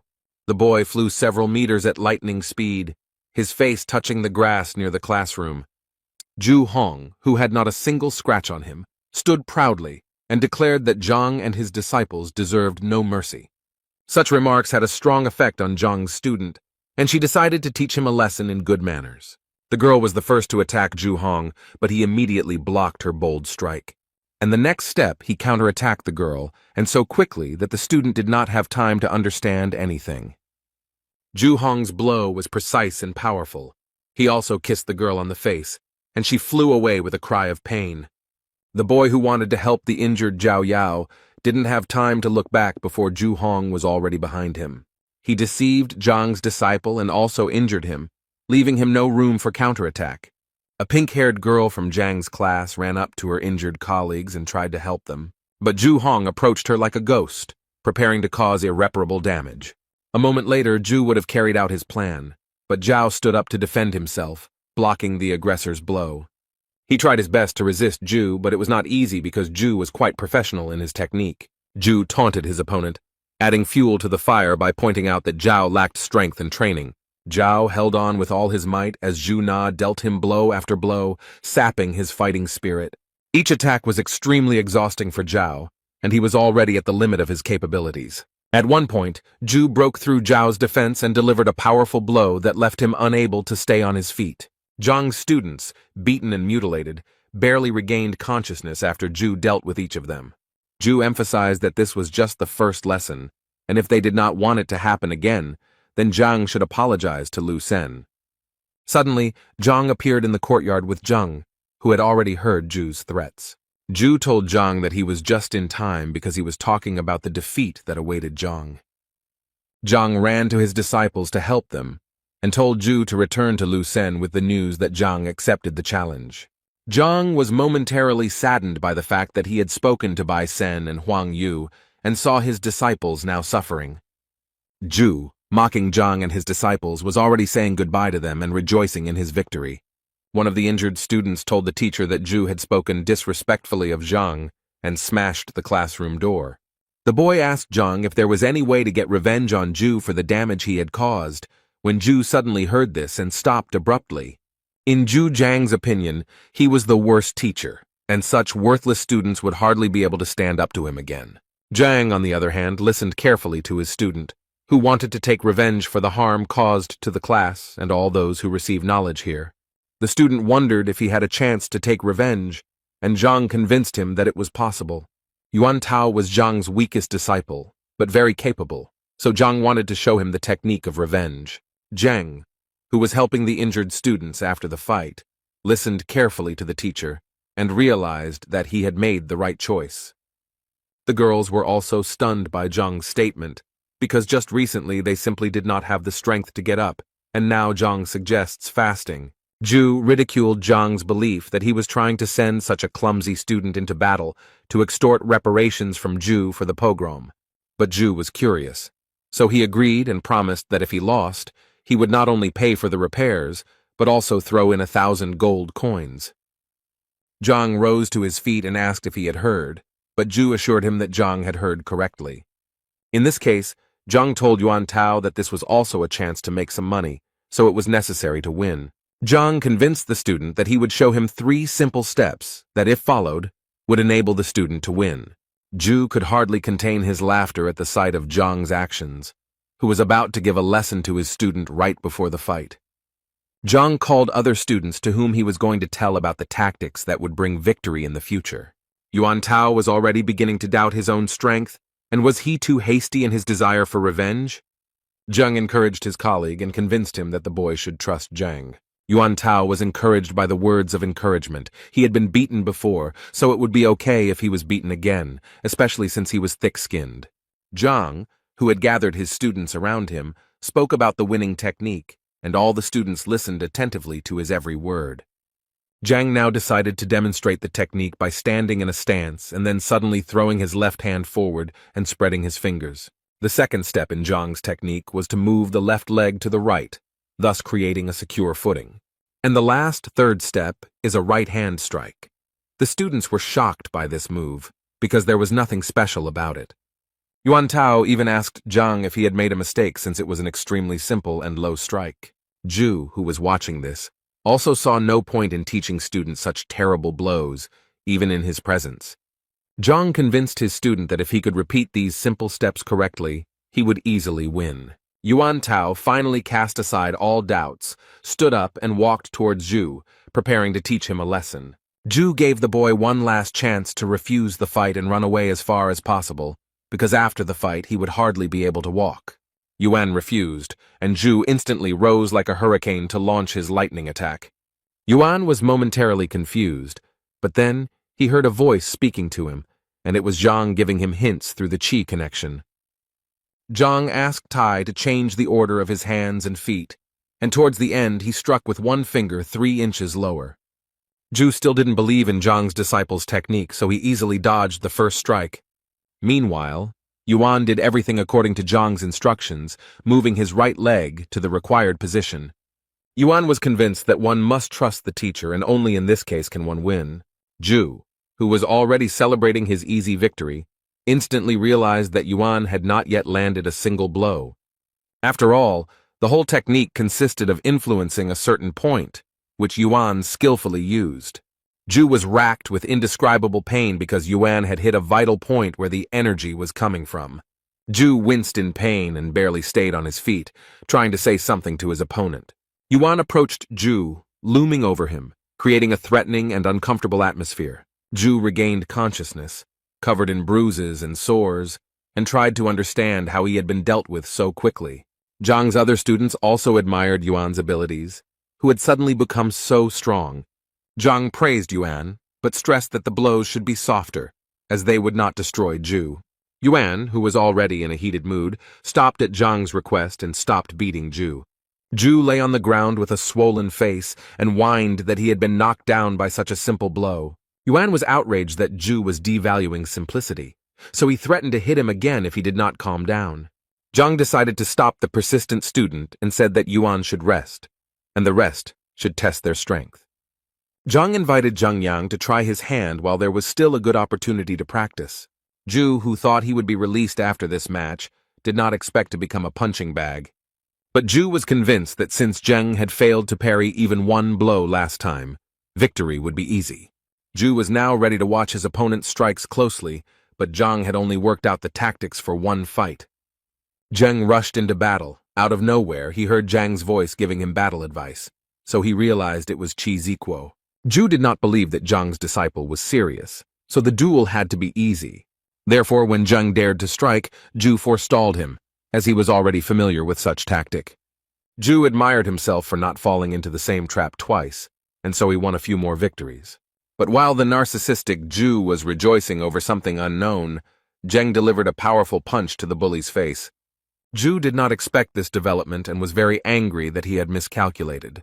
So he tried to strike back at Zheng, but Tai successfully dodged it. Zheng even managed to counterattack, and it was powerful because the boy hit the mark again.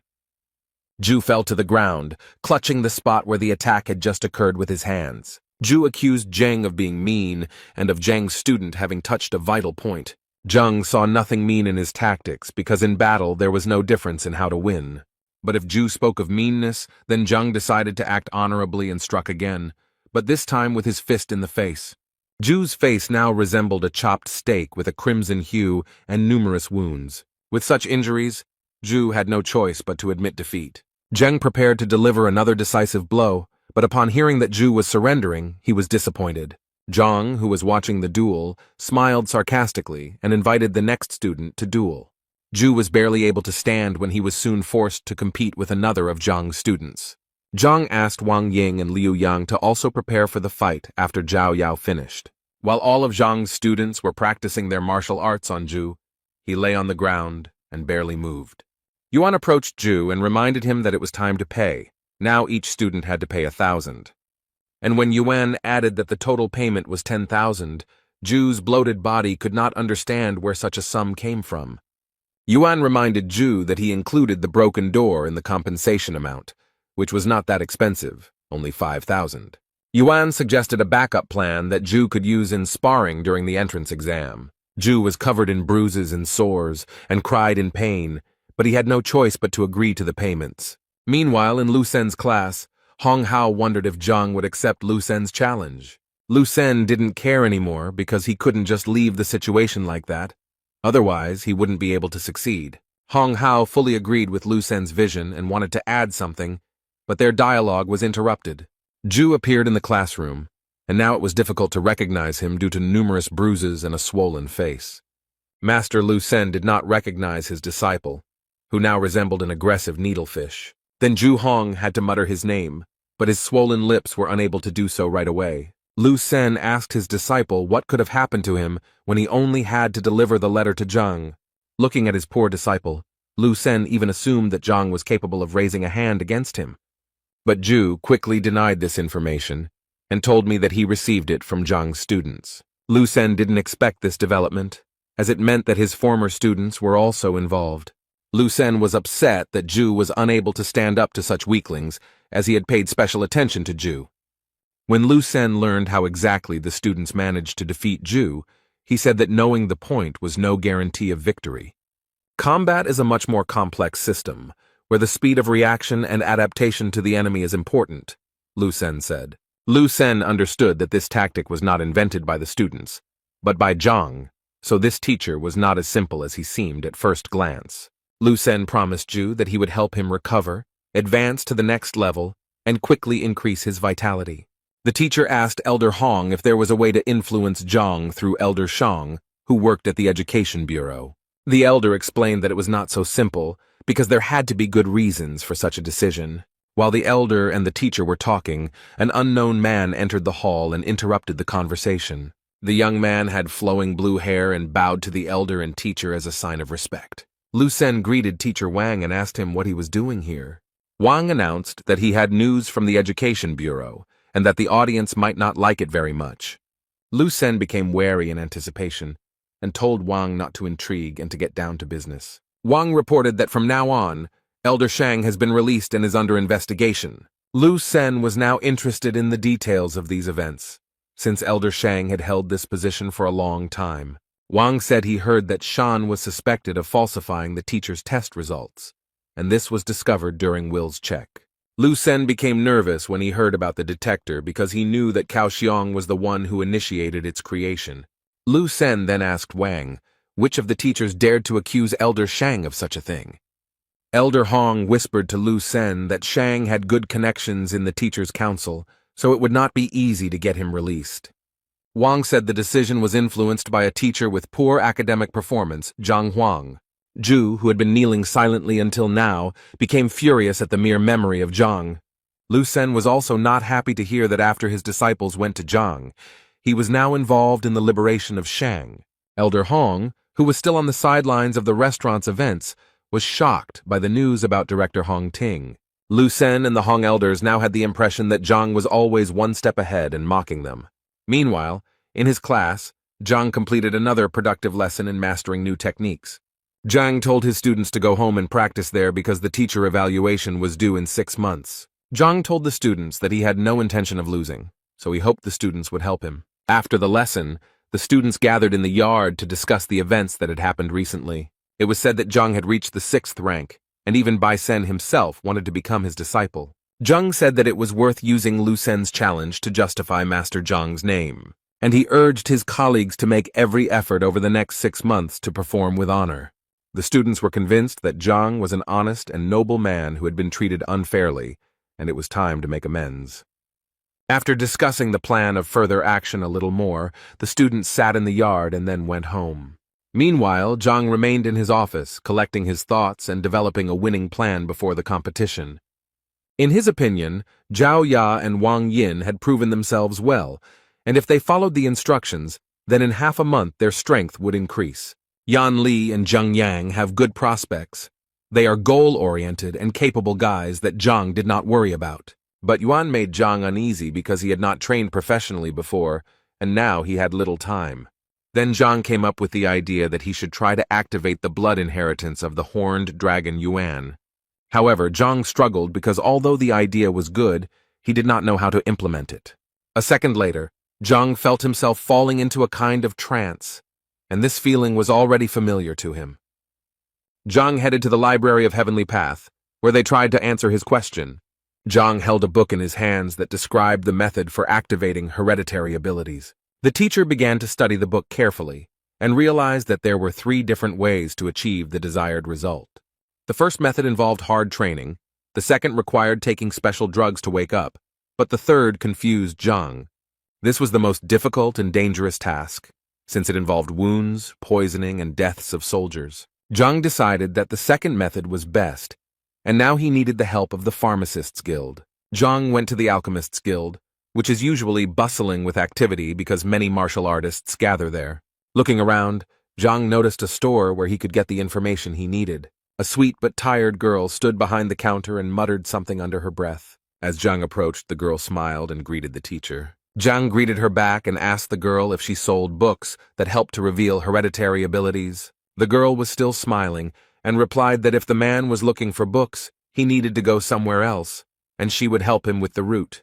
Zhang asked the girl not to jump to conclusions, as what he was looking for could not be found in regular stores. There was no longer a joyful smile on the girl's face, and raising her eyebrows, she said that there were no books here. Zhang was a little embarrassed that he was treated with disrespect even though he had done nothing wrong. Zhang then suggested that there was a library in this guild, and asked if the girl could show her this library. Now the girl looked as strict as possible, and indeed confirmed that there was a library, but only for employees or at least for the apprentice pharmacist. Zhang was confused, because he was neither a worker nor even an apprentice of a pharmacist, and because of this, his dream was slipping away. Zhang told the girl behind the counter that he could pass the exam and become a pharmacist. The girl asked Zhang if he really dared to make such a decision, since there was no turning back. The saleswoman, with a displeased expression on her face, explained that the exam would be held in another wing and she would take Zhang there. On the way, Zhang asked the girl about how the exam goes, what is tested on it, and how to prepare. The girl felt that Zhang was deliberately pretending to be a fool in order to make a good impression on the saleswoman. But she still explained to Zhang that the exam would test knowledge of the properties of more than 1,000 herbs, the history of alchemy, and the origins of the guild. The task seemed very simple to Zhang, so he was ready to start training right away. The girl was surprised that Zhang considered such a process to be very simple, because one must be able to monitor the results of the combination of herbs. So the girl felt like Zhang was just bragging to her, because even she, with her excellent memory, was confused. The girl led Zhang into the examination room, where a plump man named Li stood behind the counter. The girl introduced Li Zhang and spoke about her intentions to take the pharmacology exam. Li greeted Zhang Guo and told him that here he would find the necessary books to prepare for the exam. Li also said that registration costs 2,000 gold coins, which are returned if successful and remain in the guild if unsuccessful. Zhang agreed to the terms of participation and reached into his pocket for the money that he fortunately had left over from the incident with the appraiser. The girl who brought Zhang watched with envy as he counted the bills, as she had rarely seen such large sums. Li told Zhang that the exam would start in 2 hours and that he could do his own thing in the meantime. Zhang thought about returning home, but this turned out to be a bad option since it took 2 hours to get from Hongting to the guild. Zhang then asked where he could find books to prepare for the exams. Li pointed to the room behind him and said that everything you need is there. You can just read it or buy it. Zhang had no need to buy these books, so he decided to just read them. The girl who brought Zhang still looked at him with distrust and watched him closely. From the room where Zhang was familiar with books, the constant sound of pages being turned could be heard. The girl was alarmed by this, and it seemed that Zhang was only pretending to learn something new. Li advised the girl not to pay attention to Zhang. Perhaps he was just looking for the right book. But the girl was convinced that in order to achieve a title in any profession, you need to work hard, and not just learn something in 2 hours. Zhang, who finished reading the last book, came to the conclusion that to succeed in alchemy, it is not enough to simply mix everything. Now it became clear to him why there are so few real pharmacists, and why people who are perfect have several professions. The girl who didn't believe in Zhang felt that Zhang had pretended very well for 2 hours. But Zhang had just finished his studies and was already full of the knowledge needed to pass the exam. When he entered the room where the exam was to take place, he saw other participants who were actively discussing something and were worried. The examiner and his assistant announced the start, and warned that if the participant was caught cheating, he would be disqualified from taking the exam. The examiner explained that there are 3 stages to the exam, where the first is a test, the second is the identification of the ingredient, and the third is a check of the combat rank. So now that the conditions of the exam were known, the examiner wished everyone good luck and gave permission to write the tests for an hour. Zhang carefully studied the exam papers, which required him to answer a large number of tests. The examiner reminded the participants of the need to control their time and complete all tasks on time. Zhang was completely calm because he was hoping for help from the books he had recently read. He placed his palm on the test paper, hoping to get the answers in his head. Zhang had doubts about the quality of the parchment on which the exam was created, as well as the information about the ink. Zhang exhaled and decided that he needed to focus on the task at hand. Otherwise, he wouldn't be able to answer correctly. He reread the question he needed to answer several times and programmed himself to search. He imagined himself rummaging through the vast expanses of the celestial library in search of what he needed. Several such attempts bore fruit, and Zhang already had the answers to the exam questions in front of him. He began to write them down quickly, which confused the examiner a little while all the other participants were still collecting their thoughts. The examiner watched Zhang closely, thinking that he was just another arrogant son of rich parents. Zhang ignored the examiner's scrutinizing gaze and confidently continued working. In a few minutes he used up all the paper given to him for the exam and put his pen aside. Zhang stood up preparing to hand in his paper, which surprised the crowd, considering there was still so much time left. When Zhang handed in his written work, he asked the examiner to announce the start of a new round. The examiner asked Zhang to wait outside the door. The test results would be announced later. The assistant asked the examiner if he would check Zhang's work now, but it seemed the examiner was not going to do so as not to spoil the mood. Li and the saleswoman were surprised when, less than a minute later, Zhang was already standing in front of them. Then the girl decided that the exam was too difficult, and Zhang could not stand the stress and gave up. Zhang assured me that everything went quite smoothly, and he answered questions quickly. The exam hour flew by rather quickly, so all the participants went out into the corridor in anticipation of the fateful result of the stage. The examiner took the answers of all the participants and began to carefully check the level of their knowledge. The examiner's brother asked how the exam was going and whether we could count on new students.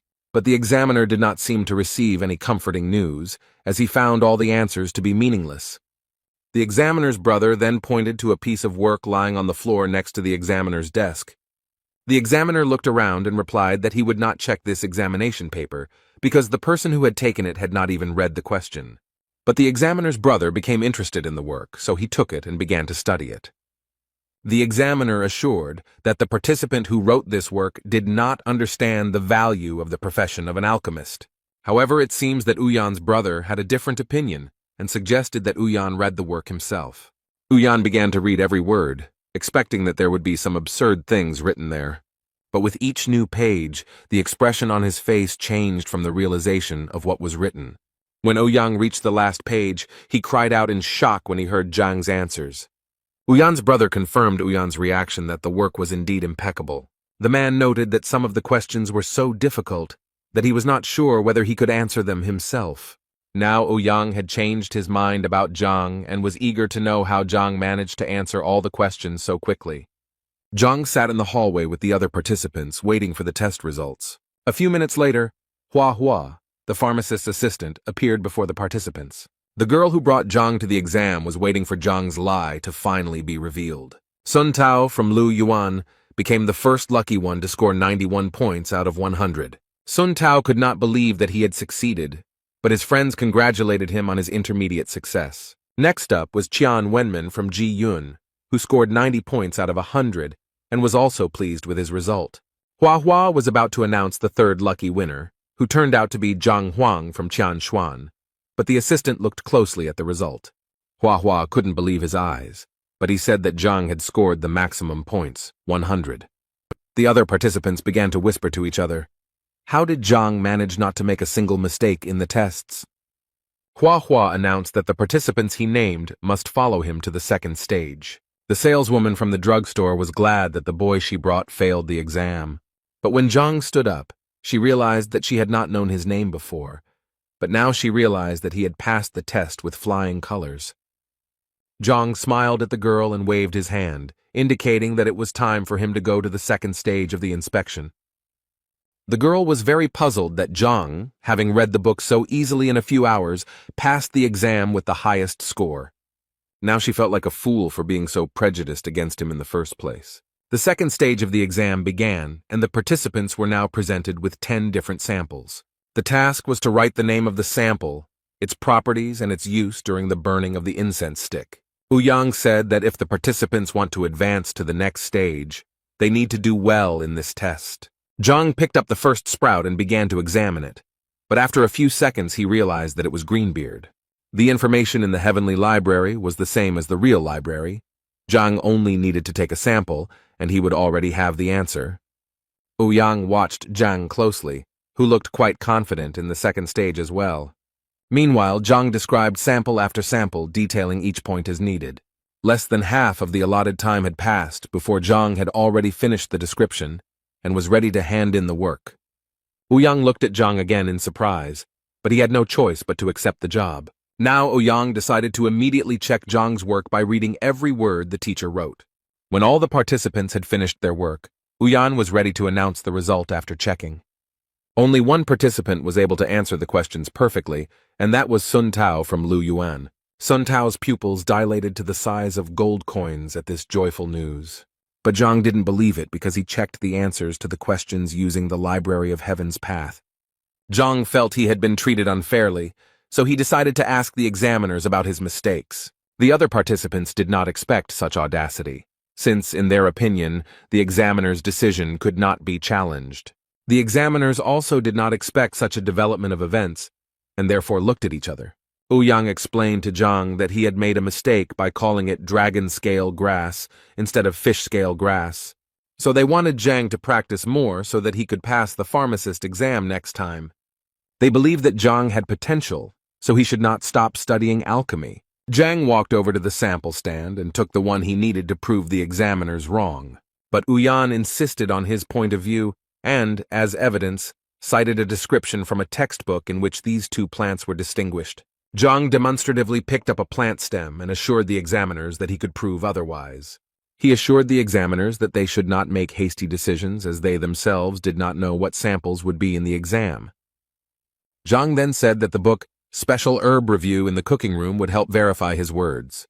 Ouyang asked his assistant Hua to bring this book to resolve the dispute.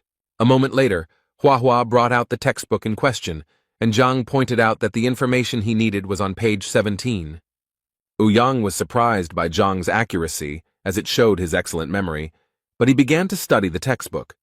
When he finished reading the information, his expression instantly became surprised. Zhang then said that if this evidence is not enough, there is another book, A Brief Introduction to Rare Medicines, that confirms his words. Zhang could also practically prove his point by cutting off the stem of the plant. When fish scale grass is cut, a milky liquid is released, and when dragon grass is cut, it turns yellowish, which dispels the cold. After these arguments, one of the examiners asked Zhang to hand him the stem. He tore off a stem, from which a warm yellow liquid immediately flowed, dispelling the cold. After this, the experts were convinced that they really did not have a sample of fish grass in their hands.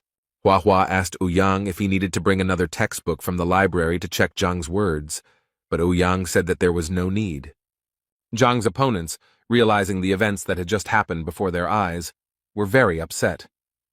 Huayan smiled and said that they had indeed made a mistake, and so it needed to be corrected. Since Zhang demonstrated excellent knowledge in the second stage of the exam, he will definitely advance to the next stage. Sun Tao, who had just celebrated his victory, turned pale and fell to his knees in despair. Ouyang's colleague gave Zhang an alchemist's badge, which gave him access to the basic section of the library and a discount at pharmacies. Zhang smiled and lovingly accepted the well-deserved prize, which was supposed to improve his life a little.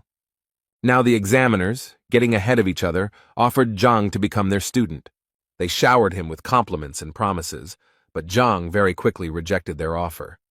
Ouyang explained that after such a difficult exam, Zhang really should have thought it over carefully. The colleague agreed, but stressed that Zhang should not put off such a proposal for long, so as not to harm the talent.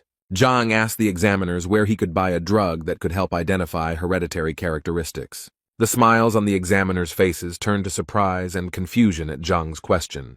Then Ouyang's colleague said that such drugs exist, but they have individual characteristics, and one must be careful with them. Zhang was very interested in this issue, so he tried to grasp at any straw and inquired about textbooks on this subject. Ouyang assured Zhang that there were many such textbooks, but they were all in the advanced section of the library. Huayan's colleague added that this is very important information and only wise specialists have access to it. Ouyang's comrade convinced Zhang that if he wanted to gain access to difficult books, he should study with him. The man stressed that if Zhang chooses the path of a pharmacist, he will be respected everywhere. Zhang winced at such promising prospects, but all he needed was a book on hereditary abilities. Ouyang reminded that access to the library is limited, and to get in, you need to be at least a pharmacist. Then Zhang thought about how to become a pharmacist, because he really needed a book. Ouyang took Zhang's curiosity as a desire to learn something from him, which upset his colleague. Ouyang knew that he could not lose such a valuable student as Zhang, who was endowed with extraordinary abilities in pharmacology. Ouyang began to explain that in order to become a great pharmacist, one must be able to distinguish and classify different plants. Colleague Ouyang added that only through hard work and time spent studying can one achieve great heights. Zhang thought out loud that in 6 months he would have to become a pharmacist and that other options did not suit him. With this statement, he stunned the examiners, who exchanged surprised glances. Ouyang laughed and said that Zhang should be spared since, despite his young age, he still managed to do well on the exam. Zhang sighed heavily and said that he was not ready to spend much time on studying, so he would look for another option. Ouyang tried to stop Zhang from making a rash move so that the wasted years of alchemy would not be erased. Zhang didn't know how to react to such statements, because it wasn't a matter of wasted years. His preparation took hours. So Zhang decided to say goodbye to the examiners as he had other urgent matters to attend to. Ouyang decided to stop Zhang by offering him another way to become a pharmacist.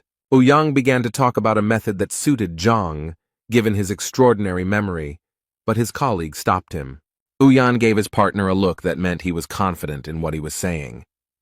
The partner was against it, as the method was too risky and had dire consequences in case of failure. But Ouyang insisted because it was the only way for Zhang to achieve what he wanted.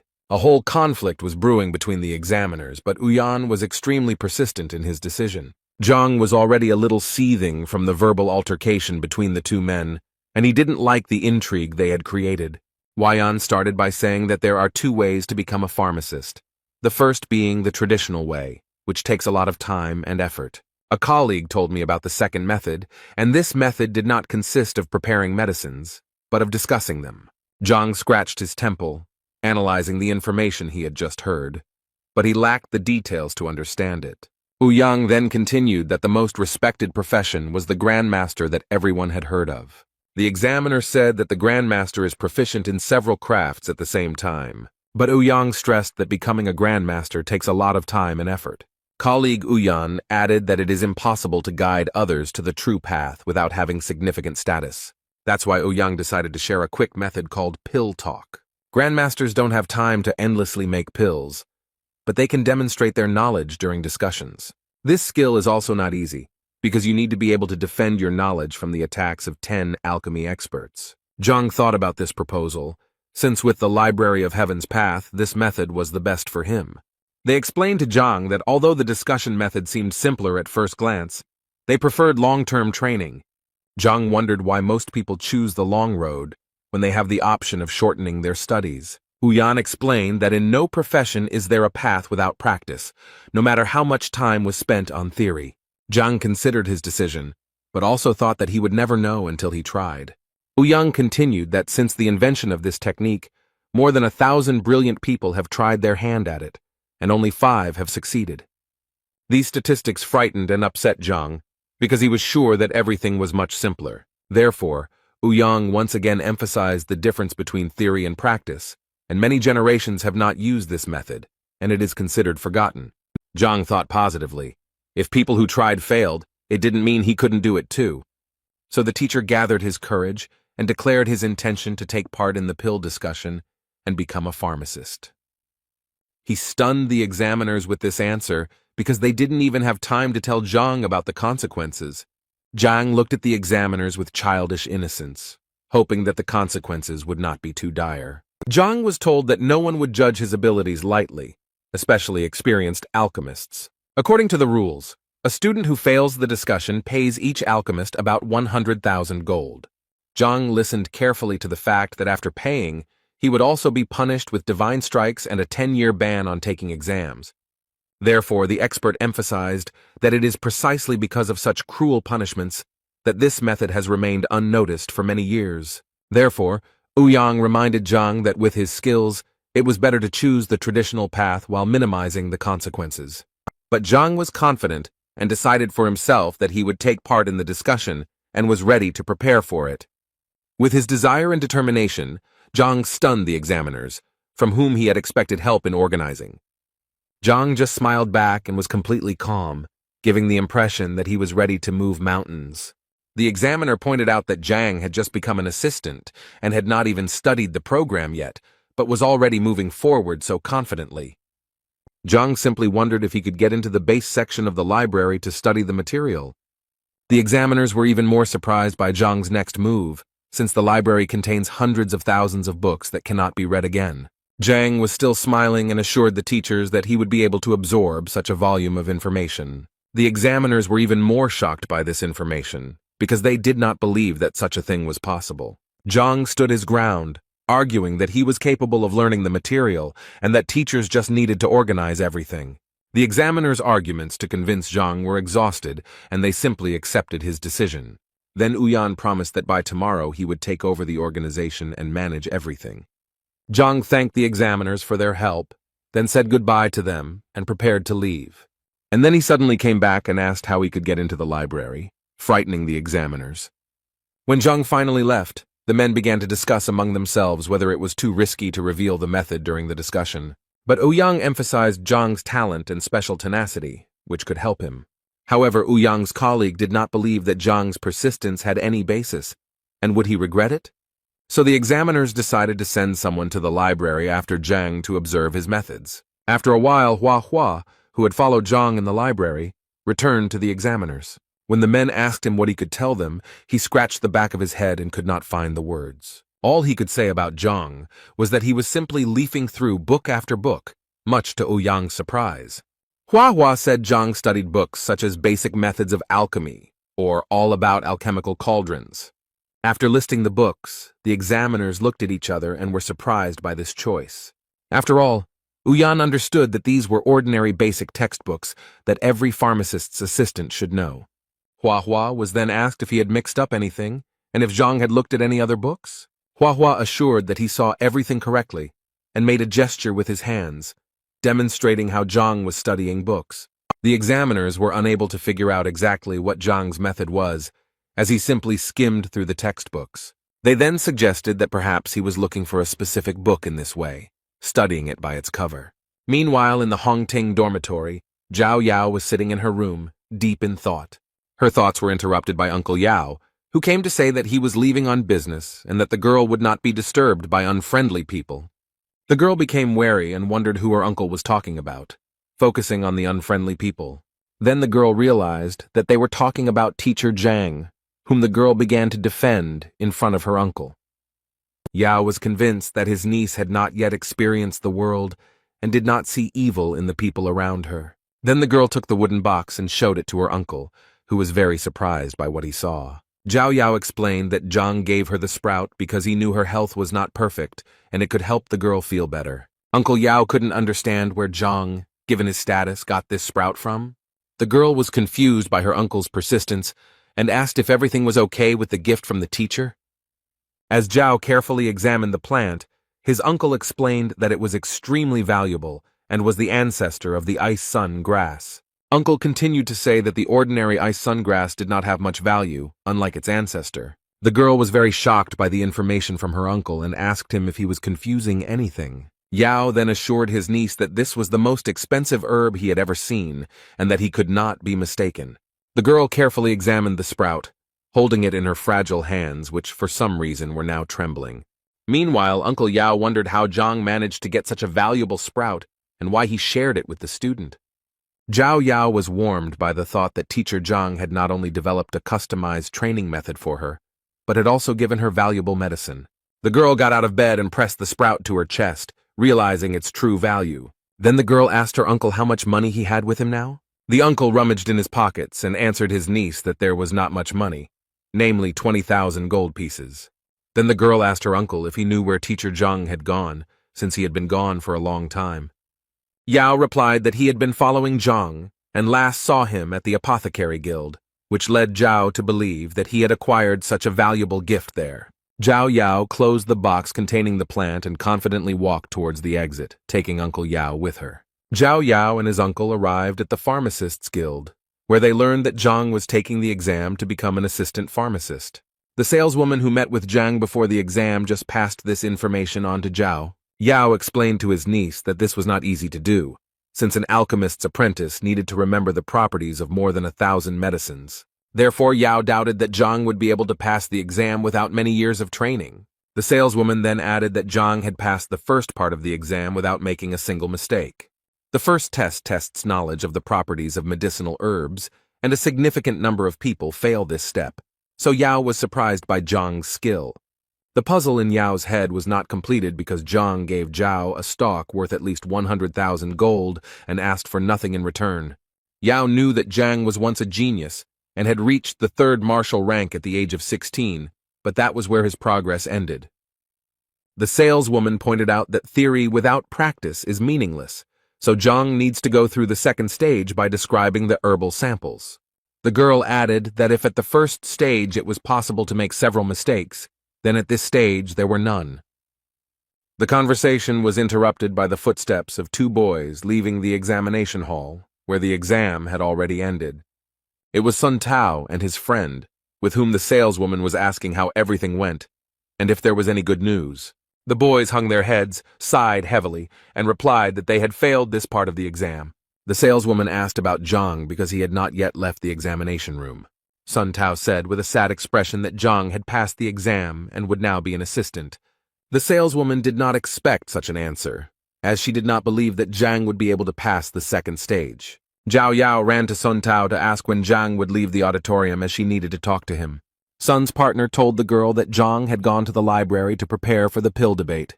Now the girl was shocked that Zhang's career was developing extremely rapidly. The boys said that when they were outside the door, they heard that Zhang had been asked to take part in the debate, but at some risk. The saleswoman remembered reading about the dispute and how complex it was, almost beyond comprehension.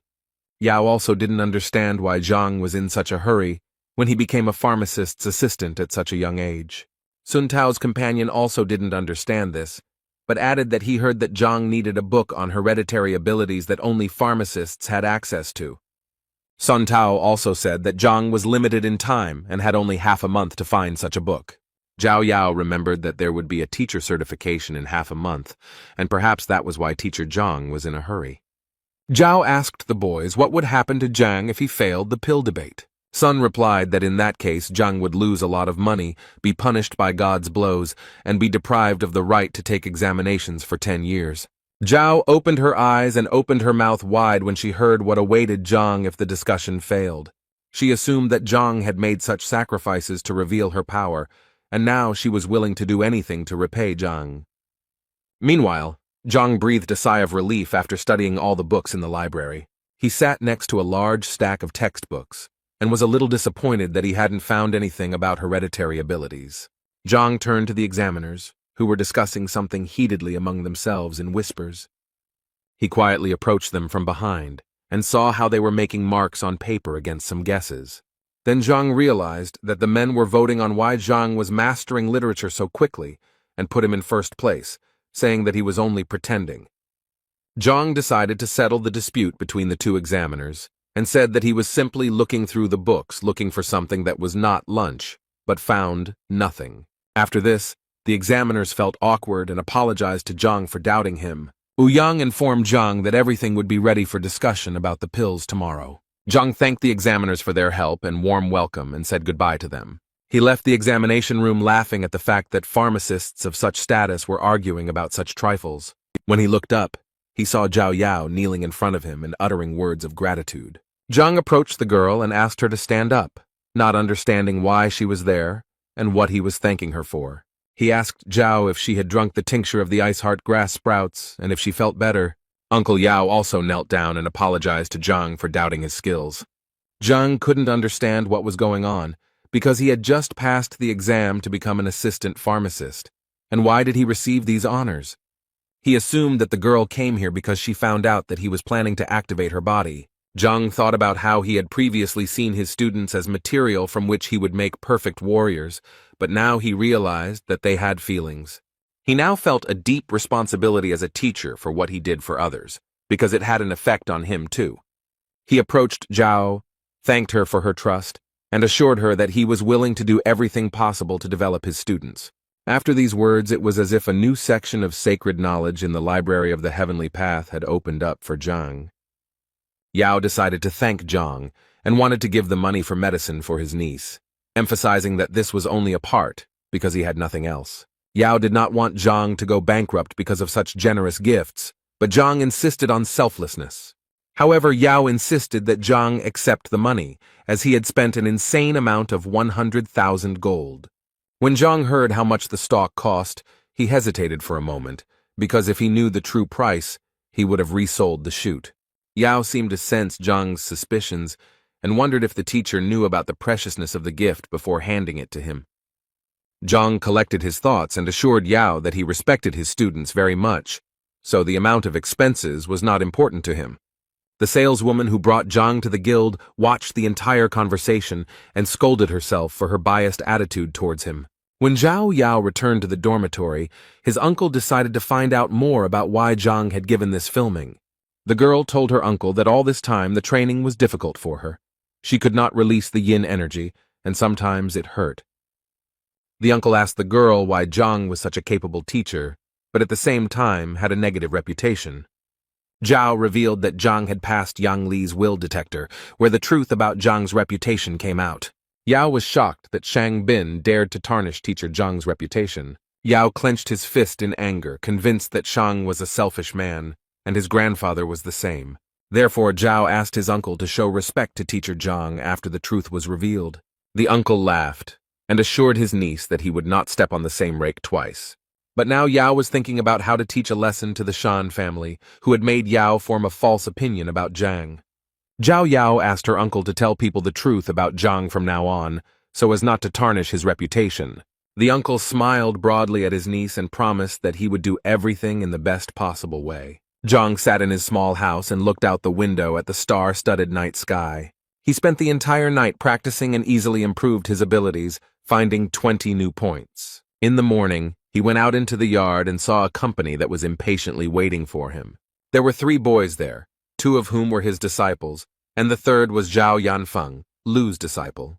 Yanfeng bowed to Zhang and said that he had gathered the courage to refuse to study with Master Lu. Now Zhang understood why Lu was angry with Zhang and called him for teacher evaluation. Zhang decided to leave Yanfeng to listen to the lecture that Zhang was going to give to his student. So when everyone had gathered, Zhang took the notebook with his work and began to tell the students the information. The students were delighted as Zhang explained completely new teaching methods and techniques. The lecture lasted quite a long time, almost until sunset, and when it finally ended, the tired but satisfied students went home. But Zhang had a test ahead of him, the debate that was about to begin. Zhang arrived at the guild where he heard a familiar female voice calling his name. It was the same saleswoman from the store who said that the masters had arrived for a conversation, but Zhang still had a chance to refuse. Zhang assured the girl that everything was fine and that he was determined, so he was ready to participate. The girl smiled back and made an inviting gesture to Zhang. As Zhang walked down the hallway, he reflected on the importance of this test, since the success of his students was at stake. When they finally arrived at the examination hall, Zhang saw Ouyang with a semicircular table and a large bronze cauldron standing behind him. Ouyang also decided that it was necessary to remind Zhang that it was not too late to withdraw from the discussion. Zhang smiled back and convinced Ouyang that there was no turning back. Then Ouyang also smiled and replied that he would no longer dissuade Zhang and wished him success. Ouyang decided that it would be a good idea to invite respected pharmacists who would appreciate Zhang's skills. A few minutes later, 10 respectable people, young and old, tall and short, gathered on the threshold. One of the judges asked Ouyang, pointing to Zhang, whether he really decided to participate in debates at such a young age. The other judges who took their seats at the table also picked up on this, mockingly claiming that Zhang had studied alchemy in his mother's womb. Ouyang said that despite his young age, he passed all stages of the exams with honors, scoring 100 points on the test.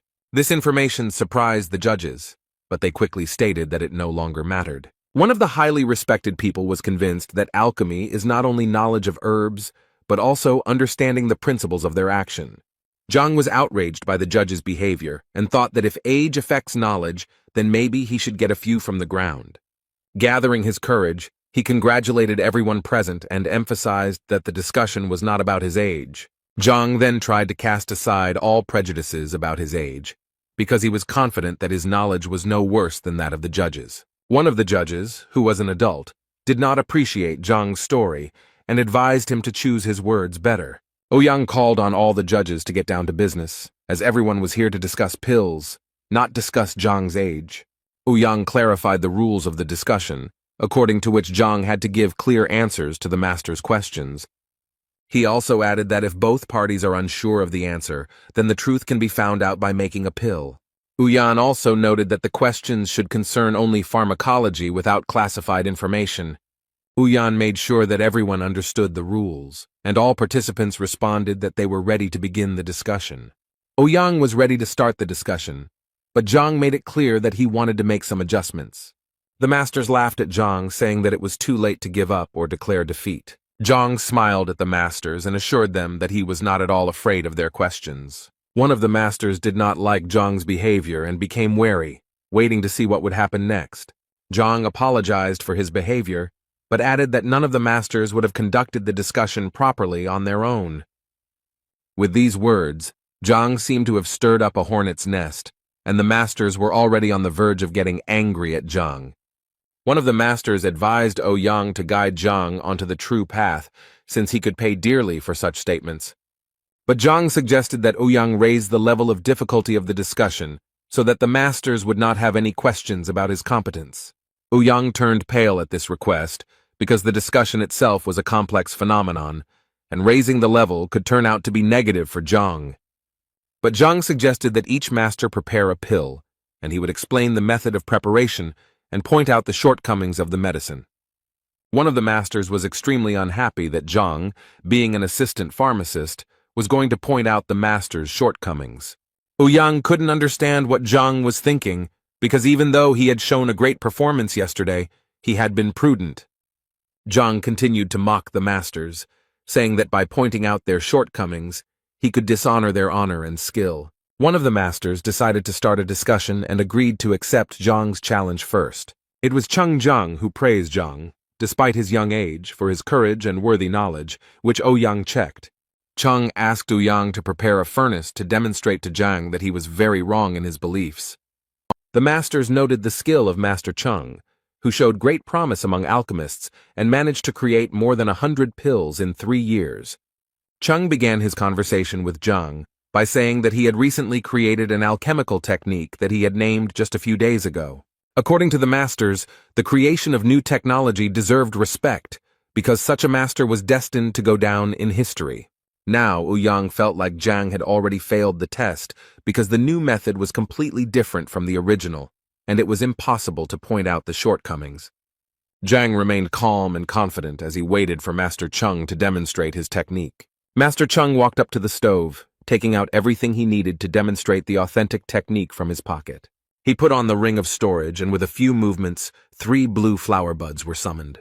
Returning them to his hands, the master whispered some words, similar to a spell, after which he threw the flowers into the oven. Zhang felt a little confused as he could hardly make out anything due to the master's rapid movements.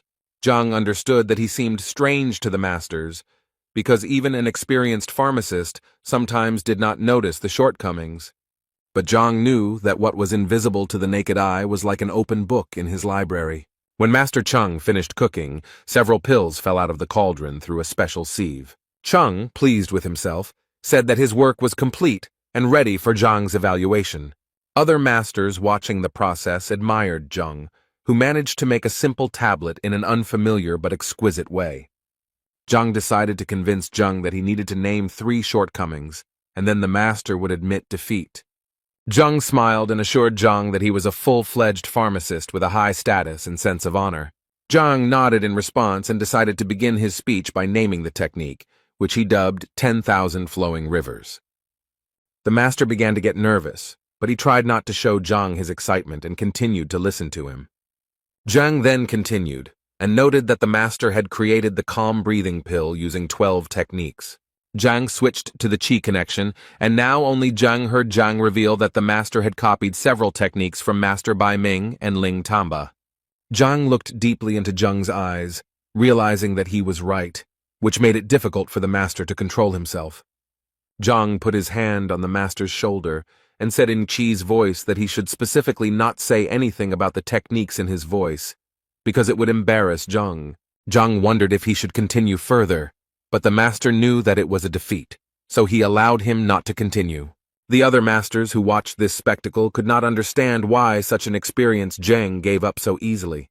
The masters were amazed at how easily Zhang was able to guess the name of Zhang's new technique. Thus, the masters realized that Zhang was not as simple as he seemed at first glance. Zhang continued to smile and urged the masters not to waste their time, so he invited the next one. One of the masters loudly slammed his fist on the table and said that he would be next, and now Zhang would not have to do the transfusion. The master was unclear about what had happened to Zhang, but he could not allow the masters to continue to be humiliated. Meanwhile, Zhang sat clutching his head, lost in thought about how his reputation now rested on Zhang's silence. The next master suggested that Zhang change the rules so as not to fall into Zhang's trap. So he invited Zhang to observe the cooking technique, but to point out any shortcomings in the process. Ouyang felt that Zhang would not be able to escape from such a trap, and would definitely fail the test. Zhang slowly remarked that there was no point in wasting time and that it was better to get down to business. The master began to get angry at Zhang's overconfidence, but he was still convinced that Zhang would fail. So the master concentrated all his internal energy, and then with a few movements created hundreds of tongues of flame around himself. Zhang, who had been closely observing Bai Ming, guessed that he was using the multiple mountain hands technique. The masters sitting at the table did not hide their admiration for the skill of Bai Ming, who created a pill for relieving pain at acupuncture points. Bai Ming took a deep breath and told Zhang that he could begin his part of the test. And now Bai Ming stood proudly and waited for Zhang to list all the shortcomings of this technique. Bai Ming believed that without Zhang's talent, he would not be able to obtain the approval he desired from him. Zhang showed complete calm and composure, and said that the master should mentally prepare himself for what Zhang would say. Zhang began by saying that this was actually the multiple mountain hands technique, in which the herbs were arranged in a certain order, like stones. But for Zhang, the shortcomings of this method were obvious, and therefore even if the pills were of good quality, it was impossible to achieve the ideal. When Zhang said that this technique was suitable for mass production by low-level pharmacists, the master's face twisted with rage. According to Zhang, this method is a dead end, and in this case the pharmacist will bury himself. Ouyang turned pale after hearing Zhang's words. After all, Bai Ming was not only a first-class pharmacist, but also one of the most influential people in the kingdom. Bai Ming was furious, but Zhang's words were meaningless to him until the technical shortcomings were mentioned. Zhang walked closer to the furnace and said that he would start the list of defects with the simplest one. Zhang asked the master if he knew anything about the equipment he used, since pharmacists must have the skills to use it. Zhang guessed that most likely all the kilns were roughly the same, so the master was not too worried about this issue. But Zhang, pointing to the cauldron, said that one technique is intended for one cauldron, and if this is not taken into account, the recipe will give different results. Zhang slapped his palm on the cauldron and indicated the exact parameters of the cauldron, even noting that there were scratches on it. Zhang continued that the cauldron was smelted under the supervision of a master in a quarry more than 7 years ago. After Zhang finished his speech, there was silence for a few seconds, and then the whispers of the masters could be heard. Ouyang was always amazed by the information Zhang gave, especially when he gave the exact parameters of the furnace. Now that Zhang had finished talking about the cauldron, he turned to the flames that the heavenly embers created. Zhang noted that ordinary coal, passing through the walls of the boiler, gives off only a third of its heat, while heavenly coal gives off almost half. Zhang smiled at the master and said that he had only reminded Bai Ming of the basics of alchemy. Bai Ming was seething with rage because if he had taken into account all the factors Zhang had listed, he would have had to prepare the pill for 3 days. Zhang moved away from the cauldron and approached Bai Ming to continue explaining the process. Zhang noted that 47 herbs are needed to make the pill, and some of them are incompatible with each other. And if you don't follow the process, the pill will lose its properties. And then Zhang gave the example of the heart herb, which is resistant to heat. In addition to the fact that it needs to be cooked over high heat, Zhang also noted that the master used the young stem, which contains all the properties. Therefore, Zhang said that it was necessary to change the order and add the split palm herbs slowly along the side of the pot. But according to Zhang, the properties of these 2 herbs compete, and to avoid this, the herbal collection scattered flowers should be added. Zhang continued listing herb after herb, causing the masters to be amazed as he spoke about each one in turn. The masters thought that Zhang knew absolutely everything that was needed to create the perfect pill. The little things Zhang pointed out caused some masters to admire them and understand why they were not improving. Bai Ming turned pale and froze, analyzing every word Zhang said about alchemy. He clutched his heart and thought that he had wasted all this time of precious herbs on useless pills. Bai Ming hated himself, fell to his knees, and started vomiting right in the middle of the hall. He sat and told himself that he saw no point in his career because he was a tumor on the body of alchemy. So, kneeling in front of Zhang, Bai Ming raised 3 fingers and vowed to never make pills again. With this statement, Bai Ming stunned all the masters present, who had never doubted his skill before. The masters could not understand how a pharmacist, who was simply told of the shortcomings, was ready to give up his life's work. Zhang continued to maintain his dignity, while the others were discussing him heatedly and casting sidelong glances at him. Now he was ready for a new challenge, but he decided to slow down and choose his words more carefully. One of the blue-haired masters cast a wary glance somewhere to the side. His attention was drawn to another master with blue eyes and thick gray eyebrows. It was Masters Meng Yan and Chen Dan who rose from their seats to challenge Zhang. Zheng was still recovering from the round, but the masters decided that Zhang would not be able to face two professionals at the same time. They informed Zhang that they understood that his knowledge was no worse than their own, so they decided not to ask Zhang about the shortcomings of the technique. Instead, they asked Zhang to determine the quality of the meditation pills they had prepared that morning. One of the masters protested, as this meant that the masters had forgotten the honor of the apothecary. Meng Yan and Chen Dan looked back at the displeased master, pierced him with an angry gaze, and advised him to shut up. Zhang said he was willing to consider the pills, especially since the debate was still ongoing. So he approached the masters, took the pills from their hands, for which they thanked young Zhang for his help. Zhang first looked at the pills carefully, then clenched his fist, analyzing the flaws. He later said that they cannot be called meditation pills because they have negative effects such as rabies and death. The masters were stunned by Zhang's statement and looked at the young master with apprehension. Zhang noted that it is important to remain calm while preparing pills, as preparing medicines is not only a technique but also an emotion. The young man said that one of the pills was prepared by a man with an overly ardent heart, and it worked. Zhang suggested that the masters test his claim on the guild's experimental animals. Master Chen Dan immediately rejected such a proposal, much to the surprise of his colleague. Chen Dan actually recently noticed that his meditation pills had a detrimental effect on test animals. Chen Dan told Meng Yan that he had doubts deep down in his heart, so he didn't regret checking the pills. Meng Yan turned to Zhang and asked if he could tell him more about the pill.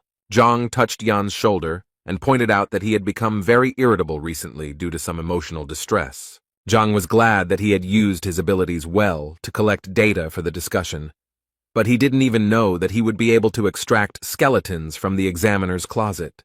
Zhang advised Meng Yan to face the problem head-on and draw appropriate conclusions, then everything would be fine. The masters were very polite to Zhang, thanked him for the information, and admitted defeat. Now it seemed to Yan that at some point the exam had ceased to be an exam. Now the masters admired Zhang and wanted to ask him the questions that had been troubling them for so long. This caused a verbal altercation between the masters, as they could not decide who would be first.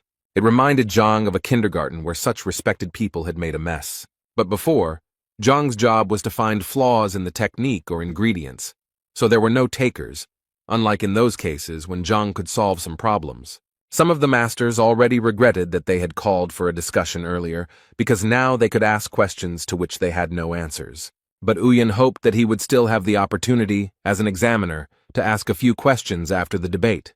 A loud sound on the table made everyone present turn their gaze towards the one who did it. Master Lu stood up and reminded everyone present that the discussion was ongoing and that questions should be asked and not shy away. Master Liu looked at everyone coldly to make sure no one had any questions. Zhang knew that he was facing a serious opponent, because Master Liu was head and shoulders above all the masters. Everyone knew that Master Liu was famous for his ruthlessness, so they expected that Zhang would be unable to resist. The master approached Zhang and stopped in front of him, creating an atmosphere of pressure with just his tall stature. The question that bothered Master Liu was also related to the meditation pill. He agreed with Zhang about the need to have stable emotional energy to create a pill. The master created a certain intrigue with his silence before asking his question, and then there was no stopping him. He showered her with question after question, and all of them were connected with his daughter's unsuccessful love. When the questions were finally over, the master finished by asking Zhang if he needed to make a meditation pill. There was silence among the other masters at the table, because for a moment they did not know how to react to them. And then they seemed to explode one after another, reminding Lu that questions about his daughter were irrelevant to the discussion. Some of the masters began to say that Liu had gone crazy and was simply trying to find out something about his daughter. Liu lashed out at the masters, saying that this was bothering him and that he could not prepare the meditation pill. Zhang, who hoped that the conversation would be about alchemy, was very much mistaken, because the masters began to quarrel among themselves. When everyone finally calmed down, Yang, wiping the sweat from his face with a handkerchief, announced that a new one-star specialist had appeared in the guild. He took out a wooden box in the middle of which a golden alchemist's badge shone. Zhang took the badge in his hands and examined it carefully, listening to Ouyang's story about the benefits of this title. When Ouyang finished, Zhang asked if he could show her where the extended section of the library was. On the way to the library, Ouyang told Zhang that there were about 10 pharmacists in Tianshuan, and they only came to the library when absolutely necessary. Upon entering the library, Ouyang noticed that it was usually empty, so Zhang should not hesitate to take any book. The library was impressive in size, so Ouyang advised Zhang to seek help if the need arose. Ouyang wished Zhang a good time, congratulated him again on his new achievement, and said he would ask some questions later. Zhang was pleased with himself and happy that he finally had access to the library he needed. Although it took him several hours to find the right book, he still found the material he needed. Zhang managed to find information that long ago, King Shenling's daughter, Princess Shenchu, had a yin body, which she successfully activated with the purity-revealing pill. Zhang took this information into account, but decided to look for something else about the horned dragon blood. Zhang found what he was looking for, and learned that a single person could not release such energy for a long time until he used the blood of the giant rhinoceros. With the help of the Library of Heavenly Path, Zhang decided to test all the shortcomings of such methods. In the library, he was told that only 10% of the power could be activated with the purity pill and the blood of the giant rhinoceros. But for Zhang, it was better than nothing. And besides, he decided to combine these techniques, and now he just needs to find everything he needs. Zhang returned to Ouyang as he was sitting in his office, sorting through various documents. Zhang announced his intentions to purchase the purity pill, the meridian rejuvenation pill, the body nourishing solution, and the giant rhinoceros blood from the guild. Ouyang replied that everything was possible except for the purity pill and rhinoceros blood, but perhaps those ingredients were in the main branch. But since the main branch is geographically located quite far away, the delivery will take 10 days. Zhang tensed up, because there were 14 days left until the teacher's evaluation, and if the materials would only be available in 10 days, then he needed to get it together. Zhang accepted Ouyang's proposal and asked him to submit his application as soon as possible. Zhang also asked how much he should expect to pay, and whether he should pay for the product now. Ouyang began to count out loud, listing the importance and difficulty of obtaining the necessary items. So, taking into account Zhang's new status, after completing the calculations, Ouyang announced the amount of 23 million. This price turned out to be beyond Zhang's means, because before this he considered himself rich after the incident with the appraiser. But now, he was unable to pay for the goods. Then Zhang decided to deceive Ouyang and blame everything on the new status, thanks to which he wanted to pay for the goods later. Ouyang declined the request, arguing that the materials were extremely valuable and the guild could not be in debt. Ouyang combed his beard and thought about how he could help Zhang with the necessary things. Ouyang then suggested to Zhang to prepare a meditation pill with a complex composition and an acceptable price on the market. But Zhang was not satisfied with this proposal, because according to Ouyang's predictions, under such a scenario, Zhang would become rich in 2 months. In this regard, Zhang asked Master Ouyang if he had any other suggestions for earning money. Ouyang thought for a second, and it occurred to him that the profession of a grandmaster, who could charge a lot of money for his advice, was very profitable. Zhang smiled at Ouyang and asked him to order everything he needed for him, and in 10 days, Zhang would pay for everything. Zhang thanked Ouyang for his kindness and help, said goodbye to the master, and quickly ran away. The market was rich in variety, such as the Sunny House, which could be rented and admired in a luxurious location in the middle of nature. A nice man approached the seller who was so actively advertising the Sunny House. Zhang, who had decided to pose as the great master, was a little embarrassed when the boy called him a highly respected person. Zhang informed the seller of his intentions to rent out the house. The salesboy asked Zhang about his preferences in order to choose something good. Zhang said he was looking for a clean, large house that was conveniently located, furnished and ready to move into. The young man seemed to have an answer to every question, so he said he had a house that fit the bill. Zhang told the young man that he didn't care about the price, and the young man willingly agreed to show him his dream home. As they approached the luxurious estate, the seller told them that the house belonged to a rich merchant who had passed it on to his son as an inheritance, but he was a gambler. Also now, according to the seller, An estate with a 5-room complex, a gazebo and a lake is for sale. Zhang listened carefully and examined the house with the help of the library, looking for flaws. When the estate was presented, the seller announced that such a luxurious place was rented for 150 gold pieces per month. It seems that Zhang did not like the announced figure, and was already thinking about how to put the cunning seller in his place.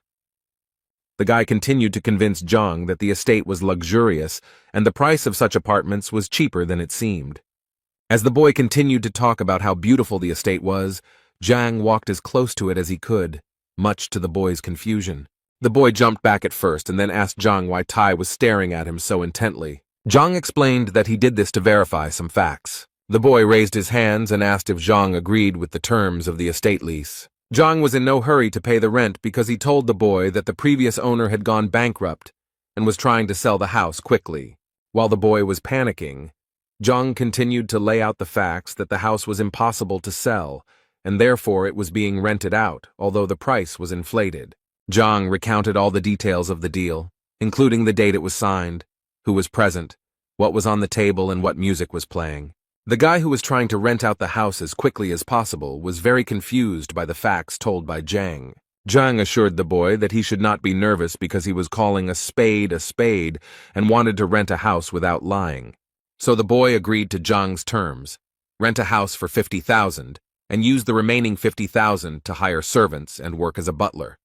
Zhang promised the boy that if he did his job well, Zhang would not skimp on payment. When the seller saw the money, he immediately wanted to take it for himself, but Zhang found it difficult to part with such a sum. While the salesman was counting the money, Zhang realized that this young man was brave enough to rent out the house at 3 times the price in order to make a profit. So Zhang asked the young man again if he would change his mind about serving Zhang for a greater reward, and the young man readily agreed. Zhang informed the young man that he would have to stay put for a while and would need help. The salesman, who had just filled the cash register with money, smiled broadly at Zhang and convinced him that he could be trusted. Zhang realized that he still didn't know the boy's name, so when he asked what his name was, the young man asked him to call him Sun Qian. But the boy remembered that his friends sometimes called him Xiao Kang, like cockroach, so he suggested that option too. Zhang smiled and told Targan that he had his first task for him, which he needed to take seriously. Zhang needed the young man to find servants before evening fell, and also to spread the word of his residence at the estate. When Zhang introduced himself to the boy as Grandmaster Yang Xuan, the boy opened his mouth wide and kept his eyes fixed on Zhang. Zhang added that he was looking for a specific item in the area, so information about its location should be widely disseminated. Zhang also promised the boy to help him advance to level 4 for doing a good job. To the cockroach, Zhang seemed like a deity endowed with generosity and wealth. After bowing to Zhang several times, the boy stood up and assured his patron that everything would be done to the best of his ability. When the boy left, Zhang sighed, realizing how difficult it was for him to pretend to be a very decent person. Back at school, Zhang planned to take a rest, but a group of students were already waiting for him in front of the classroom. Zhang, who was holding a piece of paper in his hand, noticed Zhang and decided to approach him first. In Zhang's hands was a list of participants from Lucen for teacher evaluation, which the boy handed to Zhang. Zhang looked at the list carefully and realized that, to his surprise, Lucen had not sent his best disciples. According to Zhang, theoretically Lucen could send his strong disciples, and it would not be considered a violation. Zhang, when Zhang finished studying the list, reported that in the ranking the opponents were in approximately the same place, but in the battle the forces were unequal. This statement puzzled Zhang, and he expected a detailed explanation from his student. Zhang explained that Bai Chao, for example, had made more progress in technique, and his rank was higher. Then Zhang talked about Dulei, who has the advantage in precision and sharpness of strikes, although he is almost in the same position as Wang Yin. Also, Liu Sen's former student recalled that his friend Mo Xiao, whom he had never defeated, got to Master Wang earlier and more skillfully. Zhang recalled that Bai Chao accepted Hongxun as his teacher, and Dulei was one of the first to go to Zhu Hong's teacher. Zhang listened to all the students' suggestions and angrily crumpled the sheet of paper with the list of students. He was angry at Liu Sen, expecting him to send a disciple with a ranking similar to Zhang's disciples, but Sen played a cruel joke.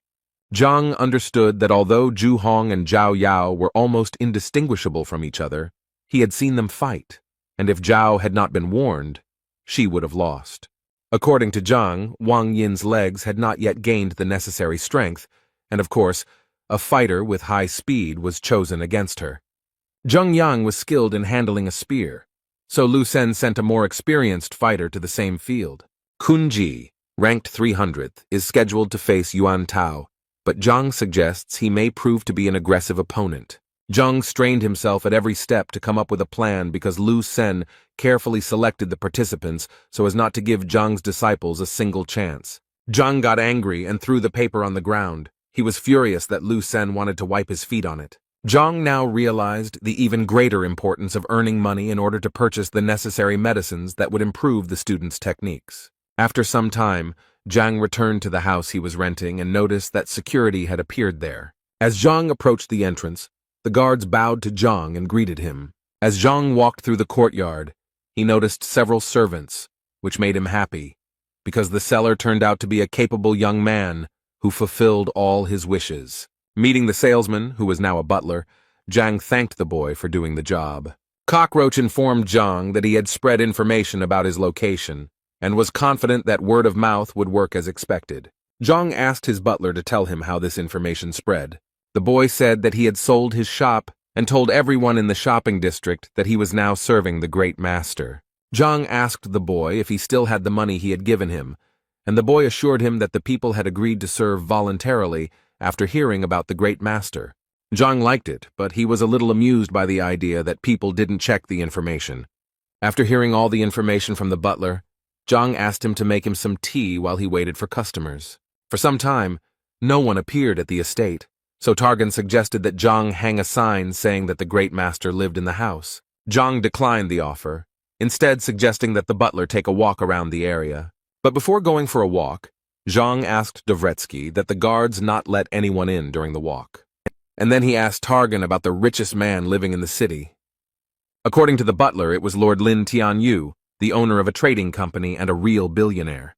Zhang believed that the purpose of his pretense was to earn a good fortune, and therefore Lin was a suitable candidate to achieve this goal.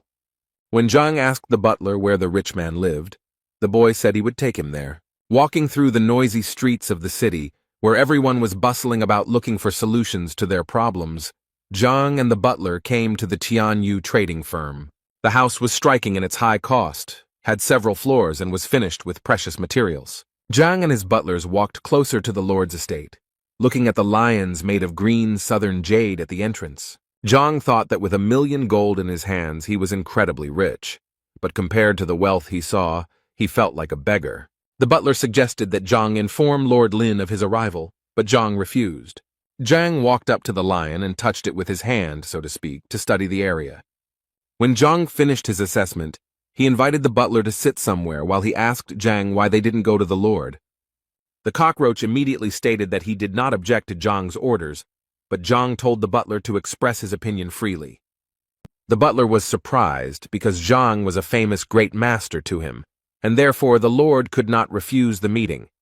Zhang agreed that he would not be refused a meeting, but he wanted to force the lord to come on his own. According to the butler, this sounded like something impossible because the lord is a very respectful and caring person. The butler told Zhang that the lord had built a large trading network on his own, and some princes and ministers were unable to meet with him. Zhang calmly sipped his tea and said that he would prove that the lord himself would come to him. But in order to carry out such a plan, the butler must do everything Zhang says without objection.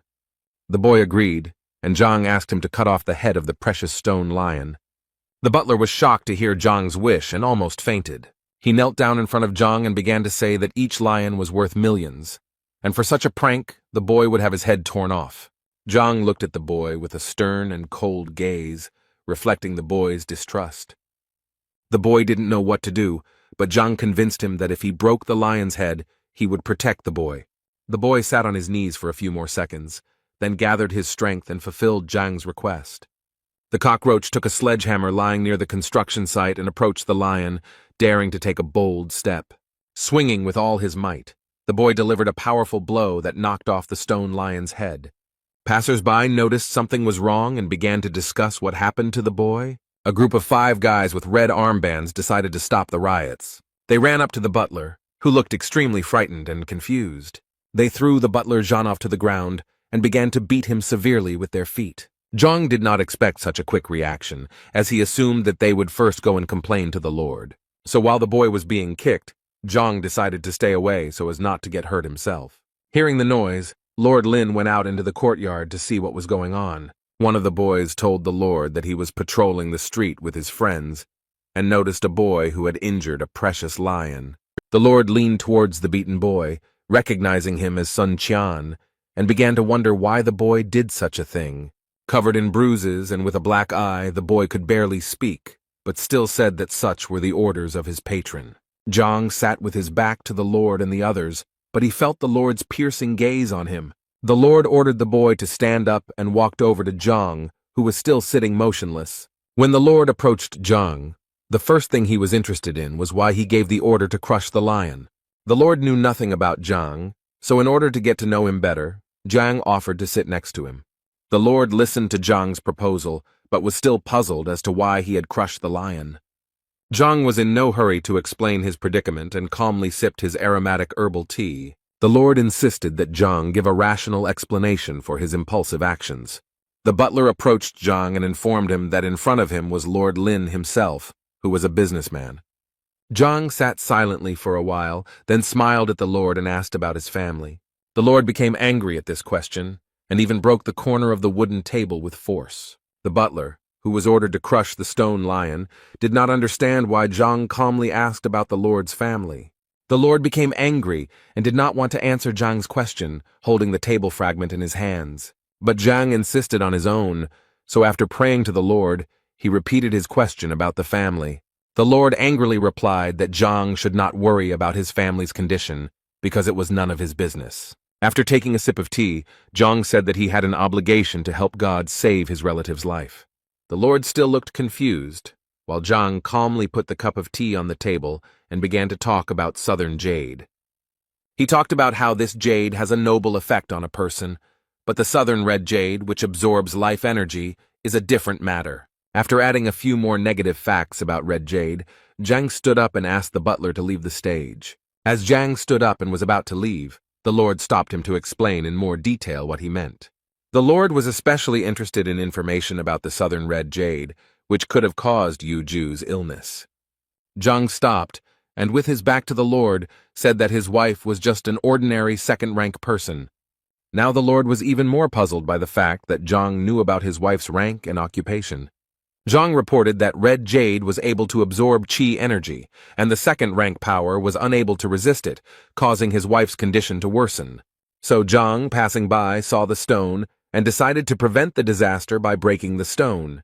Zhang said he was in a hurry, so given the connections the Lord had, it wouldn't be difficult to find Zhang when needed. The street guard asked Lord if Zhang should be stopped, but he said no. Instead, he asked the young guard to immediately call appraiser Chen Yuan to the estate. The assessor arrived at the scene as soon as possible and asked what the urgency was. The Lord pointed to the fallen head of the lion and asked the appraiser what material the statue was made of. The appraiser sighed heavily and replied that he had appraised the monument a long time ago, but he clearly remembered what he had said. But when he looked closely at Leo's head, he was frightened by the realization of new information. The Lord commanded the appraiser not to intrigue and to tell the whole truth about the material from which the lion was made. But the appraiser looked confused and could not find the right words, and the Lord himself guessed the truth. He made a hand gesture to use one of his fighting moves and smashed the lion's head into tiny pieces. The Lord came closer and took one piece of stone in his hands, realizing that even the master himself did not know the origin of the stone. The Lord inquired whether red jade was really capable of absorbing life energy, to which the appraiser replied that there were legends that spoke of the stone's negative influence. The Lord turned to the street guard and asked if he knew anything about Sun Qiang. The guard scratched his head and remembered that Sun Qian had sold the store, saying that he was going to serve the great master. The guard thought that Sun Qian was bragging, so the boy was laughed at when the famous great master took him into service. The Lord was upset that he had missed the opportunity to make amends with the Grand Master who could have helped the family. The guard, realizing the sadness of the situation, asked the Lord how he could help. The Lord ordered the guards to immediately find out where Zhang was staying and then prepare transport to his estate. Walking through the streets of the city, the butler did not understand why Zhang, who was posing as the great master, was returning home. After all, just recently Zhang asked the boy to arrange a meeting with the master, and after the broken lev they talked for only a short time. When the sun had almost set, Zhang returned to his estate, where he was kindly greeted by the guards. Zhang told the guards that he was tired and was going to rest, so he ordered that no one be allowed into the estate. The butler, who was still recovering from the kick, heard someone calling him. It was the Lord's guard who brought Qian the news that the Lord wished to have an audience with him. The butler was very surprised that Lord Ling Tianyu had called him for a dialogue, given the recent events. He ordered the guards to call the Lord immediately, and he himself wanted to go and find Great Master Zhang. But the butler suddenly stopped the guards and changed his mind about calling Zhang because he had gone to rest. Now the butler was tormented by doubts, because his Grand Master had given the order not to let anyone into the estate, but from the other side the Lord came out to meet him. Therefore, struggling with fear and anxiety, the cupbearer decided to meet the Lord alone. When the butler left the manor, he saw that not only the Lord, but also the appraiser Chen Yuan had arrived to meet with Zhang. The Lord instructed Sunya to arrange a meeting with the Great Master, who amazed the Lord with his revelations. The cupbearer did not understand what was happening because he thought that the Lord had come to avenge the gutted lion, but instead, he was in a good mood. But the butler realized that the Lord had changed his mind about him because he learned that the boy served the Grand Master. The butler pretended to be serious and informed the Lord that he would have to decline his offer since Zhang was resting. The Lord was surprised by this statement because he started looking for Zhang as soon as he left and was there within 5 minutes. Now the Lord felt that he had angered Zhang, but he did not want to miss the chance to talk to someone who could heal his wife. The Lord took out a bottle of medicine from his pocket, which was supposed to help the butler quickly regain his strength. And then the respectable man took out a wad of money and asked to convey the news of his arrival to Zhang. The butler saw in front of him a full bottle of panacea worth tens of thousands and a stack of money worth 5,000. But at some point, he was overcome with the realization that he was able to receive such gifts, thanks to Zhang's service. So the butler again assumed a serious expression, and clearing his throat, informed the Lord that he could not influence the situation in any way, and advised him to come tomorrow. The Lord, who seemed to have never been turned down before because of his status, was surprised by the butler's statement. The Lord still hoped that he would be able to contact Zhang, whom he mistook for the Great Master. Even the appraiser turned to the butler for help in conducting the meeting. But the butler was unwavering in his convictions, so he rejected all requests. After this, the butler decided to return to the estate and asked the guards to close the gates behind him. The Lord, who remained outside the gate, did not lose hope of getting inside and meeting Zhang. The appraiser tried to calm Lord, who was upset that he had missed a great opportunity to talk to Zhang at the market. Together with the appraiser, they did not have a proper plan of action to resolve this unpleasant situation. The Lord dared to take a decisive step, and therefore informed the appraiser that he would wait as long as necessary, even all night. Meanwhile, the butler, who was on the other side of the gate, leaned against it, feeling his heart pounding and his legs shaking. He couldn't believe that he had managed to refuse the request of the richest man in Tianshuan City. He hurried to inform Zhang of the master's arrival, and was glad that he had left his post, and decided to become a butler. When the butler came to Zhang with the news, he calmly sipped the fragrant tea. The butler revealed that the Lord wanted an audience with Zhang, but Sun followed Zhang's orders and did not let the Lord in. Zhang, continuing to sip his tea, praised his butler for a job well done. Zhang was so calm because he understood that red jade was not capable of causing serious damage in a short period of time. After finishing his tea, Zhang asked the butler to tell the Lord that if he refused to wait, he might not return, and Zhang himself went to train and rest. In the morning, Zhang slowly walked out into the courtyard, enjoying the wonderful sunny weather, where his butler was already waiting for him. The butler immediately informed Zhang that the Lord had been waiting all night for a meeting at the estate gate. This news did not surprise Zhang at all. On the contrary, he felt an inner uplift from the realization that he would soon become rich.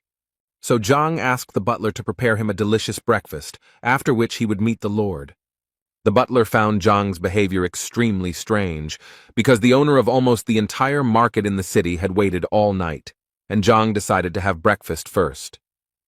While the Lord was talking about various important things with the appraiser, a man passed by and noticed the Lord. A man with his hair tied in a bun and wearing a yellow kimono asked his servants, "Who is the Lord waiting for?" The man was also interested in the name of the owner of the luxurious estate, which had been empty until recently. One of the servants told the man that Lord Lin had been waiting at the gate all night, and it seemed that it was not enough. The man was surprised. What kind of madman made the venerable Lord wait all night and still makes him wait? According to the man, although the Lord was just a merchant, he had influential connections and made annual donations to the treasury, and this deserves respect. One of the unknown man's servants noticed that the gates of the estate were opening and someone was coming out. The man and the servants recognized Sun Qian, but now it was a mystery what Sun was doing in the manor. Sun Qian came out to the Lord with good news and said that his master was ready to speak with the Lord. Even though the Lord had waited all night, he looked quite cheerful and smiled back at Sun Qian. The gentleman took out a wad of money from his pocket and handed it to Sun Qian as a token of heartfelt gratitude. A man passing by opened his mouth when he saw what was happening, because he couldn't understand what the Lord was paying Sun Qian for. Finally meeting Zhang, the Lord sincerely apologized for his behavior and for not appreciating his good intentions. Zhang, sitting on a luxurious wooden chair, assured the Lord that there was no need to apologize because Zhang did not hold a grudge. But Zhang still asked the Lord if he understood why he had to wait all night outside the gate. The Lord thought that this was due to a misunderstanding that occurred in the market. But upon hearing that Zhang did not harbor any grudges, the Lord became confused. Zhang took a cup of tea, the aroma of which spread throughout the estate, and said that the Lord's night outside the gate was for good intentions. The butler standing nearby did not understand how a night spent in the cold and without sleep could be a blessing. Zhang realized that the Lord had come to him because the Lord's wife was seriously ill, and in Lord Zhang's opinion, Zhang could help. In order to help the Lord's wife, Zhang needed her to come to the manor, but the Lord was in contact with Red Jade, and he could cause harm. Therefore, Zhang explained that during the night, while he was waiting for the meeting, Red Jade's aura dissipated. The Lord realized how stupid and blind he had been to have so misinterpreted the intentions of the good Lord that Zhang pretended to be. The butler now also realized how reasonable Zhang's actions were, because he really did not hold a grudge against the Lord, but acted only in his interests. The Lord knelt before Zhang, bowed deeply, and thanked him for his extraordinary kindness. Zhang said that the Lord needed to bring his wife to the estate so that Zhang, as the great master, could heal her. Zhang advised the Lord to hurry so as not to waste precious time, which was so far away from the Lord's wife. And while the Lord was walking after his wife, Zhang offered the butler to help him raise his combat rank. Butler was confused and claimed that since he was injured after the events at the market, he was not in the best shape. Zhang calmed the butler down and said that the boy could not advance to the next level because there was no impure qi circulating in his body. The boy listened carefully to Zhang, who said that such power could only strengthen the body, but the spiritual energy remained the same. Therefore, in order to move to the next level, it was necessary to fill each organ with pure qi, and after yesterday's battle, the qi passages were loosened and the established energy began its journey again. The butler was shocked to realize that the fight at the market yesterday was a calculated move by Zhang. Zhang was glad that the boy had figured it out quickly and asked him if Lord Lin had given him the medicine yesterday. The boy felt ashamed that Zhang cared so much about him, and he accepted gifts from others.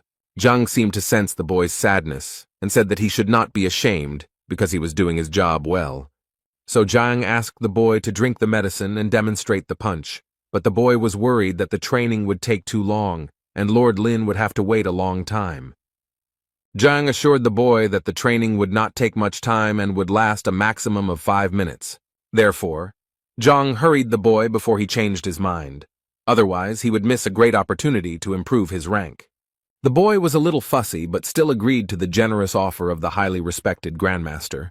Zhang said that the boy needed to sit on the floor, take the medicine from the Lord, and release the maximum amount of qi energy, and Zhang promised to take care of the rest. As the boy followed the instructions, Zhang reasoned that with the help of the library, he would be able to clear the boy's points, and then he would make significant progress. Zhang took out a silver needle from his pocket and pointed its sharp end at the top of the butler's head, who was in full concentration. The boy felt a huge warmth that filled every organ, and all this happened extremely quickly, as if one moment had passed. Blue streams of chi energy were visible to the naked eye around the boy, and he himself felt that he was moving to another stage. The boy could not believe that he had finally overcome the obstacle, which seemed like an immeasurable barrier that he had managed to jump over. The butler immediately ran to Zhang, bowing to him countless times for helping him gain new strength.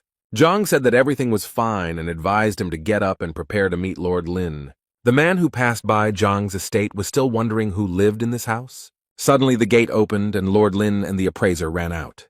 For the man in the street, the mystery was now even greater, because he did not understand why Lord Lin was fussing so much. He gave his servants a cage covered with a white cloth and intended to find out who lived in the estate. As soon as the lord went to his wife, a butler emerged from the courtyard of the estate, who could not be pleased with his new title. He noticed a man walking near the Zhang estate and recognized him as Du Yuan, so he decided to ask him what he was looking for. Du Yuan said that he was just passing by and wondered why Song Qian was not at the market. With a smile on his face, Sun Qian announced that he was now a butler in the service of the glorious master.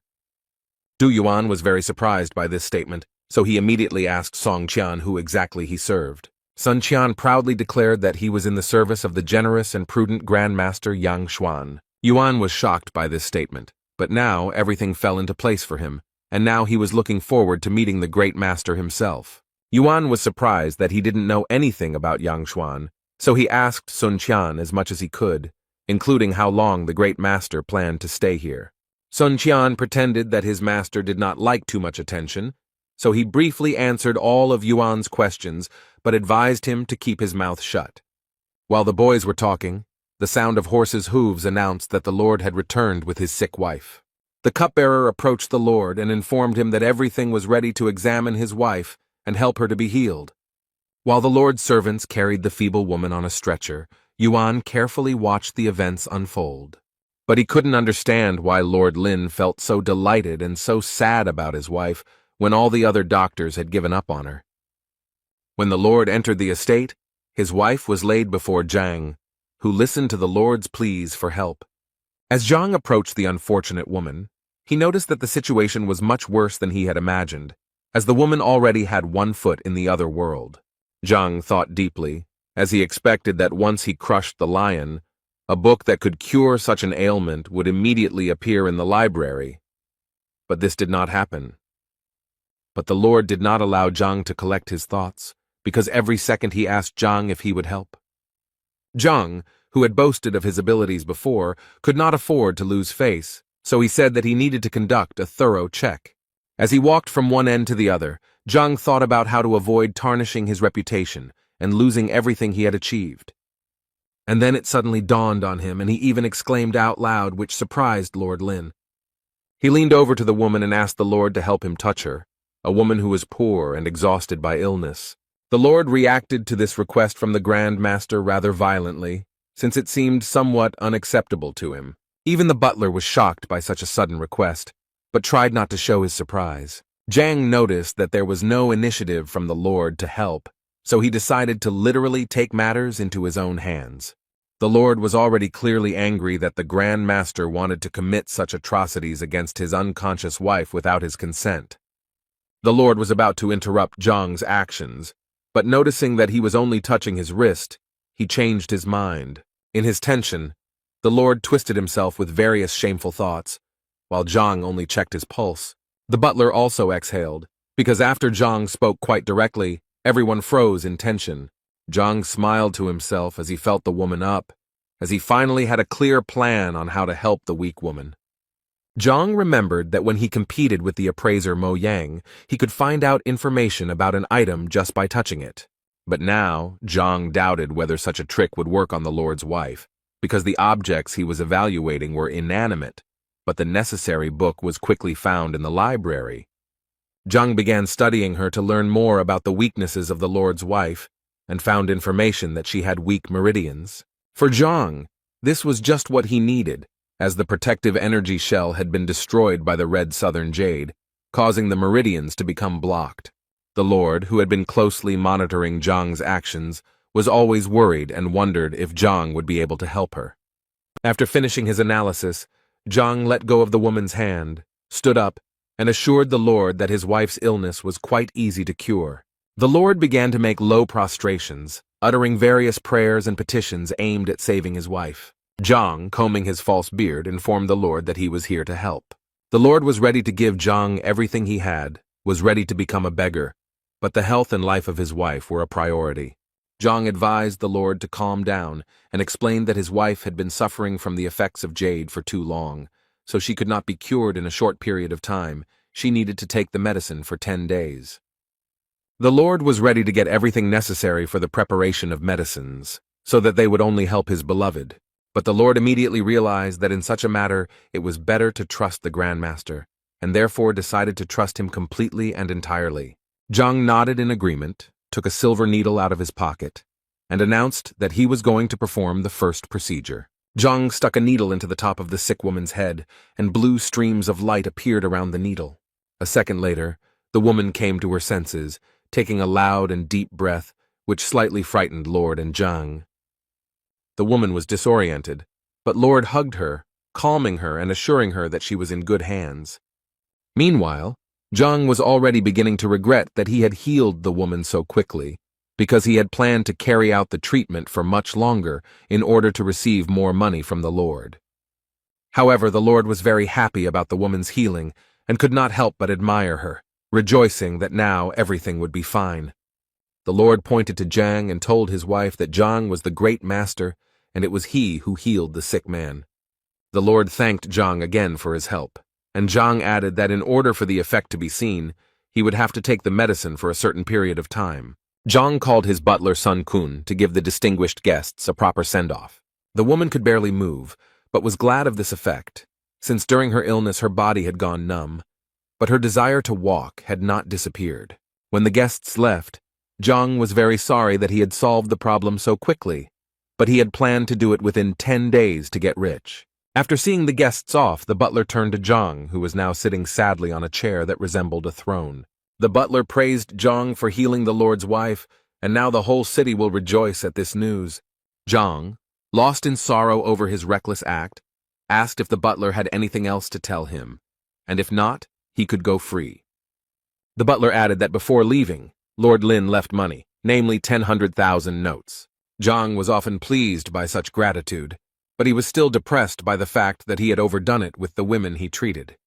Meanwhile, in the Du clan's residence, old Du Miao Xuan went out into the courtyard and took a sunbath. He settled down in a rocking chair, thinking about his life, which was sometimes shameful and sometimes beautiful. The old man's rest was interrupted by his son, who suddenly appeared in the yard, which the old man was not happy about. The son was embarrassed that he had disturbed his father, apologized, and decided that he would come next time. The father continued drinking his freshly brewed tea and stopped the boy, as he was in a hurry with some news. The boy said that there was a grand master in the city who had healed the Lord's wife in 10 minutes, so the young man suggested that perhaps he could help his father too. The old man, hearing the news about the great master, put down his cup and asked his son to slowly repeat what he had said. The boy repeated everything, and when he was distracted for a moment, he saw that his father's trail went straight. He saw his father standing at the gate and already pinching somewhere, urging the boy to follow him. As news of the Lord's wife's quick recovery spread throughout the city, Zhang pondered how to improve his technique. So Zhang came up with a theory that he wanted to test on his butler and ordered him to lie down on the floor. The butler was frightened by Zhang's unexpected proposal, but on the other hand, it was difficult for him to contradict someone who had more power. Zhang persuaded the boy to stop mumbling, and then assured him that the procedure he wanted to perform was completely safe. The boy obeyed his master and lay down on the floor, trembling all over, while Zhang touched him, but did not get any result. The butler was scared when he noticed that Zhang was unhappy about something, so he hoped that this would be the end of it. Zhang said he needed the boy to be unconscious to carry out his plan, so he warned the young man he was going to stab him. Now the butler was even more frightened when he heard from Zhang that he did not like it when the young man was conscious. Zhang asked the boy to shut up and hit him several times, causing the boy to lose consciousness. Zhang touched the boy's wrist again and now gained access to the library, concluding that when people were unconscious, the library perceived them as inanimate objects. While Zhang was performing some ritual, A guard approached him and informed him that Du Miao Xuan had arrived at the estate. Zhang gave the order to let the distinguished guest in and began to bring his butler to his senses. While the old man was waiting for an audience with Zhang, he thought that because of his illness, his abilities had weakened and no one could help. But now the great master had hope. Standing in front of the entrance to the estate, the old man asked his son if he had brought him here, if he had not made a mistake. The boy convinced his father that Sun Qiang had brought news of the great master, and moreover, the young man had seen with his own eyes the master's wife healthy after the visit. The old man wondered why the Grand Master's visit had not caused a stir among the locals and whether he was a charlatan. A few minutes later, Sun Qian came to his senses and informed the guests that Zhang was ready to receive them. Following Sun Qian, the old man looked around the estate's surroundings, which he found unimpressive, making him wary. The old man and his son found themselves in a rather luxurious room, where Zhang, in the role of Grand Master, was already waiting for them, sitting on the throne. The old man carefully studied Zhang's appearance, guessing that he was in his 40s, although his skin was much younger. Meanwhile, Zhang sat calmly and casually on the throne, drinking fragrant herbal tea. He then turned his gaze to the old man and saw that he was studying him closely, which did not please Zhang. Their eyes met, and for a moment they stared at each other with serious expressions. The old man's son was the first to start a conversation and said that his father was seriously ill and needed help. Zhang was a little angry that he was now being positioned as a healer, and he also didn't really want to help the old man who looked at him as a traitor. The young man was confused by what Zhang said and did not know what to say, so he asked his father to tell him everything himself. The old man smiled, apologized for the misunderstanding, and said he had a few questions about the fighting style. This conversation revived Zhang, and now he was more interested in listening to the old man to understand what was going on. The old man spoke to Zhang in riddles, as he did not trust him completely, as it seemed to him that his son had been deceived. But Zhang was convinced that with the help of the Library of Heaven's Path, he would be able to unlock any technique without even wasting time thinking. The old man said that he had recently mastered a new style, but had not yet mastered it well enough, so he asked for help. After this, the old man decided to demonstrate his level of skill to Zhang, who was posing as a grandmaster. Zhang watched the old man's movements carefully, trying to notice any flaws in the technique and how they could be avoided. And as soon as the old man made a few movements, Zhang stopped him, because looking at the old man's posture, one could tell that the old man had been familiar with the fast fist technique for quite a long time. But Zhang noticed something else. The old man was having trouble controlling the power he was endowed with. And Zhang assumed that the old man was not who he claimed to be. Zhang even thought that the old man was not a human being. Zhang's butler and the old man's son were stunned that Zhang called the old man inhuman. The old man's son told Zhang that perhaps his father had been disrespectful, but to insult him by calling him inhuman was too much. Zhang simply smiled and advised the boy to ask his father if he was offended by what he said. The boy looked at his father in surprise, expecting some logical explanation from him. But the old man simply remained silent for a while and seemed to have no intention of explaining anything, and then fell to his knees. He began to bow to Zhang, begging him for help and saying that Zhang was his last hope. The butler was surprised by Du's behavior, who had just been impudent and cruel, but if Zhang called him not a human, he would fall to the ground. Zhang sighed heavily and asked the butler to escort the distinguished guests out the door. The butler immediately began to carry out Zhang's order, accompanied by the cries of the old man, who tirelessly begged for forgiveness. Zhang was outraged by the guests' behavior, because his words should not have been empty words for them. The butler called for help from the guards to help take the respected Du out of the estate. 2 guards grabbed the old man by the arms and dragged him out of the gate, and he shouted that he was ready to wait as long as it took, if only they would help him. Now the old man sat on his knees outside the estate, thinking about the big mistake he was about to make. The son did not understand why his father was going to wait under the estate for at least an eternity, and why Zhang's words did not offend him. The old man told his son to sit next to him and explained that he had shown disrespect to Zhang, whom he now considered the true great master. Song Du didn't understand why he had to kneel down next to his father, but the old man insisted in a harsh tone because he wanted to apologize to Zhang for his behavior. Now the old man was 100% convinced that only Zhang in the role of the great master, could heal him. The situation became even more confusing for Du's son, but he couldn't argue with his father, so he knelt down next to him. The butler, who had just escorted the guests out the door, also didn't understand what was going on because Zhang's behavior seemed somewhat superior to him. Sun came to Zhang and told him that Mr. Du was kneeling in front of the entrance to the estate, which Zhang advised the boy to ignore. The butler then asked Zhang what he should do now that the last visit had failed. Zhang sighed heavily, thinking about only one problem: money, and 23 million at that. Then he stood up abruptly and told the butler that he was going to settle some business and that the boy must remain at the estate. But before leaving, Zhang told the butler that he had a separate important task. He walked up to the boy and began whispering instructions in his ear, even though there were only 2 of them in the estate. When Zhang finished, the butler was very surprised, but Zhang assured the young man that everything was fine and that he trusted him. Meanwhile, old Du sat in Zhang's estate and told his son that he was not doing this for show, but only because he sincerely regretted what he had done. The guards of the estate passed by, gossiping that Lord Lin had given 1 million gold coins for the sake of his wife's health. Old Du began to listen carefully to every word and heard from the guards that they were somewhat envious of such a gift, because the amount was quite large. Hearing this, the old man ordered his son to immediately return home and take all the old man's savings over the years. The gossiping guards began to talk even more actively and were already saying that Zhang was dissatisfied with such a gift because the Lord had valued Zhang's prestige too cheaply.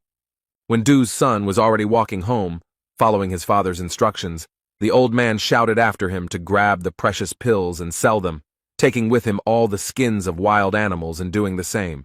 The servants could no longer be stopped, and they discussed how Master Yang, who was Zhang, had only cured the master's wife because she was on the verge. These words seemed to pierce the old man, and he ordered his son to sell the sword, and the elder of the Du clan to sell the business that he had long wanted to appropriate. The gossips also started talking about old man Du, who, according to their version, was completely healthy and simply wanted to make fun of the owner, without even thinking about taking a few coins with him for the sake of decency. These words simply destroyed the old man, and he ordered his son to take all of his mother's savings and come to this estate with the money as soon as possible. Zhang removed all the makeup he had worked so hard on, and that had helped him make his dreams come true. The large amount of clothes and other trinkets that Zhang had been wearing for more than a day had left him somewhat exhausted. In addition, he remembered that the Pharmacists' Guild had received the rejuvenation pill Meridian and the medicinal solution Body Nourishing, which he happily accepted. Zhang asked Ouyang about the pure breath pills, and also whether the guild had any information about spear skills. Ouyang thought about it and said that the spear is not as popular as the sword, so not many people try to master this skill. Ouyang added that most people would throw up their hands at such a request, but he knew one person who had practiced this skill his entire life, much to Zhang's delight. Ouyang said that this is his close friend, who usually sits at home and is difficult to reach from the street and is also reluctant to share information. So, Ouyang suggested that Zhang visit his old friend, to which Zhang happily agreed. When they arrived at the estate of the man who was good with the spear, his servant informed them that the master was a little busy, so they would have to wait. While the men waited, Ouyang explained that his friend's name was Wang Chun, and that this man had been practicing the art of wielding a spear since childhood, so there was no better master in the entire city. Ouyang added that even the emperor himself personally praised Wang Chun's skill, so for Zhang, this was a true testament to his perseverance and talent. A few minutes later, a man in a white kimono appeared in the courtyard with a spear spinning in his hands like a propeller. Ouyang stood up to greet his old friend, exchanging sarcastic but kind compliments. Wang Chun looked toward Zhang and asked Ouyang, who was this young man, or was he not the youngest son of that time? Ouyang then said that Zhang was a new member of the First Star Pharmacists Guild, a very capable and talented young man. Wang Chun was surprised by the fact that such a young youth was already a star alchemist. Ouyang continued to praise Zhang and said that he successfully passed the pill debate, where all 10 pharmacists recognized his talent. The information about the discussion shocked Wang Chun, but Zhang awkwardly said that Ouyang was too attached to him. Ouyang decided it was time to tell him why he and Zhang had come here. Ouyang said that Zhang also admired the spearmanship, so he would be grateful if Wang Chun could give him some lessons. When Wang Chun heard the information about the spear, he perked up a little and began to show more interest in Zhang. But Zhang decided to admit that he had never actually held a spear in his hands. These words surprised Ouyang and Wang Chun, because before this they thought that the young man had extraordinary abilities. Zhang said that he actually had a student who was interested in the spear, and Zhang wanted to give him more knowledge. Now the smile on Wang Chun's face disappeared, and he looked completely serious, not understanding how he could teach a student anything when he himself lacked knowledge. Wang Chun didn't know what to do now to help Zhang and his student, because mastery of the spear could not be mastered in a short period of time. Zhang then proposed an alternative, which was that if Wang Chun had books on this skill, Zhang would not mind taking a look at them. Wang Chun said that the books had enough theory and needed to be read, but it was not enough. But he would be happy to show them to Zhang. Zhang was extremely grateful to Wang Chun for his help and immediately followed him to the library. When they arrived at the library, Zhang noticed a spacious room with many shelves where information from all over the kingdom was collected. Wang Chun told Zhang to make himself at home, and in the meantime he invited Ouyang to have some tea so as not to disturb the boy. Zhang was very pleased to have a few hours of access to the important information he was able to find on the library premises. While Zhang was studying thousands of martial arts textbooks, Ouyang and Wang Chun, like old good friends, chatted about events that they felt they needed to share. As Zhang opened book after book, he was amazed at how large and informative Wang Chun's library was. While serving Ouyang tea, Wang Chun asked again about Zhang's abilities, to which Ouyang briefly replied that Zhang was a true genius. Wang Chun liked this, but in his opinion, just because a boy had talent for herbs, it didn't mean he had the same talent for martial arts. Ouyang smiled and agreed with Wang Chun that mastering the spear was quite difficult, unless there were some secrets in Wang's library. Wang Chun assured Ouyang that all the important secrets were only in his head, and only the chosen ones could know about them. Wang Chun added that his library only contains the basics to help beginners, and after reading the books, Zhang can put aside his naive thoughts about his student's education. Wang Chun continued to tell Ouyang that Zhang was young and did not realize the importance of life. Ouyang just smiled and was glad that if Zhang abandoned his thoughts about martial arts, he would return to alchemy, where he could reach greater heights. Ouyang was about to say something else, but Wang Chun became wary and turned away, sensing danger. A flaming spear flew at an insane speed towards the gazebo where the men were calmly chatting. Wang Chun seemed to jump from his seat, grabbing his spear to parry the powerful, life-threatening attack. With a lot of effort, Wang Chun tried to deflect the sharp spear flying straight at him. The spear exploded in the building behind the gazebo where the men were spending their time peacefully. The speed and force with which the spear flew gave a complete picture of what was happening when the men looked back at the wall, in which they saw a huge hole. Ouyang, lying on the floor, fearfully asked Wang Chun what it could be, and he explained that it was a spear of enormous power. Wang Chun explained that it was a decisive spear, similar to the decisive sword that swordsmen achieved through phenomenal swordsmanship. Wang Chun smoked his spear in his hands and said that the one who shot it was in the manor. Zhang stood in the middle of the library, his view now expanded by the fact that there was a huge hole in the destroyed wall in front of him. But Zhang was partly pleased with himself because he had achieved what he wanted, even though he had made many mistakes. Wang Chun rushed towards where the spear was supposed to come from, seeing a mangled wall in front of him. When the men arrived at the scene, they found a confused Zhang standing in front of them, who promised to compensate for the damage caused. Wang Chun was surprised by this statement, because to him it meant that Zhang was the one who used such a technique. Therefore Wang Chun asked Zhang once again, did he really just release the decisive spear? Zhang was surprised at first, but then decided to demonstrate what he had done before, and a second later, a huge fire spear appeared behind him.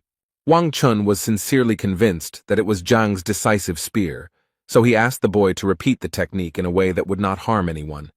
Ouyang, who stood nearby with his mouth open, couldn't believe how Zhang was able to reach the top so easily when his friend had been trained in spear fighting since childhood. After seeing this, Wang Chun didn't want to believe Zhang that he had never held a spear in his hands before, but Zhang insisted. Zhang smiled and insisted that he understood everything from the textbooks, and he used the resolute spear by accident without knowing it. Wang Chun had a slump because he spent many years refining his skills, on the other hand, The boy who read books was able to do it in a few hours. Wayan tried to cheer up his friend and said that not everyone is born with the same talent. Meanwhile, Zhang tried to find out more about the resolute spear, which he had easily dismissed. Wang Chun explained that the determined spear is the result of understanding the spear so that it becomes an extension of the hand and has great power.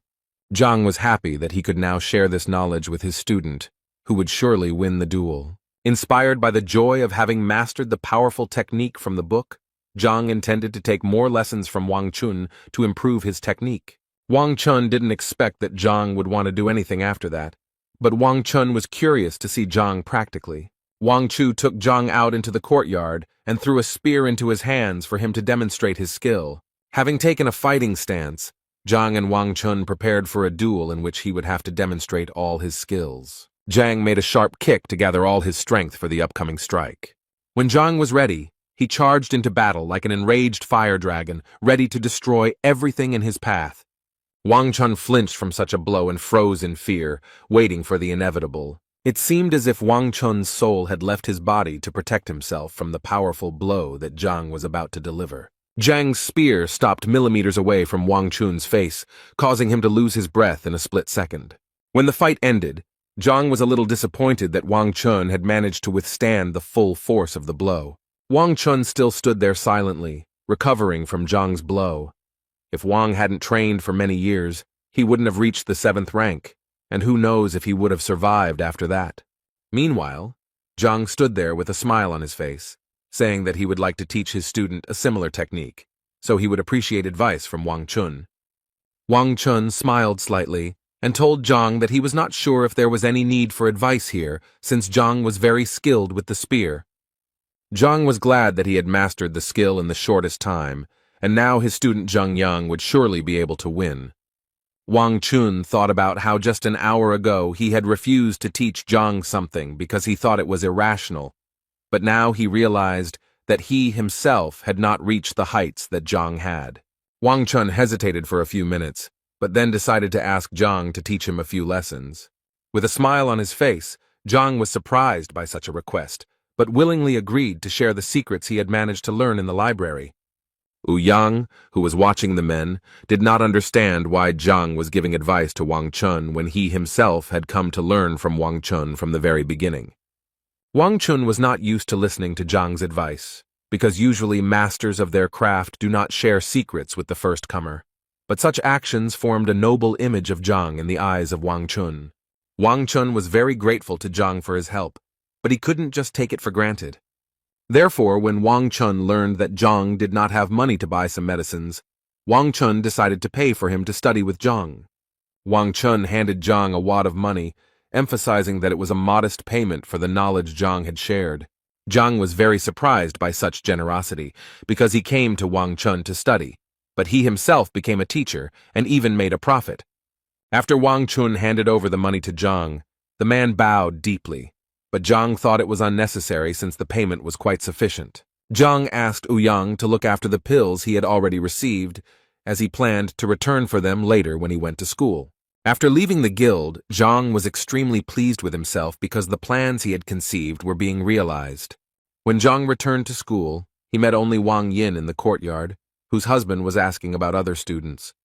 Wang Yin looked confused and upset, unable to put 2 words together to explain anything to the teacher. Zhang was a little angry because he had hoped that all the students would come to the training he had planned. Another disciple rushed into the courtyard calling for Wang Yin to run after him immediately as the battle was about to begin. The boy was in such a hurry to tell Wang Yin this news that when he finally saw Zhang, he was at a loss. Now Zhang wasn't going to let the student go until Tai explained why all the students were skipping training and what battle they were talking about. Zhang was angry because his students had not yet received the necessary knowledge and skills, but were already participating in unknown fights.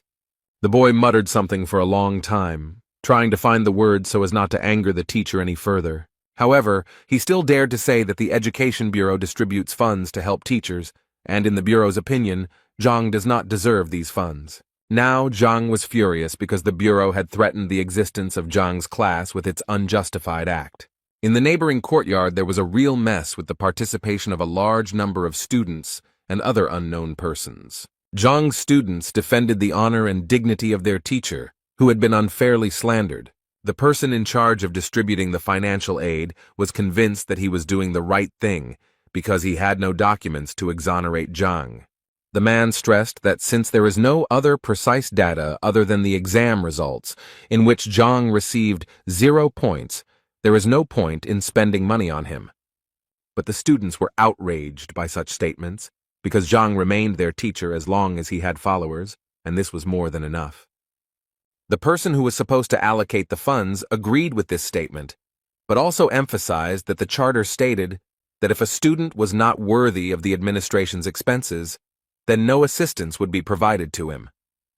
Zhang's students were at a loss for words to express their emotions in response to such statements. However, the person responsible for distributing financial aid to students offered them an alternative. He invited all of Zhang's disciples to the lower arena to fight his disciples, and if Zhang's disciples won, they would be able to obtain the valuable pills.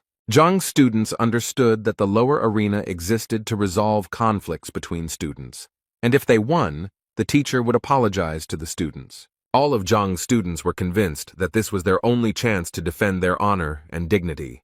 In their opinion, Teacher Zhang had done many useful things for them, so the moment of gratitude had finally arrived. Zhang may not need the pills that can be obtained as a victory, but for the sake of honor, a duel is inevitable. Everyone, as one, was burning with anger and ready to defend the valiant name of Zhang, no matter what it cost them. Therefore, all of Zhang's disciples agreed to the duel and were ready to fight to the end in order to preserve their existence and clear Zhang's name from slander. The man who suggested this option to the students warned the young people with a sinister smile so that they would not regret it later. And then he called his disciples, who were supposed to teach a lesson to Zhang's disciples, and who were much fewer in number. When all 47 of this man's students came out into the yard, he happily introduced them to a bunch of rivals. The trio of Zhang's disciples were extremely scared, as they did not expect that they would have to compete with so many people. But they quickly pulled themselves together, because there was no turning back, because now the honor of their class was at stake. On the way to the courtyard, another group of students told Zhang that Zhou Tian, whom Zhang did not consider an enemy, had caused a commotion. Zhang was told that Zhou Tian was formerly a disciple of Elder Chen, who later made him his disciple. Zhang was worried that his reputation might be tarnished by Zhou Tian's whims. Meanwhile, the duel between Zhang and Zhou Tian's disciples was in full swing, and everyone was defending themselves as best they could. Due to the lack of experience in certain techniques, Zhang's students had difficulty defending themselves and were holding on with all their might. Zhou Tian's disciples sensed this weakness, so in addition to their normal combat skills, they used mocking psychological pressure. Zhou's disciples' maneuvers were more graceful and powerful, where you never knew which blow might be the last one. Zhang's student held on with all his might, but he understood that he would not be able to remain in a defensive position for long. Just when it seemed the world stood still and the blow could be decisive, Zhang appeared on the field and intercepted the blow with just 2 fingers. Zhou Tian was angry to see such a mess, because Zhang's disciples had voluntarily agreed to the duel. Zhang calmly looked into his opponent's eyes as if preparing for an irreparable blow. But Zhang knew that Zhang Yang and his other disciples were too injured and not ready to continue the fight, so he broke the staff with the 2 fingers he was holding to protect his disciple. Zhou Tian shouted that the disciples who agreed to the duel of their own free will must continue the duel until the end. And then Zhou smiled evilly and suggested that Zhang stop the fight if his students admitted defeat. Zhang Yang, despite his many wounds, was enraged by such a proposal and was not prepared to surrender at any cost. Zhang grabbed the spear and was ready to defend himself to the last, because Zhang, in his opinion, deserved more. Zhang placed his hand on the boy's shoulder to calm and encourage the young man, who also had no intention of admitting defeat. Zhou Tian roared in rage and demanded that the duel between the disciples be fair and that Zhang leave the arena. Zhang smiled calmly in response and said that he really did not accept his students' defeat, but he did not want them to continue the fight. Zhou Tian insisted that the fight started without Zhang, so it should end without him. For Zhang, his students' decision remained unchanged, and he did not regret that his students decided to participate in the duel. That's why Zhang suggested that Zhou Tian move to the upper arena because the lower arena was quite boring. Zhou Tian's disciples were stunned by Zhang's statement, and some began to say that Zhang was mentally ill. Zhou Tian thought for a moment, because moving to the upper arena meant that Zhang's disciples would have to challenge Zhou Tian himself.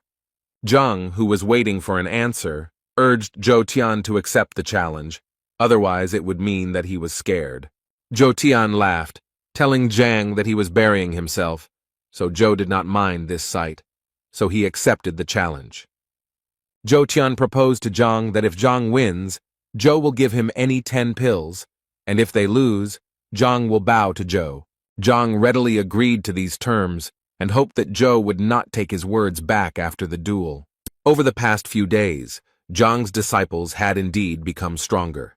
Many had realized some things about themselves, but Zhang's decision to force the disciples to fight the teacher looked like a defeat. Zhou Tian gave his students the go-ahead to be released and asked Zhang about the details of the match himself. Zhang scratched the top of his head and pretended to do some complicated calculations, then replied that the match would be one-on-one. Zhang patted Chen on the shoulder and said that no one else had entered the duel, so it would be fair for Zhang to continue it. Zhou Tian was incredibly furious, not understanding what Zhang was planning by sending a young, inexperienced student to fight.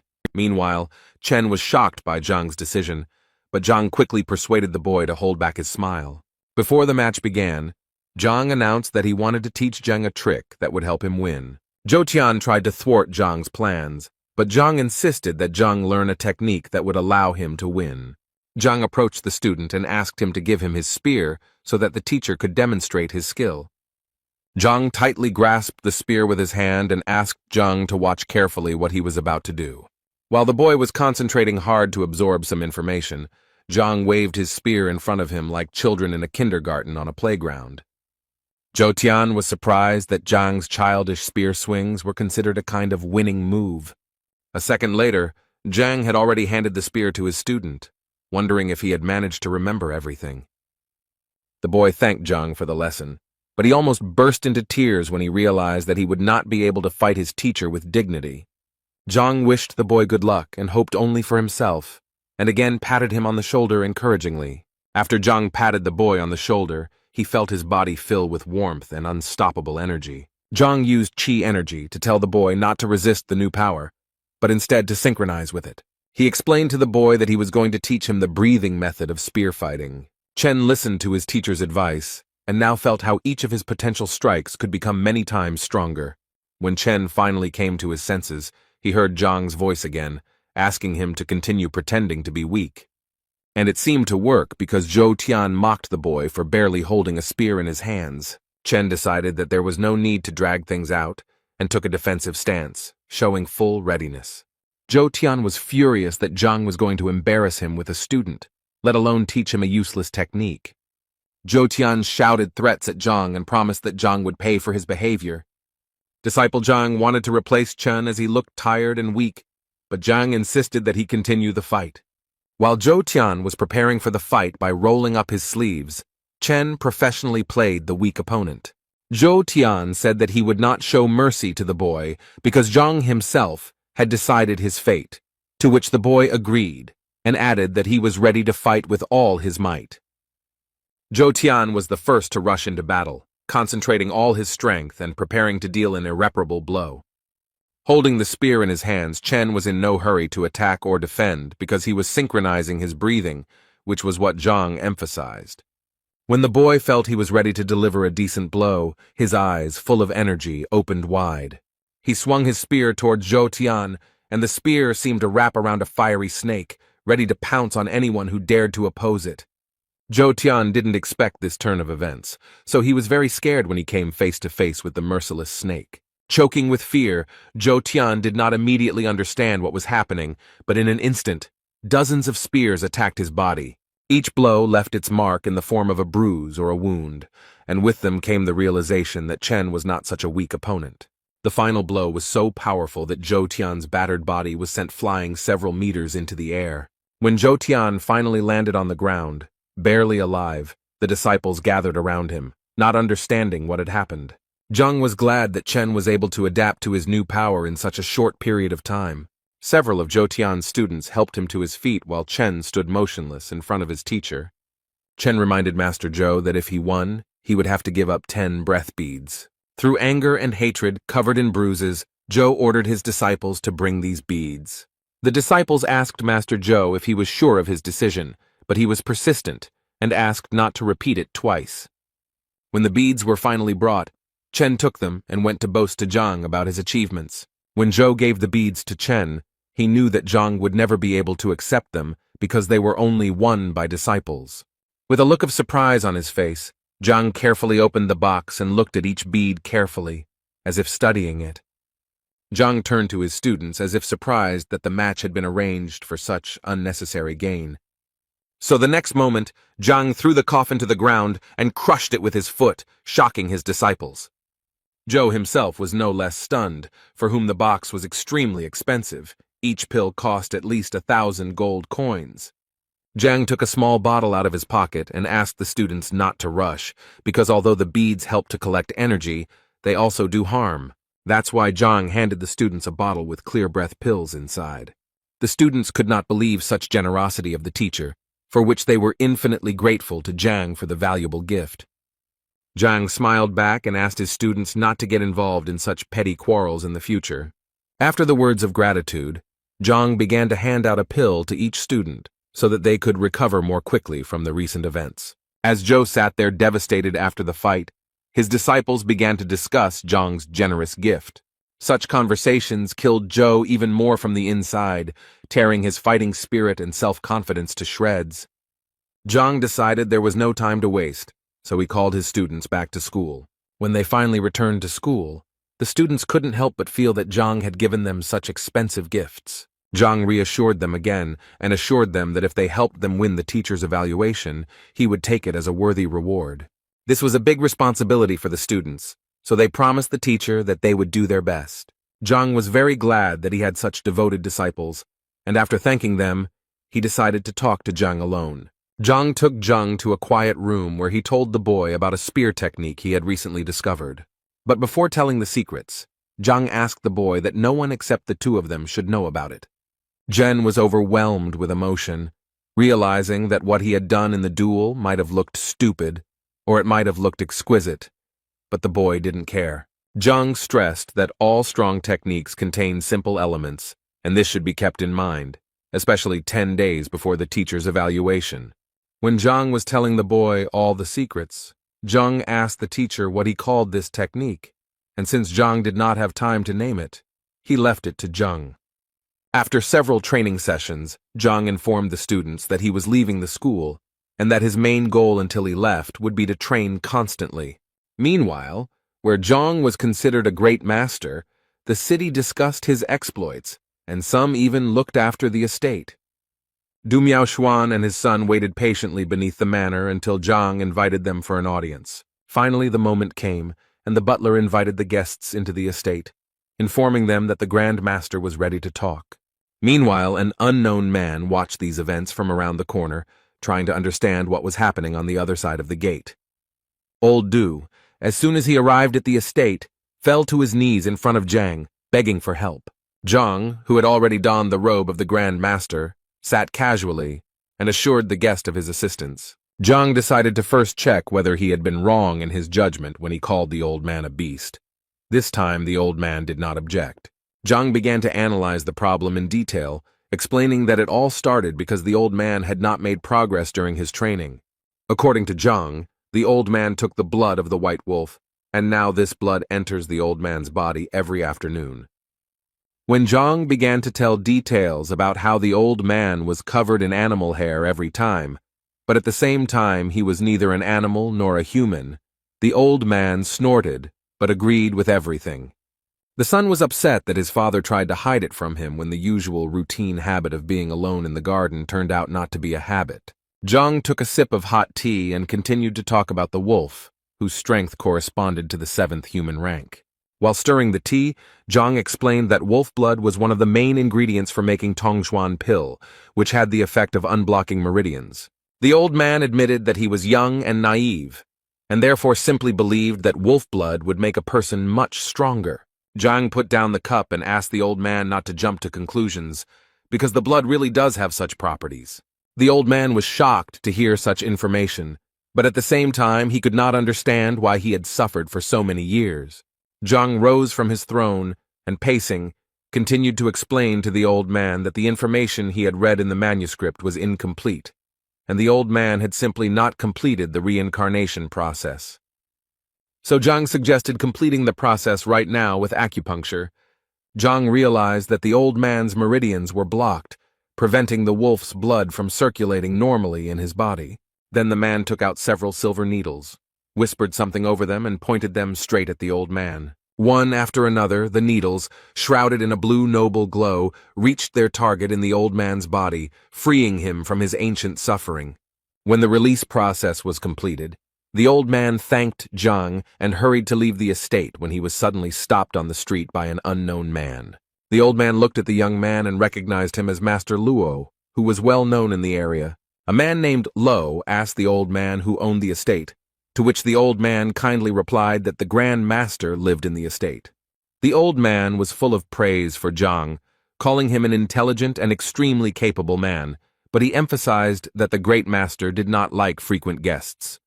The old man told Luo that the Grand Master valued his time very much, so he should pay him well, at least 3 million.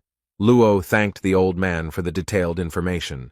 A few minutes later, Luo Chun was already at the estate and met with Zhang, who immediately realized that this man was a blacksmith. Zhang, in his luxurious and casual manner, asked the man what brought him here. The man complained that lately he could not make such powerful weapons as before. Zhang immediately asked the blacksmith to show him a weapon that Tai would consider durable enough.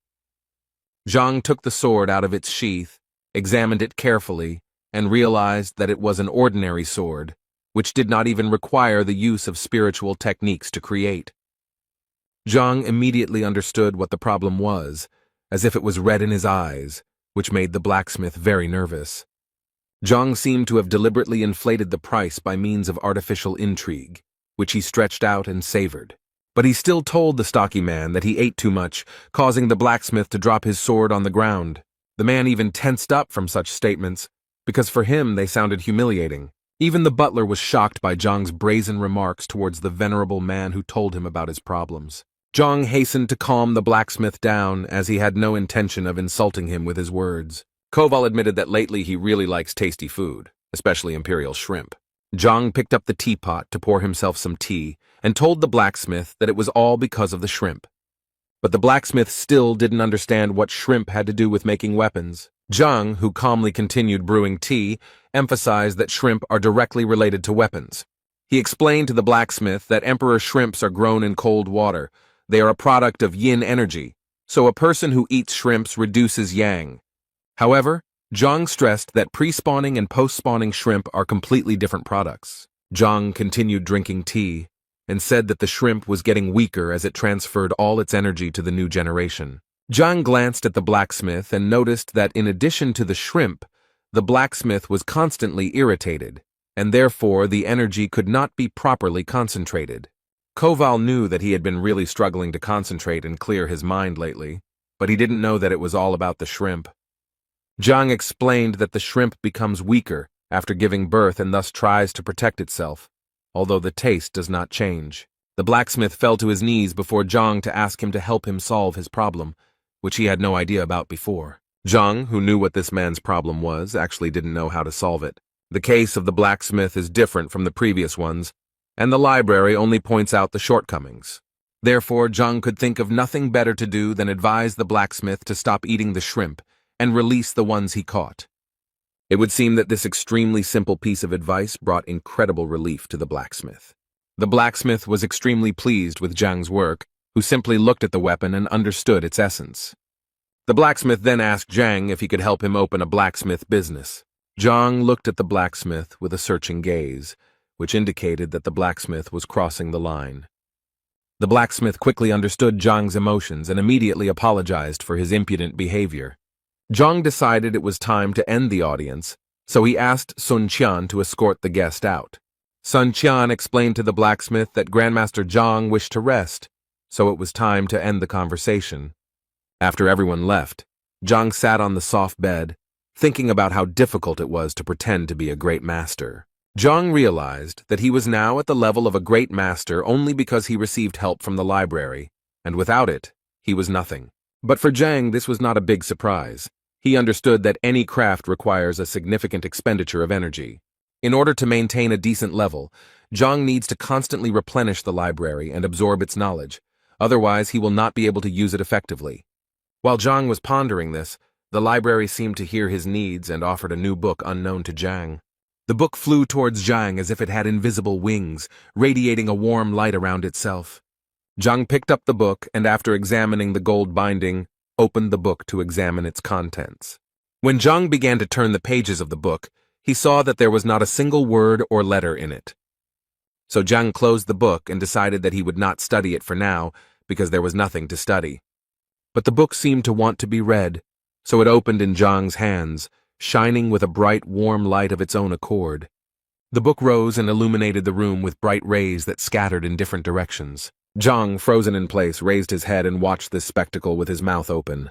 At some point, the book suddenly closed and hung above Zhang's head, as if waiting for something. By the time Zhang realized what was going to happen next, it was already too late to run. The book shot a bright and powerful beam of light at Zhang, like lightning on a clear day. Meanwhile, rumors were circulating in the estate of a rather famous gentleman that the old man had recently begun to feel ill, and that the latest discussion of pills had completely exhausted him. The old man put down his pen, the tip of which was still dipped in black cuttlefish ink. The old man held the letter above him and announced a new rule that everyone had to follow or face exile. The people who had gathered to listen to the old man's new order tried to calm him down and dissuade him from making rash decisions. Suddenly, a thin boy with long hair appeared behind the old man, who was the man's son. He told his father that the last hope for improving the situation was the Grand Master who had appeared in the city. When the old man heard the Grand Master's recollection, he turned sharply to his son and asked him to repeat what he had said once more. Song admitted that he had sent a mentee who informed him that not only had a great master named Yan Huang solved the problem of Ling Tianyu's wife's illness, but Du himself was waiting at his door. The old man listened attentively to every word of his son, expecting new details with every second. Song continued that Du Miaoshuan left the Grandmasters 10 minutes later and rose his rank from 5th to 7th during that time. While the son was telling his father that the blacksmith Lo Chun had come again, the old man grabbed his son by the skins and began to beg him to take him there. The son was surprised by his father's behavior because a few minutes ago the old man wanted to sell all his property.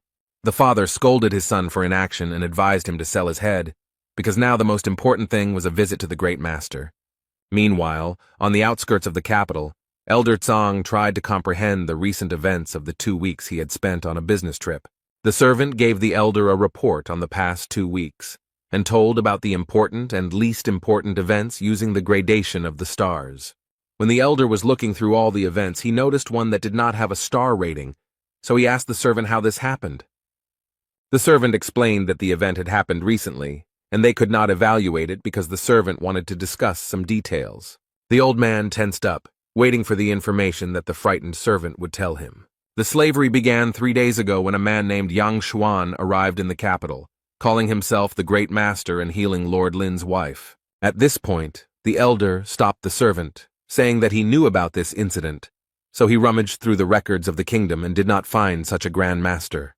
When the elder ended the conversation with 1 star, the servant wanted the elder not to jump to conclusions, because there were still details about old Du and his promotion.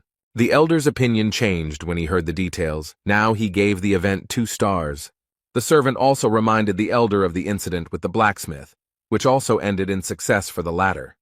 The elder scratched his long beard and decided that the event deserved 3 stars. The servant decided to put the cherry on the cake and told about Ouyang Chen, the head of the apothecary guild, and the apothecary Chun Xiao to this great master, but he did not let them in yet.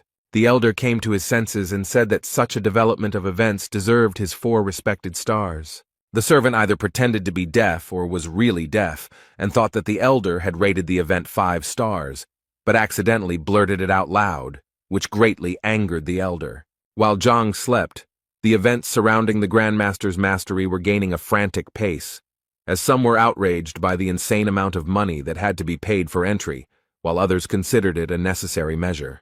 Moving from a lying position to a horizontal one, Zhang grabbed the back of his head, which was in severe pain, trying to remember what happened. His head began to split every second, as if someone was squeezing a ripe watermelon with all their might. Rows of hieroglyphs began to form before him, which did not form words or sentences, and then, when the delirium ceased, the headache ceased with it. Zhang began to remember what happened to him, so he looked at the ceiling and saw that the golden book was gone. Meanwhile, the morning sun illuminated every corner of Zhang's luxurious estate, which he rented to carry out his grandiose plans. When Zhang leisurely walked out into the courtyard, the butler informed him that while he was sleeping, the head of the pharmacists' guild, Ouyang Chen, and the pharmacist, Chun Xiao, had arrived. Zhang still didn't quite understand what was going on, and the butler added that the guests had been waiting for about 2 hours. The butler also added that the distinguished guests had paid 3 million to enter, so Zhang ordered them to be let in. The visit of the head of the Guild of Pharmacists ended rather quickly and caused a flurry of various rumors, but Zhang was already hurrying to his students. When Zhang returned to school, he was told that Huan Yu had arrived and was waiting for him. Huan Yu waited for Zhang in the middle of class, causing great admiration among the male students. The girl was very happy when she saw teacher Zhang entering the classroom with the students. He called the girl into the yard so that they could calmly discuss the issues that interested the girl. The girl had the honor of informing Zhang that he was invited to Master Lu's residence. Zhang was already happy that Lu wanted to show Zhang the royal library, but the girl interrupted Zhang's premature joy. In fact, Zhang came as a judge for Bai Shun and Huan Yu. Zhang was not very happy about this news, but Huan told Zhang how much Master Lu valued him for his deep knowledge of painting and calligraphy. Zhang didn't know how to refuse this offer, considering that Huang had helped him a lot during the detector, although he himself couldn't pass up the chance to get into the library. Zhang smiled at the girl, said that there was no time to waste, and asked when the tests would be carried out. The girl was a little embarrassed and replied that the test was supposed to start at noon, but if you hurry, you can still make it. So Zhang immediately jumped up and went with the girl to the exam, trying to find out at least some rules along the way, but Huang assured her that she knew nothing.